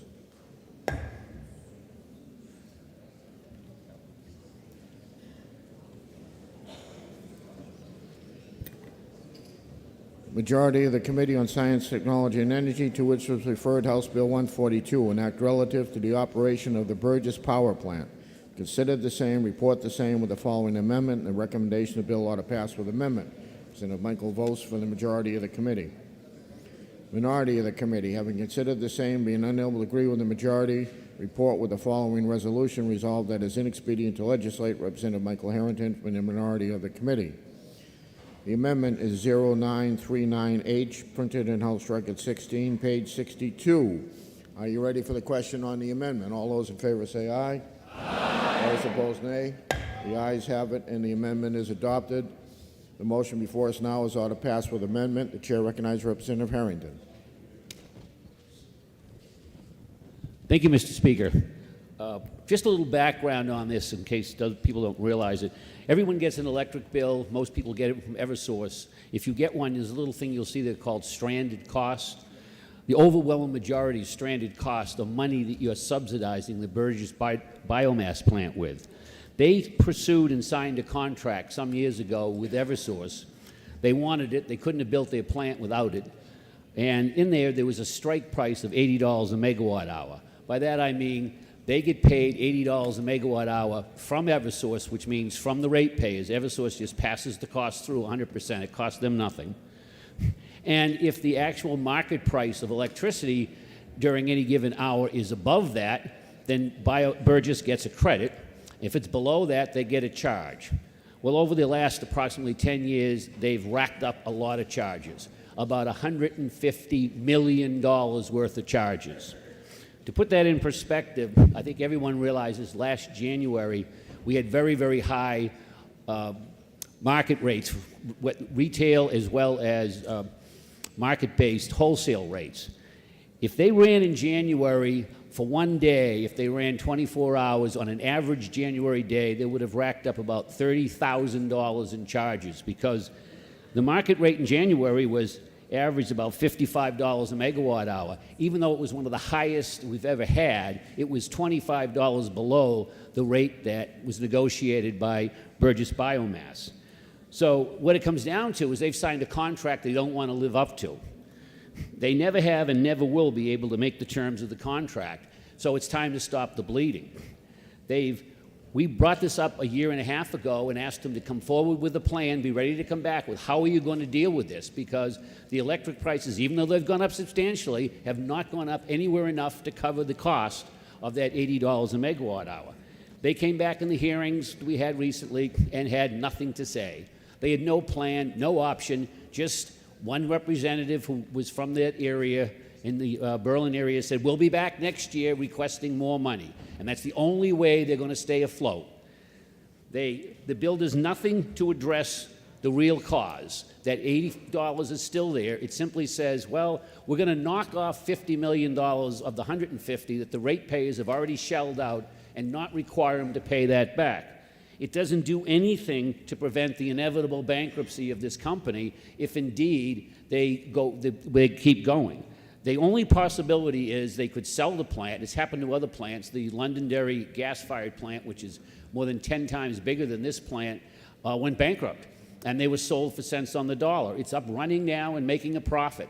I can't sit here and stand here in front of you and say that that could happen for Burgess, but it might be able to happen. But I can guarantee you, if they continue to run, all they're going to do is rack up more money. What the bill says is give them $50 million of ratepayer money that they get to keep, but then they're going to have to start paying it back in accordance with the contract. They can't do it.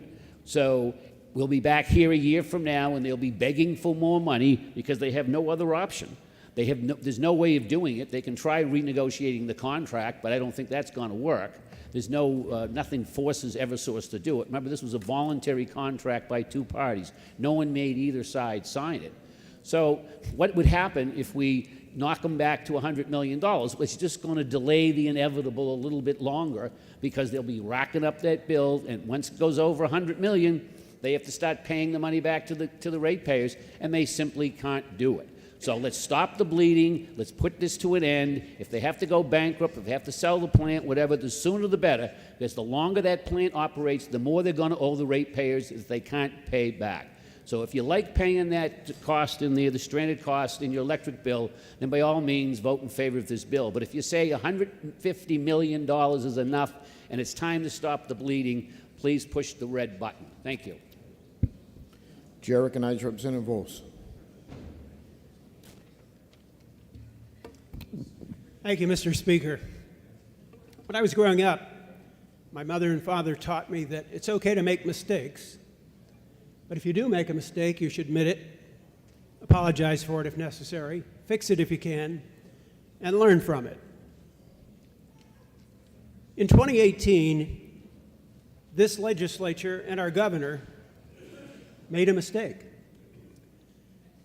They passed Senate Bill 577, which granted a suspension of the terms of a contract negotiated between two private companies for a period of 3 years. Last year, Senate Bill 271, which we all approved, extended that suspension by another year. In November of this year, that suspension expires. What happens then, according to the terms of the contract that the two parties signed, and I'm talking about Eversource, the utility, and Burgess Biopower, the wood-burning generating plant in Berlin, what happens at the end of the suspension period is that Berlin has to pay back all of the money that is accumulated during that 4-year suspension period. They've said they can't do that. And an independent audit by the Department of Energy, which was part of Senate Bill 271 last year, confirmed that they don't have the financial resources to pay this money back.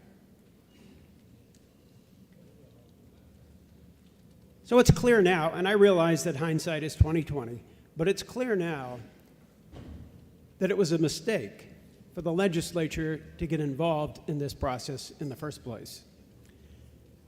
That 4-year suspension allowed $50 million to accumulate that now suddenly needs to be paid back, according to the Public Utilities Commission and the terms of the contract. Well, Burgess says it can't pay it back. The purpose of House Bill 122, as amended by the committee, is to admit that we made a mistake. We shouldn't have created that 4-year suspension period, which allowed $50 million in overmarket charges to accumulate, and put the company, Berlin Burgess Biopower, in jeopardy because it has to pay it back. So this bill, as amended by the committee, forgives that overmarket accumulation of overmarket charges, which amounts to roughly $48 to $50 million. It's already been recovered from ratepayers, so it's not like it's a new obligation that we'll have to discharge. It simply forgives the company, Burgess Biopower, from their obligation under the terms of their contract to pay it back. It essentially resets the terms of the PPA that they signed to 2018 before this suspension went into effect. Now, Burgess signed that contract willingly, as did Eversource. And we should allow them, both parties here, to live by the terms of this contract. It is a legally binding contract. We must resist the temptation, I think, to rescue every entity that makes a mistake, whether that's a Silicon Valley bank or a New Hampshire supplier of electricity. If we pass this bill and forgive this $48 to $50 million quote-unquote debt of overmarket charges that accumulated only because this legislature intervened, we will allow the parties to resume the performance of their contract. However that works out will be between them, and it's not something that we should get involved with. But I think that by passing this legislation, we give them a chance. We throw them a lifeline that says, okay, now you got to live by the terms of your contract. If it's not going to work, then maybe you need to renegotiate that contract. By passing this bill, we will extend a lifeline to the loggers and the truckers in the North Country, to the taxpayers of the city of Berlin, to everybody who cares about the quality of New Hampshire forests. I urge you to press the green button and say yes to this important legislation. Thank you, Mr. Speaker. Mr. Senator Tasto has requested a roll call and is sufficiently seconded. This will be a roll call vote.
The motion before us is ought to pass as amended on House Bill 142. House will be in order. This is a roll call vote. Chair recognizes Representative Harrington for parliamentary inquiry. Thank you, Mr. Speaker. Mr. Speaker, if you know, like I know, that you can't throw a lifeline to someone who's already drowned, and if you know that this Burgess biomass plant is only going to rack up more debt if we allow this bill to pass, and if you know, like I know, that it's time to stop the bleeding and it's time to stop them from collecting more ratepayer money and ratepayer subsidies by pushing the red button. Thank you. Chair recognizes Representative Volz for a parliamentary inquiry. Thank you, Mr. Speaker. Mr. Speaker, if I know that while HB 142 may kick the can down the road, at least it keeps it out of the ditch. And if I also know that government cannot fix every problem, especially not when it tips the scale between two parties in one party's favor. Finally, if I know that this bill throws a lifeline to North Country loggers and truckers and to the citizens and taxpayers of Greater Berlin, would I now press the green button to reset the clock to 2018 and give the companies involved the incentive to work out a better plan? Thank you, Mr. Speaker. The motion before us is the Majority Committee report of order passed as amended on House Bill 142. This is a roll call vote. If you're in favor, you'll press the green button. If you're opposed, you'll press the red button. Voting stations are open for 30 seconds.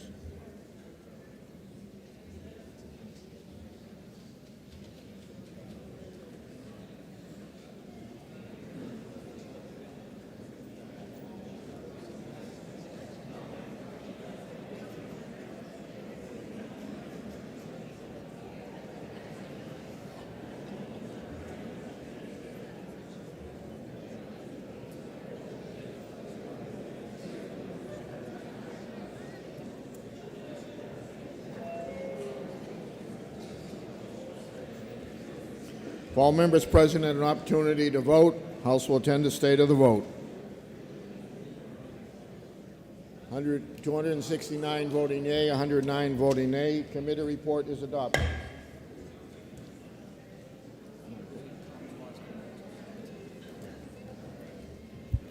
Before we get to the next bill, we have some special guests up in the gallery. It's the Mongolian prosecutors with the Friends Forever International. Welcome to the New Hampshire House.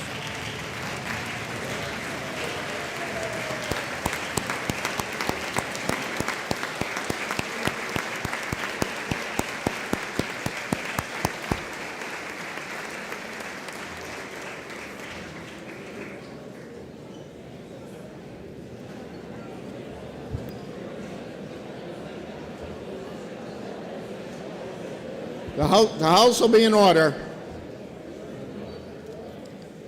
The majority of the Committee on Ways and Means, to which was referred House Bill 486 FN, Act relative to vehicle registrations to reciprocal toll collection enforcement agreements. Having considered the same, report the same with the following resolution. Resolved that it's inexpedient to legislate. Representative Cecil Ayers for the majority of the Committee. Minority of the Committee, having considered the same, being unable to agree with the majority, report the recommendation that the bill ought to pass. Representative Jordan Early for the minority of the Committee. Chair recognizes Representative Comtois. Thank you, Mr. Speaker. I rise to make a motion. State your motion. I move to table this bill. Representative Comtois moves to table House Bill 486. Are you ready for the question? All those in favor say aye. Aye. Those opposed, nay. No. The ayes have it, and House Bill 486 is laid on the table.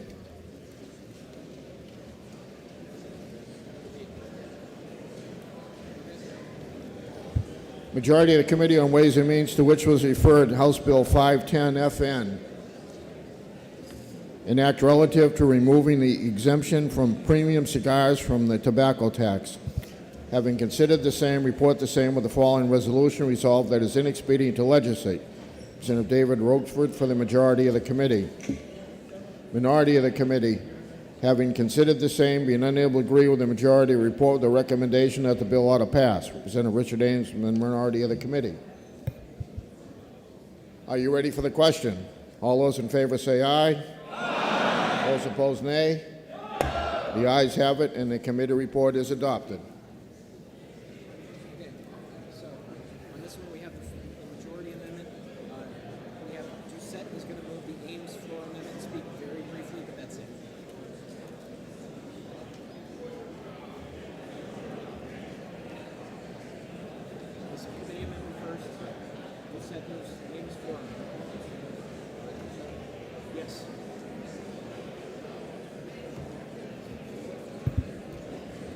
Majority of the Committee on Ways and Means, to which was referred House Bill 607 FN, an act relative to the regulation of games of chance. Considered the same, report the same with the following amendment and a recommendation that the bill ought to pass with amendment.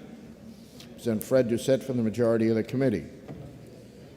Minority of the Committee, having considered the same, being unable to agree with the majority, report with the following resolution. Resolved that it is inexpedient to legislate.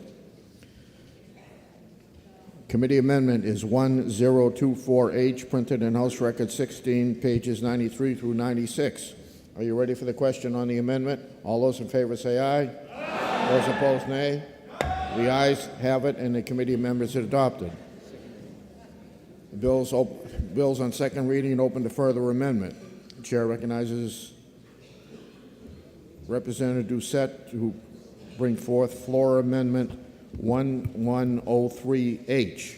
It's in your seat pockets. Thank you, Mr. Speaker. My colleague from Jaffrey and I offer this amendment, 1103, to the underlying Bill 607. What this does, in effect, is it clarifies a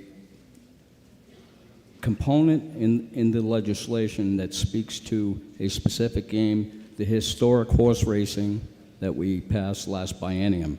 In that legislation, we put a drop-dead date or a a lock on who can apply for those licenses to the present 15 rooms that we have in state. In that legislation that allows for a sunset date of July of 24.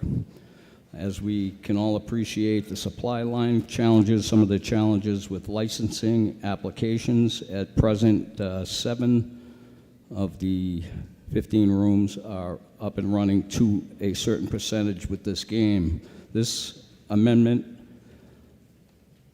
changes what was proposed in the legislation from a full and complete moratorium of any more expansion of this particular game, and sets a date of July of 2029, which allows the Lottery Commission time to review and best address any issues that may affect both the state and the charity's interests.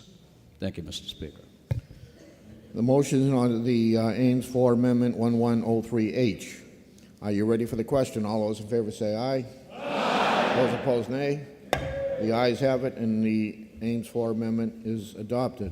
The bill is now on order pass with amendment. Are you ready for the question? All those in favor say aye. Aye. Those opposed, nay. The ayes have it, and the committee amendment is adopted. Committee report is adopted. We're now on bills removed from consent. Committee on Children and Family Law, to which was referred H.R. 14, enact a resolution to urge investigation of due process in family court cases. Having considered the same, report the same with the following amendment and recommendation the bill ought to pass with amendment. Senator Pat Long for the committee.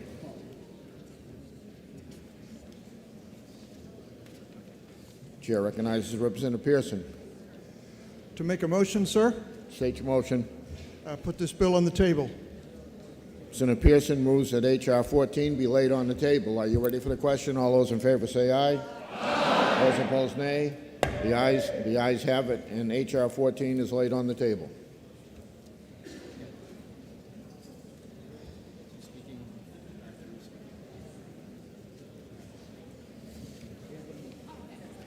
Committee on Commerce and Consumer Affairs, to which was referred House Bill 648 FN, Act relative to establishing a state bank of New Hampshire. Having considered the same, report the same with the following resolution. Resolved that it is inexpedient to legislate. Representative Keith Ammon for the committee. Chair recognizes Representative Gerhardt.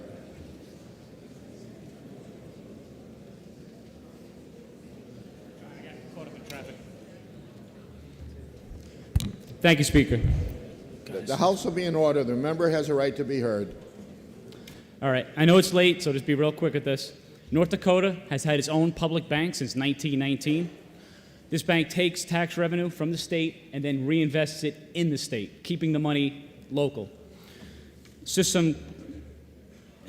when you build a bridge or other public infrastructure, half the cost of that project goes to interest payments to the mega corporation banks. And I just don't see any reason we need to do that. And I'd like to keep this in our toolkit so that the banks are collapsing right now. We kind of know what's going on. I mean, we can kind of lie and say, oh, they're all safe. They're not. And there's actually no reserve requirement right now for the banks. So there's no need for them to keep any money in their vault. They just keep on asking the feds for more and more. And as we know, the printing presses keep going burr, burr, you know. So I don't want to take a whole bunch of time. I'm just going to say the last thing is this public bank does not compete with local banks. So North Dakota has 12 banks per every 100,000 people per capita, and the U.S. average is 2. So if we're really trying to help the people of New Hampshire and keep our costs down and not just burn money on these banks that are going to take our tax dollars and put them out of state, then I would urge you guys to pass this bill. Thank you. Chair recognizes Representative Horrigan. Thank you very much. This bill has been a perennial. It's been kicking around for a number of years with a wide variety of sponsors, and I've co-sponsored it a few times. I thank the member from Northfield for stepping forward. It seems more timely than it did last year with the growing instability in the banking industry, especially the failure of the high-flying Silicon Valley Bank. And he pretty much summed everything up. All I really need to add is that it's a fairly, well, I mean, it's kind of a long bill if you want to, if you're any of you are trying to absorb it all on your phones while you're sitting here, but it's short for the complication of the topic. If passed as is, all HB 648 does, it establishes a board of directors and an accompanying advisory commission, along with authorizing JLCAR, the Joint Legislative Committee on Administrative Rules, to begin the rulemaking process, and the rules will presumably be quite voluminous. And then the state treasurer and the bank commissioner and the attorney general will be asked to write a startup plan, and that would include recommendations. There'd be a lot of future legislation needed to flesh out the startup plan. So that's going to take several years. So if you take my advice and overturn the ITL, if we actually passed it, we'd just be starting a process that's going to take a whole bunch of several years. And what is the Bank of North Dakota? It's unique, but it has worked well in North Dakota. I think we need something similar here. So I urge you to overturn the ITL so more appropriate motion can be introduced. So thanks. Chair recognizes Representative. By the way, I'm feeling much better. Thank you.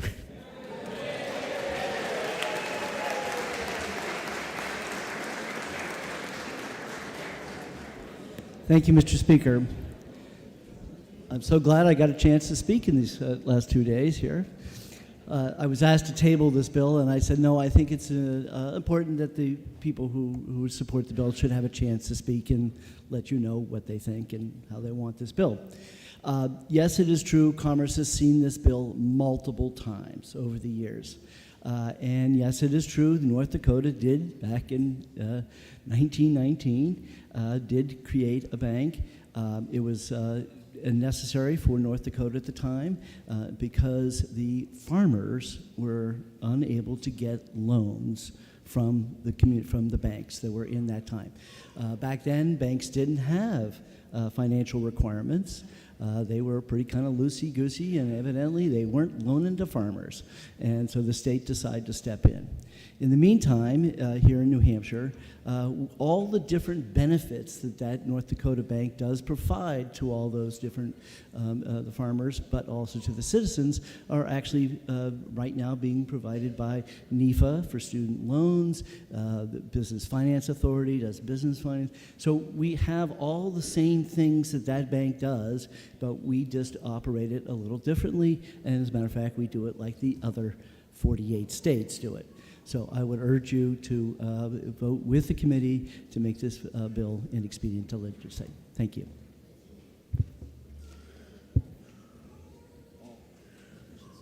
The motion before us is the inexpedient legislate committee report on HB 648. Are you ready for the question? All those in favor say aye. Aye. Those opposed, nay. The ayes have it. Committee report is adopted.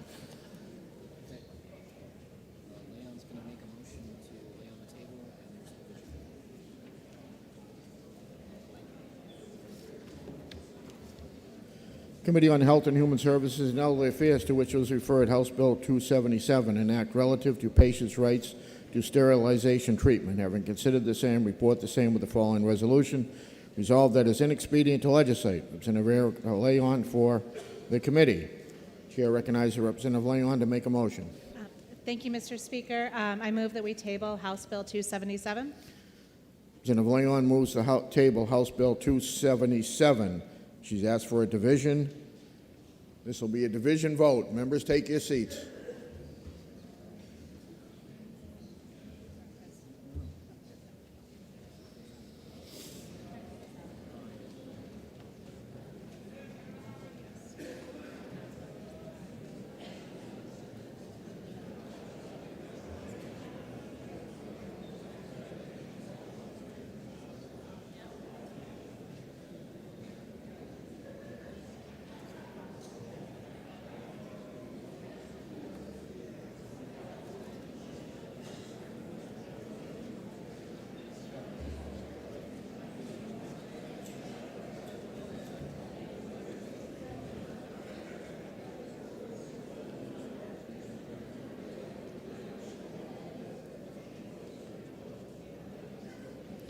The motion before us is to lay House Bill 277 on the table. This is going to be a division vote. The chair recognizes Representative Leon for a parliamentary inquiry. Thank you, Mr. Speaker. If I believe that men generally face few obstacles to vasectomies, and yet women are sometimes denied medical care, which results in sterilization, because the doctor thinks that she might want to have children in the future, and they think that that desire is actually more important than the medical condition. And if I know that House Bill 277 attempted to right this wrong, but we just couldn't get there in time, and if I recognize the broad support to fix this problem, would I then press the green button to table this bill? Thank you. Motion before us is to table House Bill 277. This is a division vote. If you're in favor, press the green button. If you're opposed, press the red button. Voting stations are open for 30 seconds.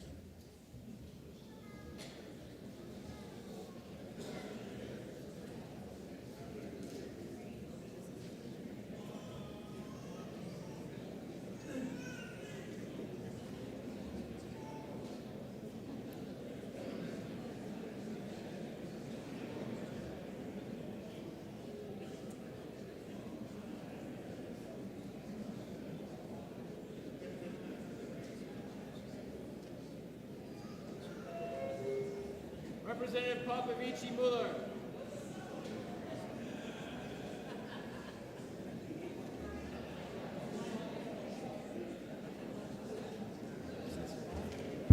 Have all members present had an opportunity to vote?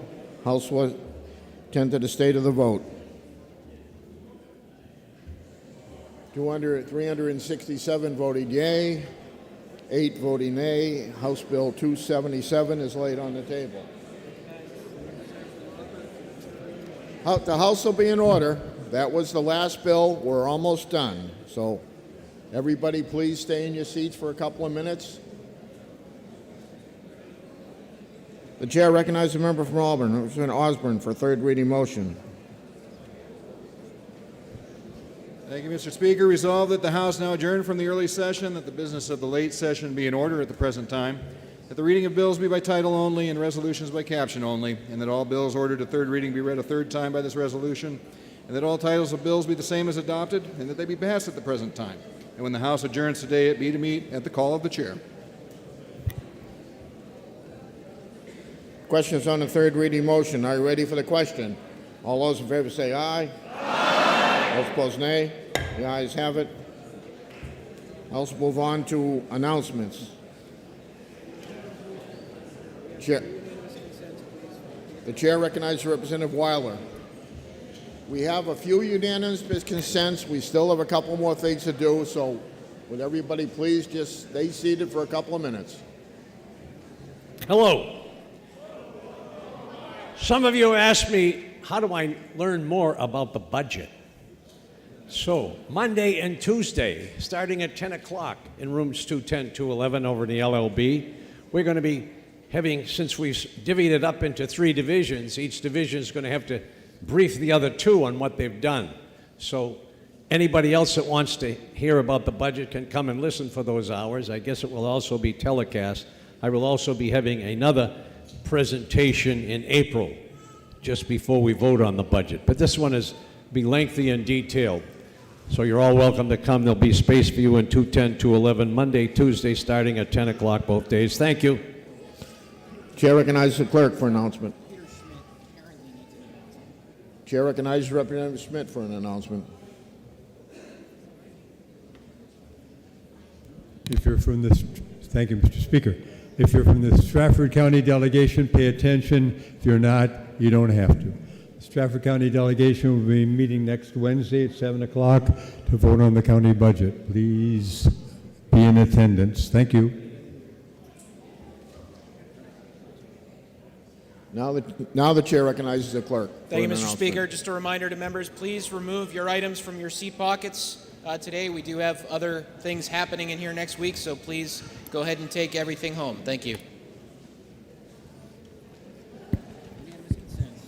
Before we get to the unanimous consent, I think you ought to all give yourselves a hearty applause for getting done this quick. And this successful without having to go past 6 o'clock on either day. chair recognizes Representative Damon for unanimous consent.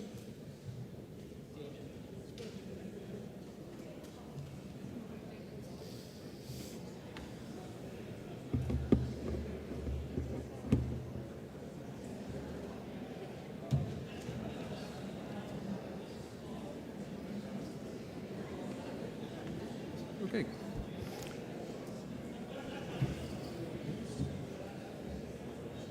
Colleagues, good afternoon. The House will be in order. Thank you, Mr. Speaker. Good afternoon, colleagues. Thank you for tolerating unanimous consent. I know it's been a long day.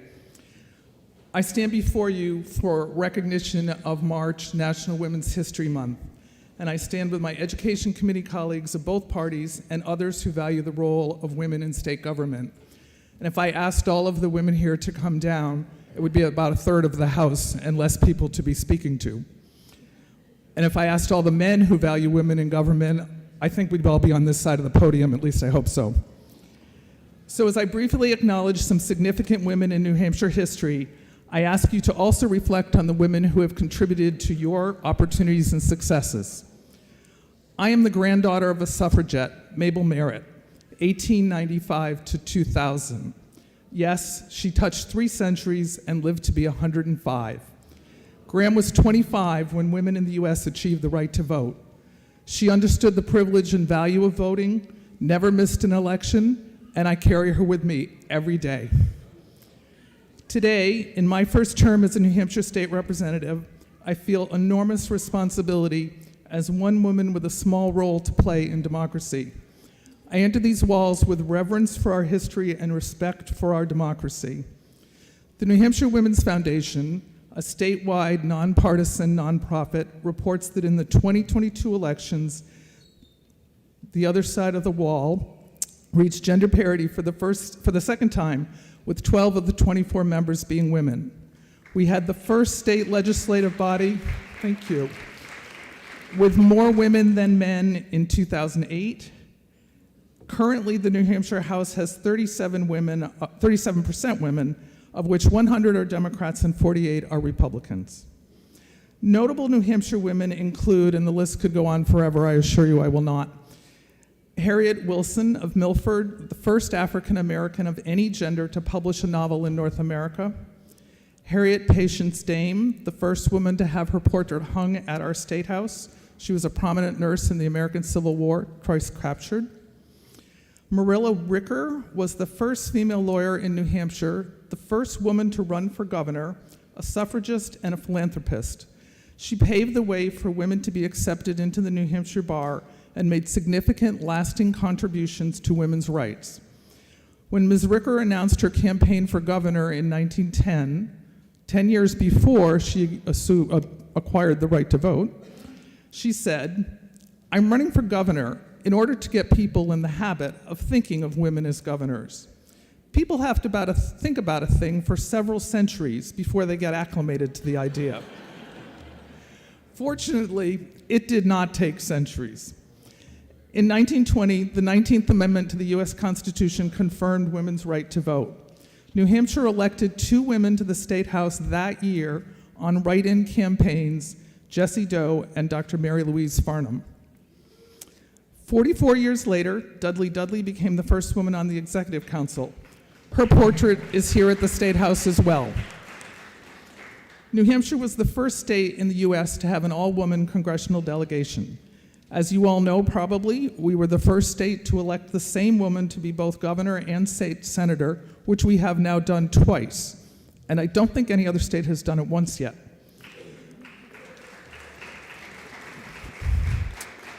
All of this is not only good for women, it is good for our country.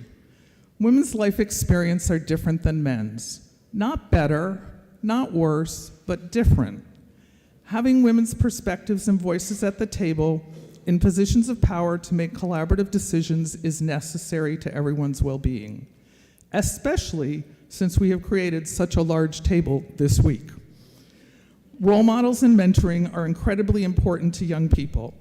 Seeing folks that you can relate to, people who look like you, seeing women in leadership roles, helps young people envision themselves serving in similar positions. Of the 213 portraits at our State House, 9 are women. I want to begin to work to change that, and I invite you to collaborate with me. I look forward to the time when women's history is simply recognized as inclusive to history, when we have equal representation at all levels of government. I thank you for your time, and I hope you all have a wonderful weekend.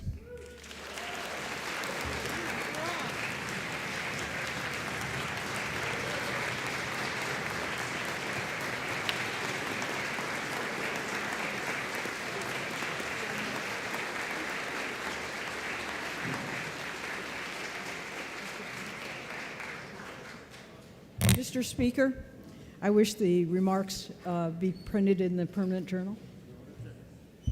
Without objection. Chair recognizes Representative McGhee.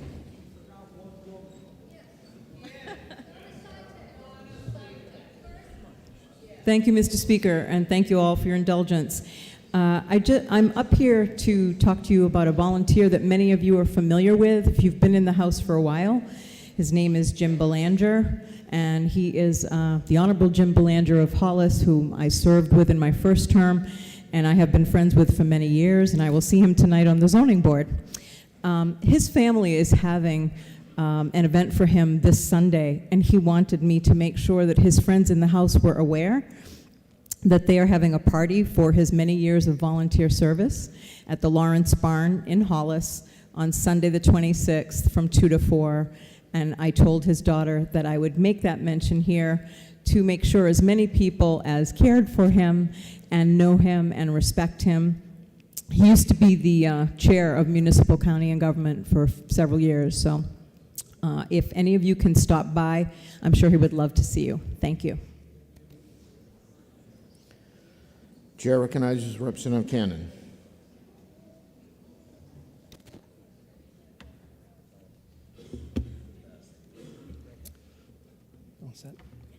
Thank you, Mr. Speaker. Thank you all for sticking around. March 31st is the International Transgender Day of Visibility. It was founded in 2009 to honor the achievements and contributions of a large community of very diverse individuals. The International Transgender Day of Visibility is a time to celebrate the lives and achievements of transgender individuals around the world, and to recognize the bravery it takes to live openly and authentically. It is also a time to raise awareness of the discrimination and violence that all transgender community still faces, which makes it difficult and even unsafe or fatal for many transgender individuals to be visible. The transgender community has suffered oppression disproportionately in many ways, including discrimination in employment and the workplace, discrimination in educational institutions, and violence at the hands of others. Transgender individuals of color, individuals with limited resources, immigrants, individuals living with disabilities, justice-involved individuals, and transgender youth experience unwarranted violence. More than 700 anti-transgender bills have been submitted to legislatures across the U.S. during the years 2021, 22, and 23. Yet the transgender community has made it clear that transgender individuals will not be erased and deserve to be accorded all the rights and opportunities made available to all.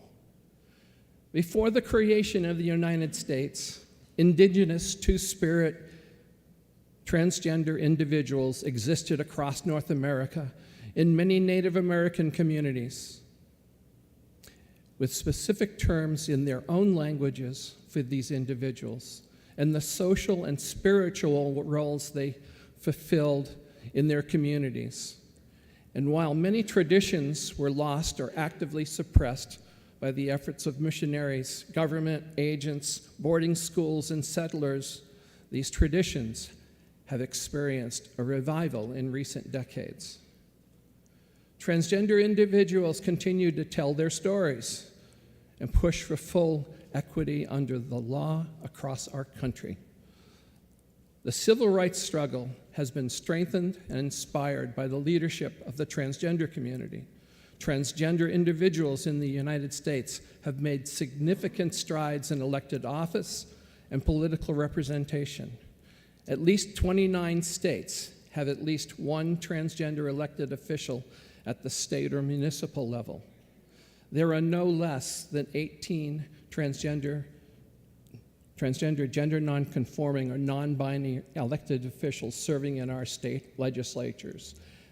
And even in our own legislature, our own James Rosner, who is the first openly transgender male in the country, is one of our legislators. Alessandra Murray and myself also are here to represent the community.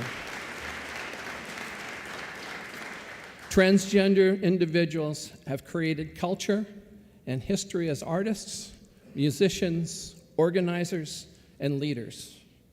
For many of us, the International Transgender Day of Visibility is a time to celebrate the transgender community around the world. It is a day when we recognize the bravery of the transgender community as it fights for equality and dignity and respect. Thank you.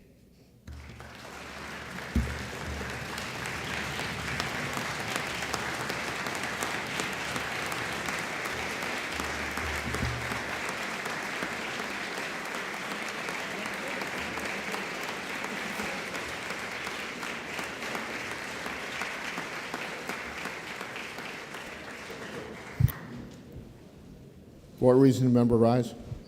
I would request that the marks be printed in the permanent journal. Without objection. Representative Osborne moves that the House stand in recess for the purpose of the introduction of bills, enrolled bill amendments, enrolled bill reports, vacate motions, and receiving messages. Are you ready for the question? All those in favor say aye. Those opposed, nay. The ayes have it, and the motion is adopted. The House is in recess to the call of the chair.